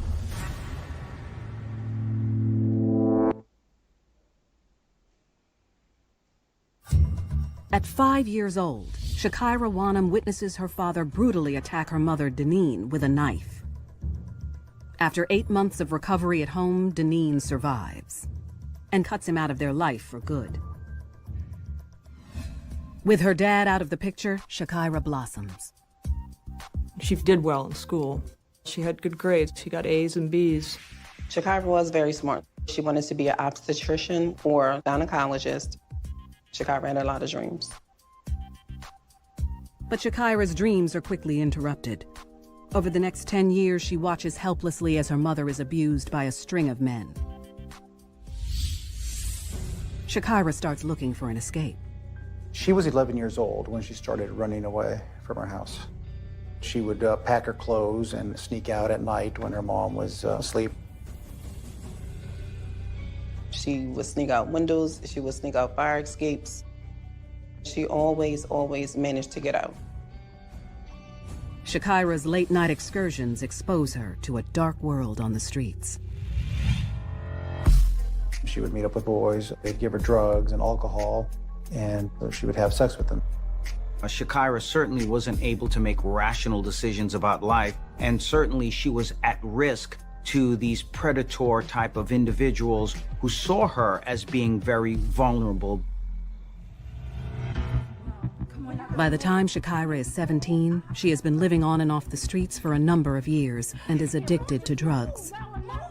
Deneen tries to get her daughter help and sends her to various drug treatment programs. Shakira spent 3/4 of her life in treatment centers because I was trying to find out what was going on with her. She did succeed in those treatment centers, but when she came home a week later, maybe 2 weeks later, she would do the same thing. But all of that changes when 23-year-old charmer Stephen Martin sets his sights on Shakira. Shakira saw Stephen on the street, and somehow they ended up talking. Within days, they're inseparable. Unlike all other men in her life, Stephen showers her with affection. She had a good time with him. He treated her like she wanted to be treated. I think Shakira felt as though she had someone in her life that is finally showing her some attention, and she just gravitated towards it. Stephen is a well-known drug dealer, but to Shakira, he acts like nothing but a prince. So when he asks her to move in with him just 2 months after they meet, Shakira thinks she's finally found everything she's wanted. He would run her bath, water, fix food for her. She didn't think a guy could treat her that way. And she was gonna do everything she could not to let it go. But that feeling doesn't last. Not long after the two start playing house, Shakira learns that her guardian angel is actually a devil in disguise. All the money Stephen makes from dealing has one purpose: to support his addiction to a street drug called Wet. Wet is a drug concoction where you take a regular cigarette and dip it in PCP. So individuals, sometimes they become very, very violent. At other times, they even become psychotic. Suddenly, the affection that Shakira has been desperately craving is now coming at a much steeper price than she ever imagined. He became abusive.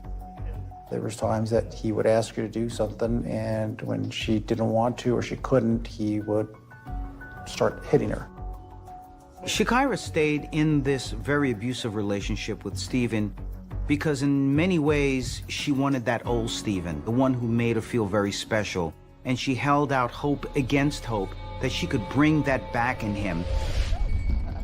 She wanted to do everything she possibly could to please this person. When Shakira met Stephen, she had no idea that she would end up in jail. 17-year-old Shakira Wanham is 4 months into a relationship with 23-year-old Steve Martin, a street hustler who's addicted to drugs. Stephen, he would beat her up. He would tell her, do this, do that. You know, he would verbally abuse her. She was afraid that something would happen to her or her family if she did not do what she was told to do. Stephen's dramatic personality change is bad enough, but things are about to get even worse. You're gonna learn today. Smoke it. 4 months into their relationship, Stephen is high on wet and craving more. Stephen said, I need money. I need you to rob somebody. Because, you know, you're young. You wouldn't get into as much trouble as I would if I was to do it. He took the gun that he carried with him all the time and wiped his prints off of it, handed it to her, and said, I want you to go get me some money. Stephen taught her how to use the gun and said, don't ever let anyone take the gun from you because they'll take it and use it on you. She was just very, very afraid, and she just wanted to bring something back to him so that she wouldn't get beat up again. Later that night, Shakira contacts the easiest target she can think of. A local street pharmacist named Johnny Jackson. He was a drug dealer, and so she assumed he would have money on him. Shakira tells Johnny she's looking to score some drugs, and he agrees to pick her up in a nearby neighborhood.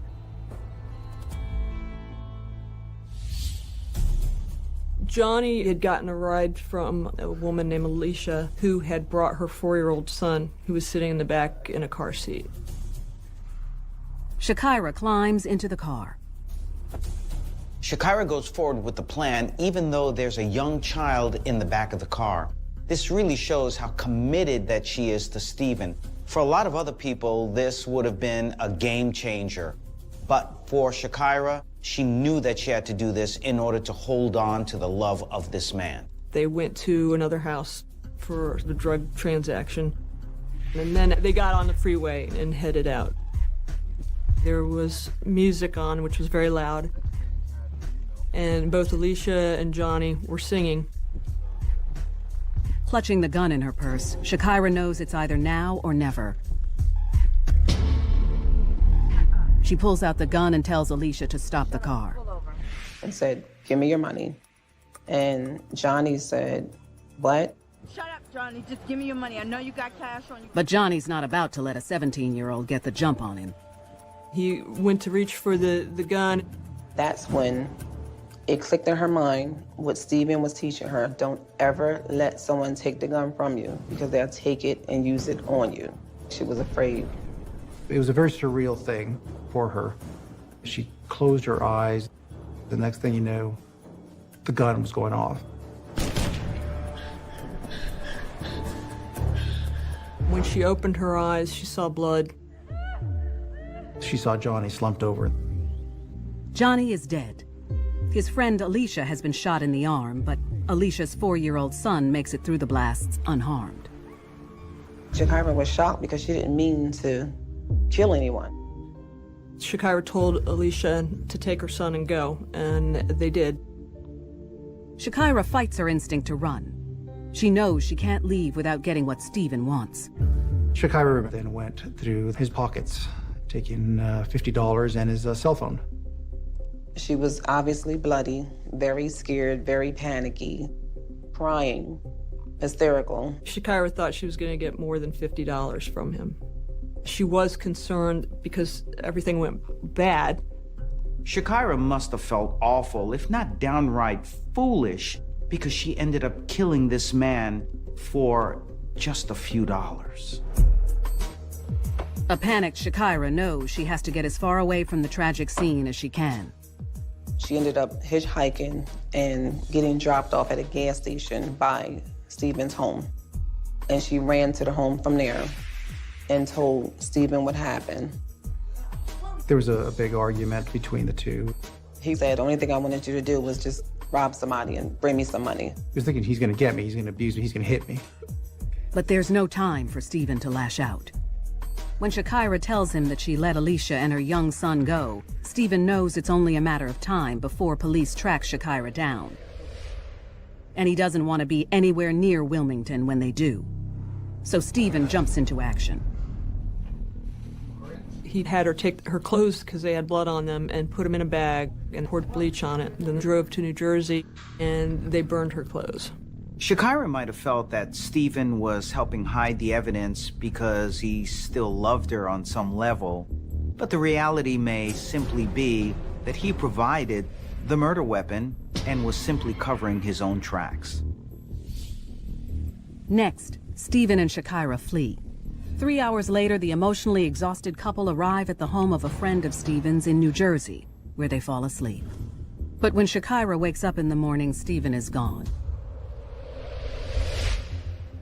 It was a pure shock for her. And I think part of that was the fear of, how am I going to deal with this situation without him? He's always told me what to do. How am I going to get through this?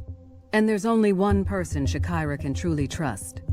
Her mom, who she hasn't spoken to in 6 months. When I got a phone call about 1 in the morning, obviously I was happy to hear from her. And she said, well, Mom, I'm gonna come home. And I said, well, good, well, come on home.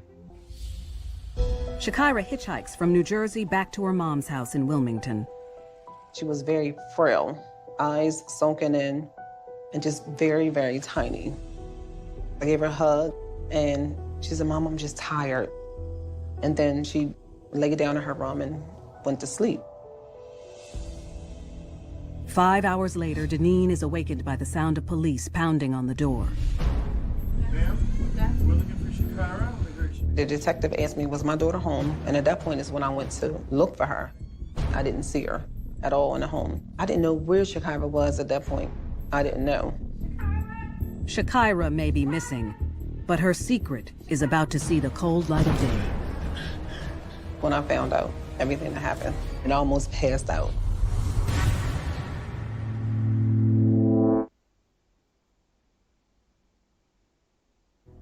"17-year-old Shakira Wanham lands on her mother's doorstep after committing a robbery for her man, Stephen Martin, that ends in murder.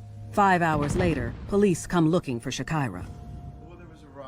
I go open the door, and it's the police, and I'm shocked.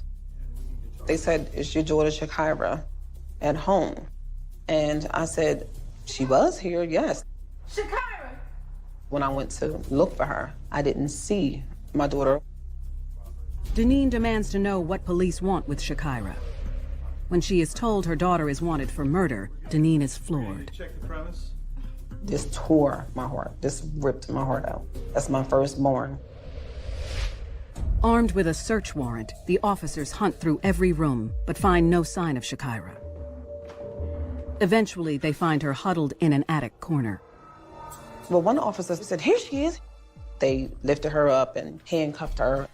Police haul Shakira away for questioning, where she gives up everything to police, including the man who put her up to it. She said Stephen asked Shakira to rob for him after giving her some drugs. If she didn't do what he wanted her to do, he would beat her again. And they went to his home and found ammunition. And that's when they found him and arrested him. Stephen admits to giving Shakira a gun, but vehemently denies having anything to do with the murder. He is arrested and convicted of a weapons-related violation, but faces no charges in the murder of Johnny Jackson. Stephen is sentenced and serves only 2 years in prison. This was something that was an emotional assault to her, because after all, she was just following his commands and trying to help him get money so that he can do drugs. Shakira committed this murder in order to please Stephen. At the end of the day, it was Shakira's fault that Johnny Jackson lost his life. And Shakira knows that. A little over a year later, Shakira faces a jury for her crimes, and she tells them that she's remorseful for her actions. During trial, Shakira stated that she wished she could change places with Johnny. She feels very, very bad about what happened. She expressed sorrow for the family and the people she'd hurt. Shakira is convicted of 1 count of murder in the first degree and receives life in prison plus 17 years. On appeal, Shakira's lawyers argue against her conviction, citing her traumatic upbringing and age as mitigating factors. She is resentenced to 21 years. She, fortunately, will have a life when she gets out of jail because she was so young. So she'll be able to make her way back into society. Today, Shakira has changed from the naive teen who killed in the name of love to a mature woman with a message. The main thing that Shakira wants now is for people to learn from her mistake. They say, find a man that treats you like a queen, who showers you with love, attention, and the finer things in life.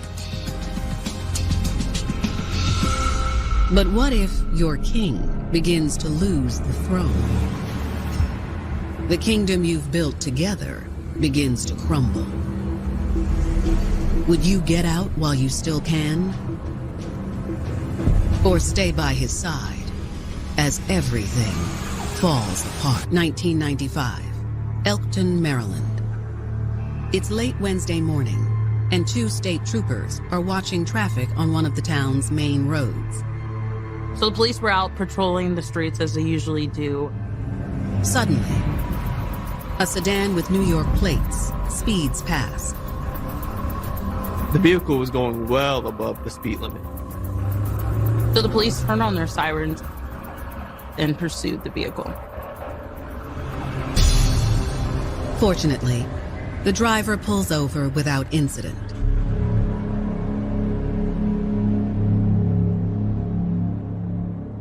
They asked to see his driver's license. In reviewing the young man's ID, the troopers learn he is 27-year-old Alan Tate, and he lives 140 miles away in Brooklyn, New York. Alan Tate, he's just acting suspiciously. During the traffic stop, Alan was visibly nervous, almost panicking. When the troopers ask to see Alan's vehicle registration, they notice something even more alarming. When Alan reached for his registration, the officer saw a little baggie of white powder.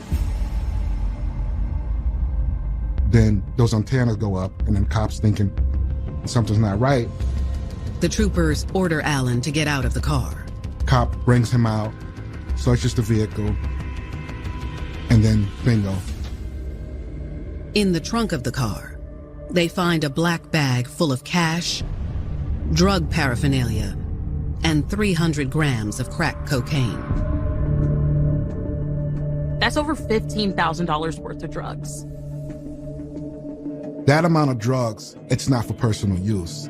It's an intent to sell. For the authorities, this traffic stop turned drug bust is only the beginning. He's definitely working for somebody. So they want to find out who is he working for and how big of an operation this is. But to take this case all the way to the top and catch the kingpin, authorities will need the cooperation of his queen. She was loyal to him. She was ride or die, by his side.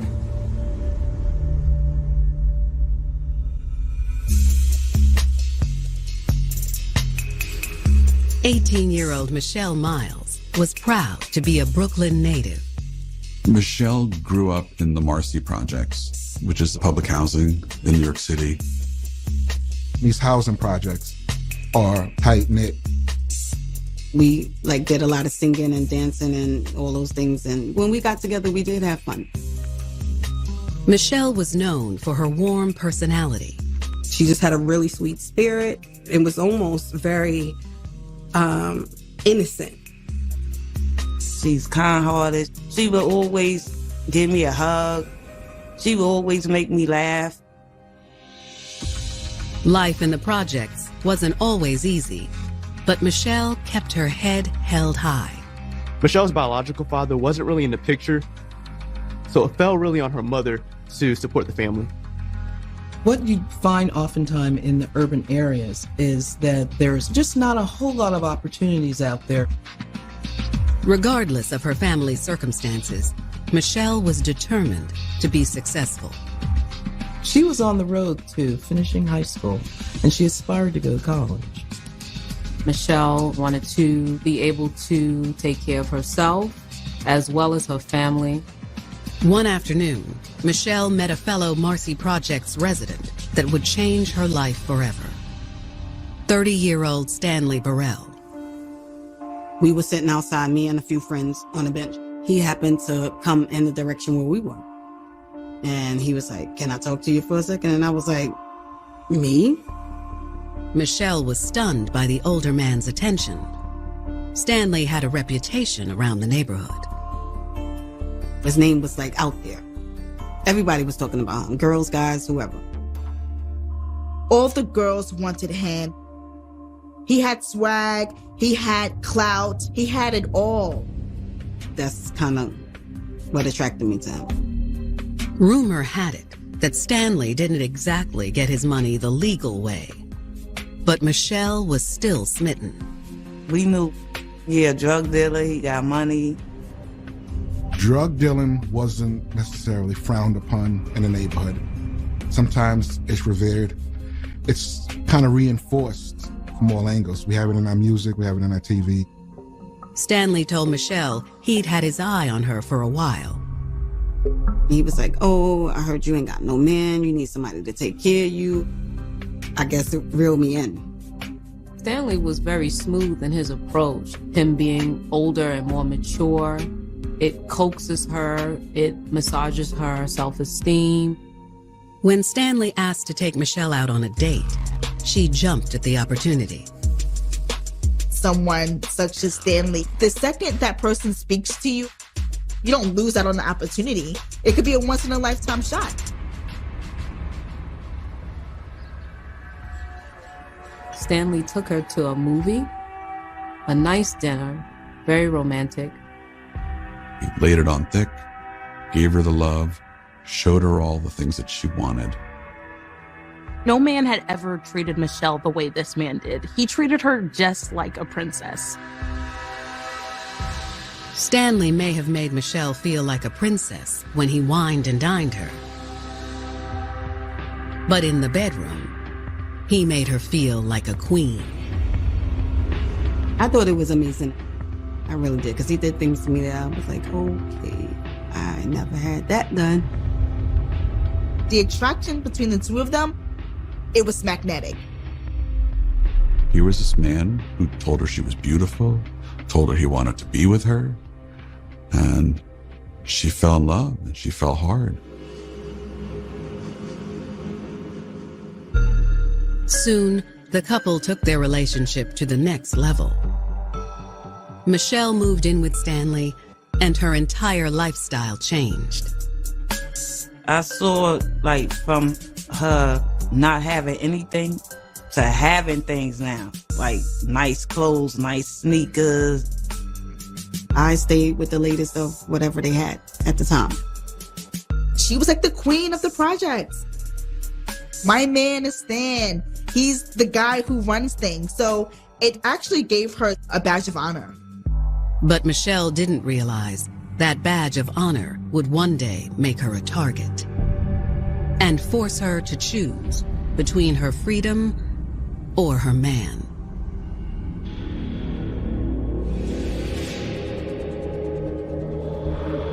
February 8th, 1995. Maryland state troopers have just discovered drugs in the trunk of Alan Tate's car.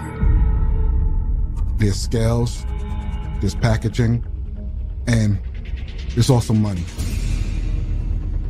This wasn't just some random guy's drug stash. This guy's a drug courier. The state troopers take Alan into custody. The police know that if he's the one transporting the drugs, he's working for somebody. Their next objective is to find out who he's working for. Back at the station, Maryland police have gotten the FBI involved. They know this is a bigger operation, so the feds come in. When the police see someone carrying this big of an amount of drugs, they consider it a really big deal. When FBI agents sit down with Alan Tate, it doesn't take long for him to crack. He says he's just the driver, and the people that they really should be looking for are Stanley Burrell and Michelle Miles. As Alan starts to tell his story, he'll launch a 2-year undercover operation to take down one of New York's biggest drug rings and reveal the tumultuous relationship at the center of it all. So this couple thought that they were untouchable, that they were above the law. In 1990, 18-year-old Michelle Miles fell hard for 30-year-old rumored drug dealer Stanley Burrell. He was a lot older than her. Michelle was young, but she loved him. That was her man. He enticed me. He told me, oh, I could take care of you. And I said, oh, maybe there's some truth to that. The guys that are hustling, you know, selling drugs, they have the swag, they have the juice. He gave her gifts, gave her a sense of self as well as support. In the project, they was considered the king and queen. But Michelle would soon learn the flashy new lifestyle her man afforded her came at a price. Michelle had no idea that her newfound love was about to cost her everything. February 8th, 1995. FBI agents are sitting down with 27-year-old Alan Tate. His vehicle was searched, and they discovered 300 grams of crack cocaine. It's clear to cops that Alan is just a driver. So what they want to know now is, who's running the show? Alan Tate was claiming to be a courier for Stanley Burrell and his girlfriend, Michelle Miles. Alan claims to have a wealth of information about Stanley and Michelle. He claims that in addition to working with the couple, he was actually good friends with them as well. Alan explains Stanley had been involved in the drug game for a while before he started dating Michelle. But eventually, Stanley decided to introduce Michelle into the business. Alan remembers one night where he and some of the other members of the organization were in a Brooklyn apartment that was not too far away from the projects. This is pretty much a trap house. They were dividing drugs and packaging them for distribution. At one point, Stanley showed up with Michelle. So I went into the room and I seen the drugs. Stan explained to her that that was crack cocaine. And in the other pile, there was heroin. According to Alan, Michelle seemed taken aback. She'd heard some rumors, but he had never brought her around the organization. I never seen it, nor was I around it. I've never seen it up close like that. Alan says then Stanley requested something from Michelle that no one expected. Stanley asked me if I would help him package the drugs. And I was like, are you serious? Michelle was in total shock. This was a huge leap into Stanley's reality. Alan says Stanley began to coax Michelle and assure her that everything would be okay. He told her to trust him. He wouldn't let anything happen to her, but he needed her help. She had a major sense of loyalty to him, to stick by his side. Eventually, Michelle conceded to her man. I gave in because I was in love with him. I'm going to do what I can to keep him. Alan tells detectives that he saw a turn in Michelle that night. When she first got there, she was scared, she was nervous. By the end of the night, she was packaging drugs like a pro. She would do whatever he asked her to do, with no questions about it. I was ride or die. With Stanley's guidance, Michelle gradually became a key player in the organization. Stanley taught me to purchase drugs. He taught me to cook them, and he taught me to package them as well. She was called the Master Chef. She was called the Get Money Chick. In fact, Alan claims Michelle became the one keeping track of all the money. His friends collected the money. After they did that, the money would come to me. Alan says Stanley was giving Michelle a solid cut of their profits. He gave me $1,100 a week. Making that $1,100 a week was very appealing to me at that age. They was king and queen. Everybody knew they had money. They running everything. But according to Alan, by the summer of 1994, there started to be trouble in paradise for the couple. I found out that Stan is messing with someone else. Alan says it all came to a head one night at the trap house. Suddenly, Michelle burst through the door.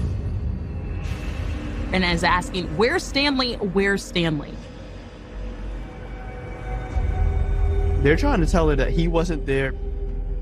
But Michelle made a beeline for the bedroom. I go to the back, and then I caught them. So we start fighting. And then he coming trying to pull us apart. He eventually separated us. Alan says things only escalated from there. I knew where he kept his weapon. So I went and got the gun. He knew I knew how to use the gun because he taught me how to shoot. I'm like, whoop, bitch. After the woman left, Michelle was still clearly distraught. I'm sick. Like, I'm really literally like sick. Like, how could he do this? He was trying to talk to me. I didn't want to hear anything he had to say. Words wouldn't even come out my mouth at that point. But Alan says as Stanley continued to beg for forgiveness from Michelle, her demeanor changed. He said whatever to convince me not to leave him. And I stayed with him, even after that. I didn't want to lose whatever we had. She didn't want to lose the connection that she had with Stanley. He was not only a friend, a lover, he was her everything. Men like Stanley, they manipulate and they take advantage of you for their own benefit. She loved him authentically.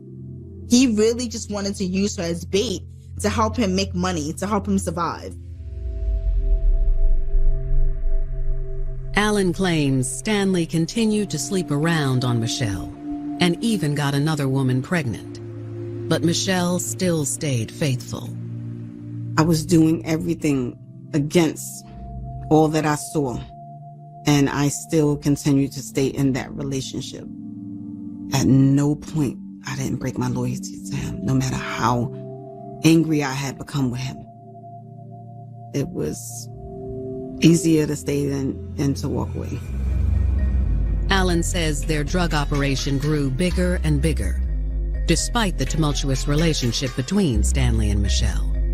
Michelle happened to be right alongside of Stan, organizing, cutting up. She is the queen pin.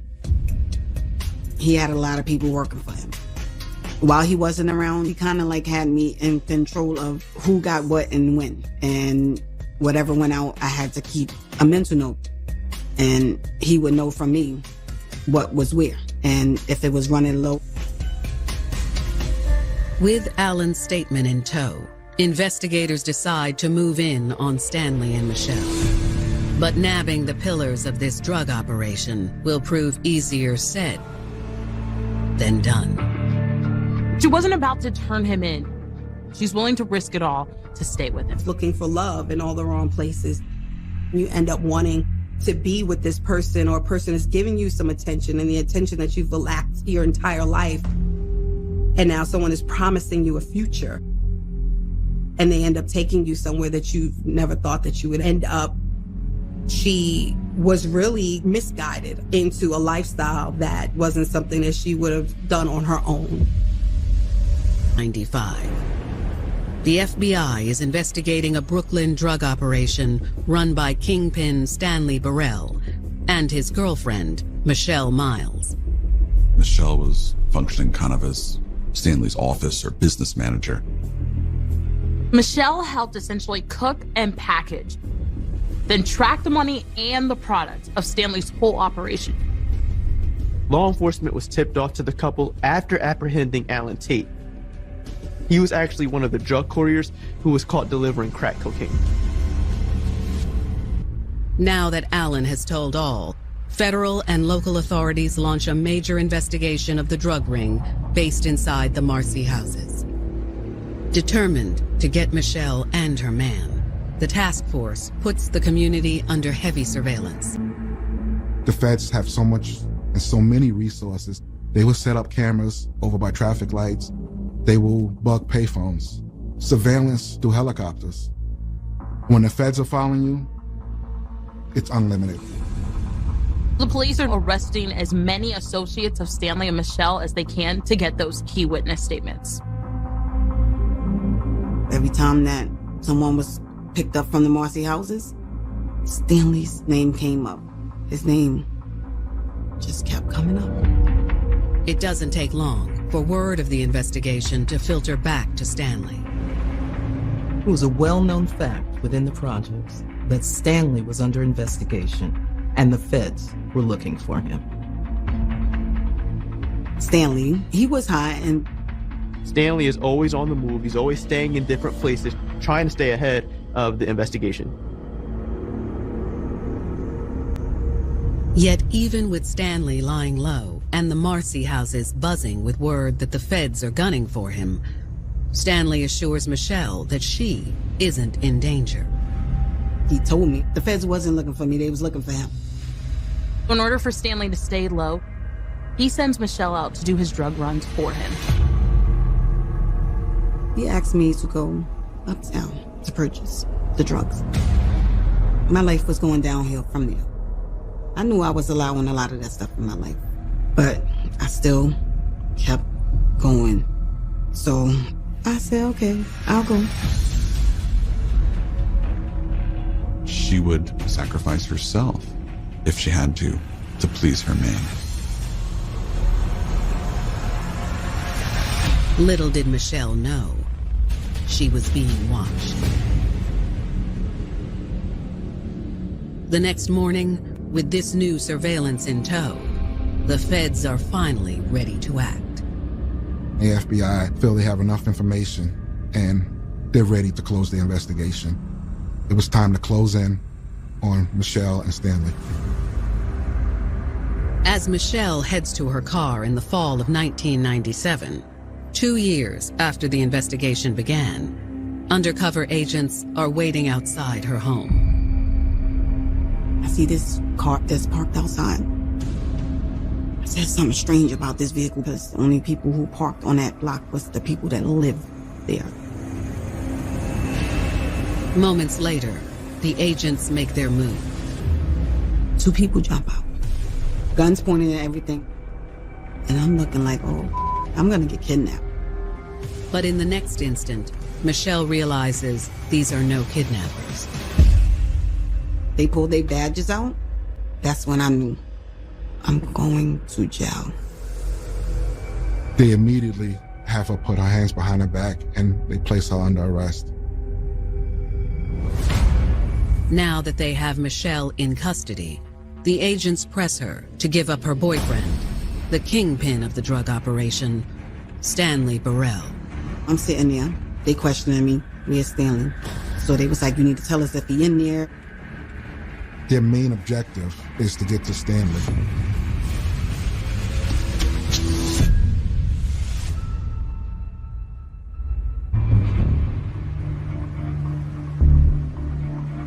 In the fall of 1997, federal agents have just arrested 25-year-old Michelle Miles outside her Brooklyn apartment for her participation in an extensive drug trafficking operation.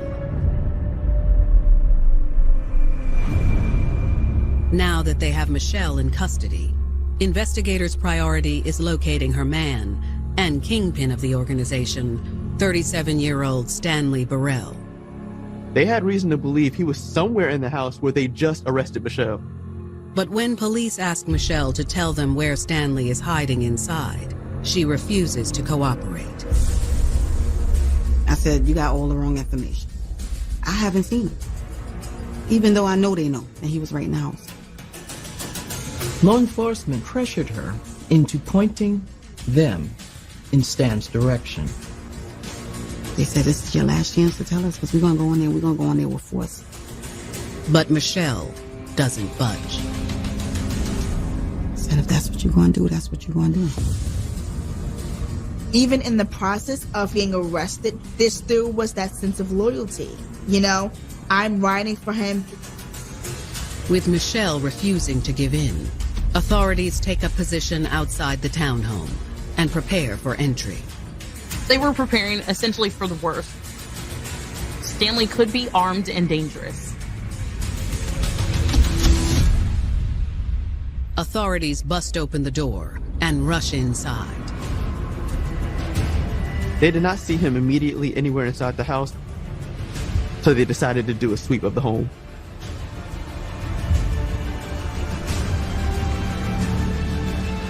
They eventually found him hiding upstairs in a closet. Moments later, agents escort a handcuffed Stanley to the police cruiser. They bring him out, sit him in the same vehicle that I'm in. He didn't know I was in there until he got in. The stakes are high in this situation, but Stanley seems calm. He didn't even have to say to me, Michelle, don't say anything, because he already knew I wouldn't. Instead, all Stanley says is for Michelle not to worry. Stanley was nonchalant about it. Like, they ain't got nothing. We good. They got nothing. It's true. Law enforcement doesn't find any drugs inside Stanley and Michelle's home. When you go to lock up a kingpin, you know there's not going to be any drugs there. However, the search does uncover a different treasure trove of evidence. They find stacks of cash.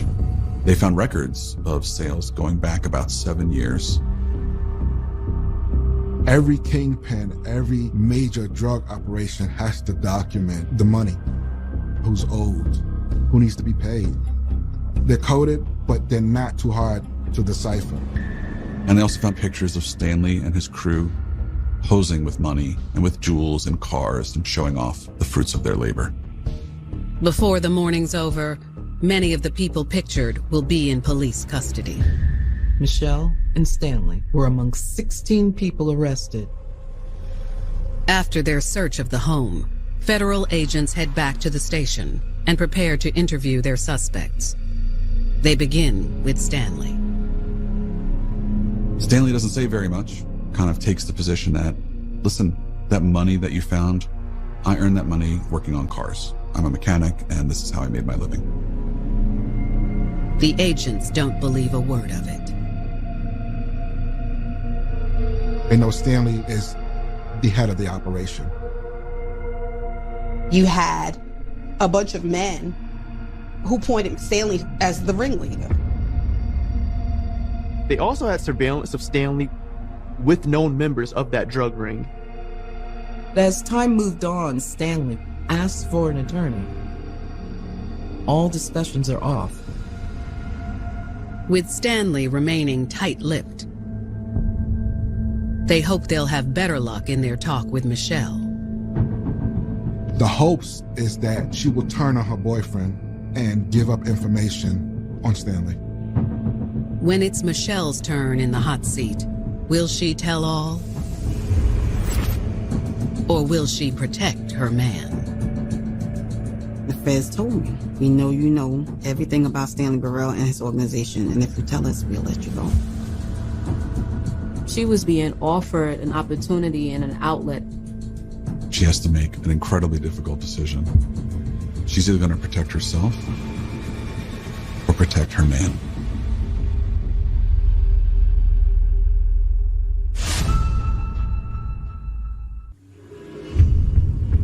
In the fall of 1997, 25-year-old Michelle Miles and her boyfriend, Stanley Burrell, are both in federal custody.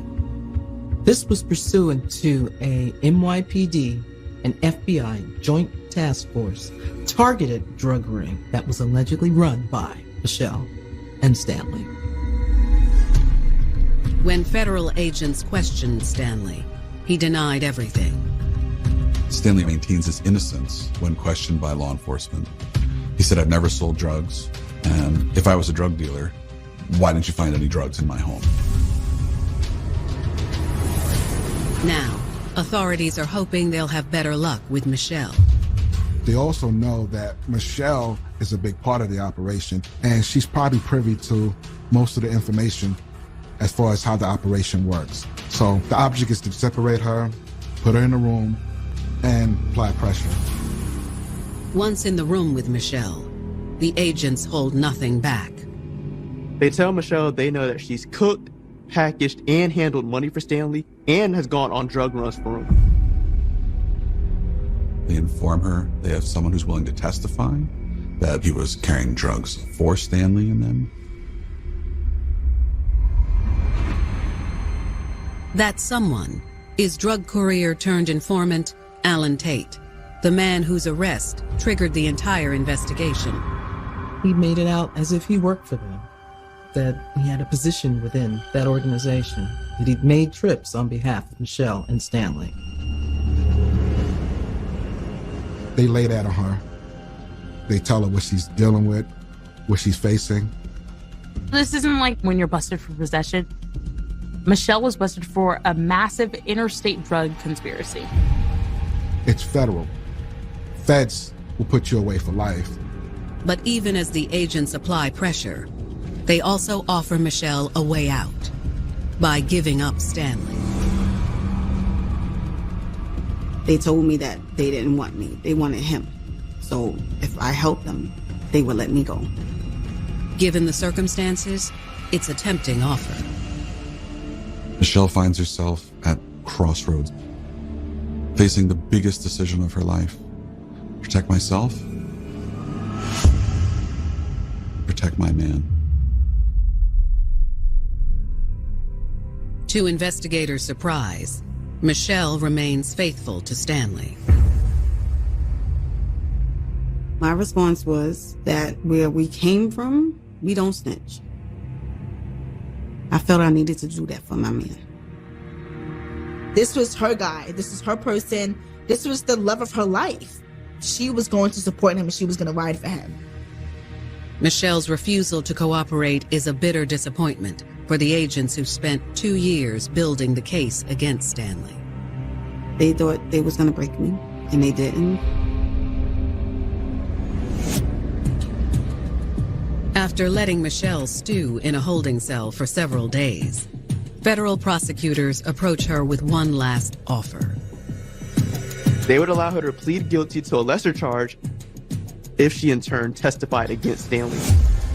Michelle's public defender urges her to take the deal. But once again, Michelle shocks everyone. She'd refused to go along with the plea deal. Not only does she say no, she fires her attorney.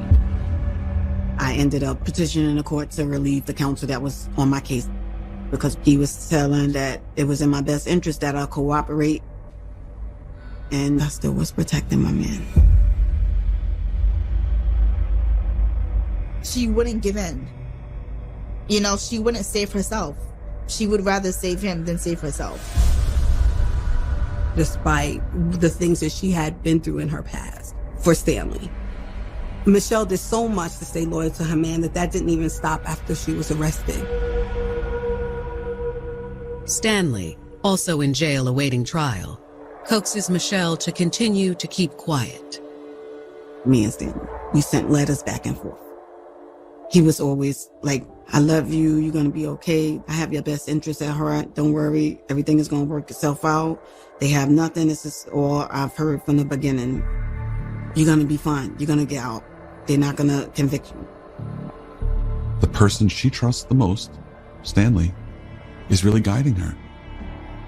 I didn't break my loyalty to him. So now, I guess I have to fight. But is Michelle making a grave mistake? Michelle's welfare wasn't something that really crossed his mind. He had some type of mind control over her. Stan just wanted to be aware of the moves that were being made by Michelle. But he wasn't in love with her. You can't be in love with a woman and put her in that situation. You can love someone because of the person that they are. But if you're in love with someone, you would never put them in harm's way. So there's no way that he could have possibly been in love with her. Not by a long shot.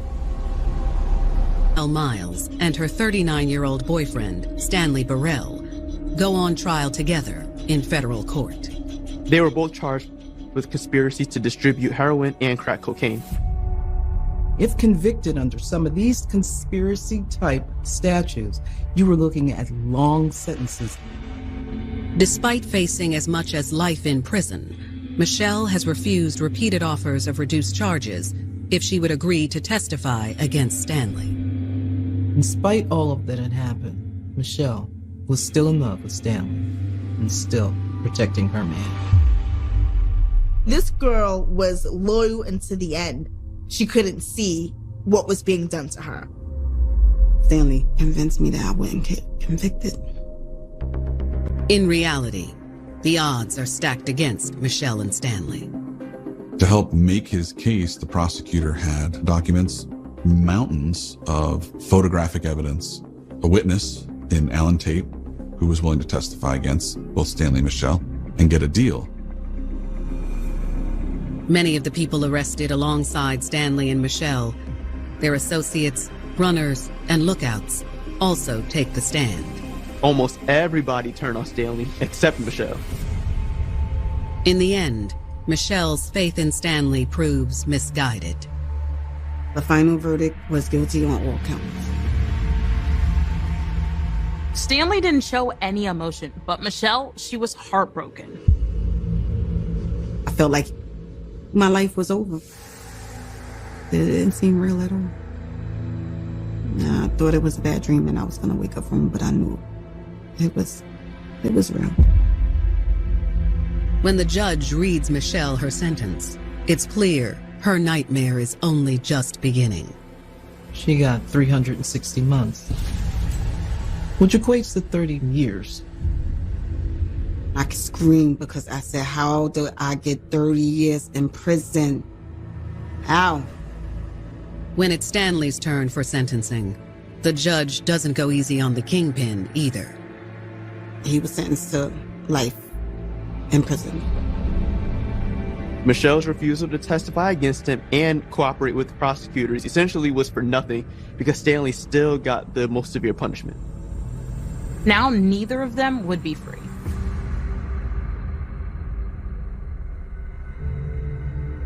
From behind bars, and with the gravity of her sentence weighing on her, Michelle finally starts to break free from Stanley's grasp. I just felt like, Michelle, you have to separate yourself from him. Because this man is going to be the death of you. Look at what I'm going through right now. Had I not continued on in this relationship, I wouldn't be here. In 2016, after 19 years behind bars, Michelle gets an opportunity for a second chance at freedom. President Obama launched the Clemency Project. It allows qualified federal inmates to petition to have their sentences commuted. This program was aimed to help nonviolent drug offenders just like Michelle. Michelle works with a pro bono attorney to apply for the program. And in May of that year, she receives an official response signed by President Obama. The letter said that you are a prime example of rehabilitation, and therefore I granted you clemency. I screamed. A huge weight was lifted that day. Since her release, Michelle hasn't missed a beat in rebuilding her life. I'm so proud of her because she came home and she got right on her feet.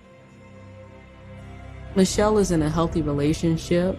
She has her own place. She's gainfully employed.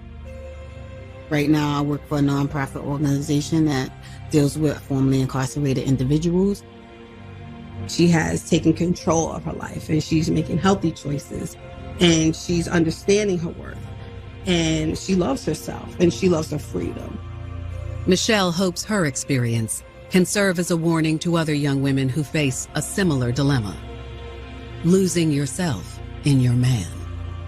I wish to reach young girls to really deter them from making the same mistake that I did. Don't do it. Don't date a drug dealer. Don't date anyone doing anything illegal. It only leads to exactly what happened to me, prison. Or a casket, depending.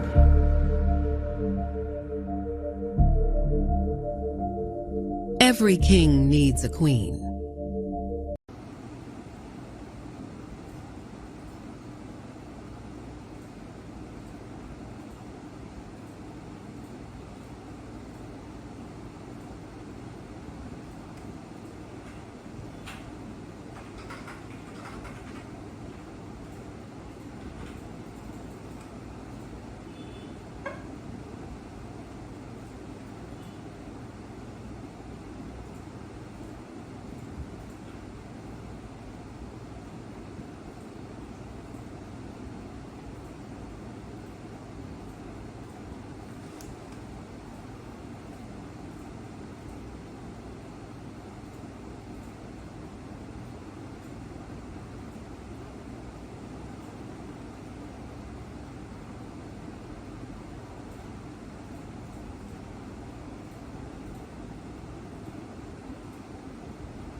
ba bạn ở nhà bạn tôi trả bạn 35.000.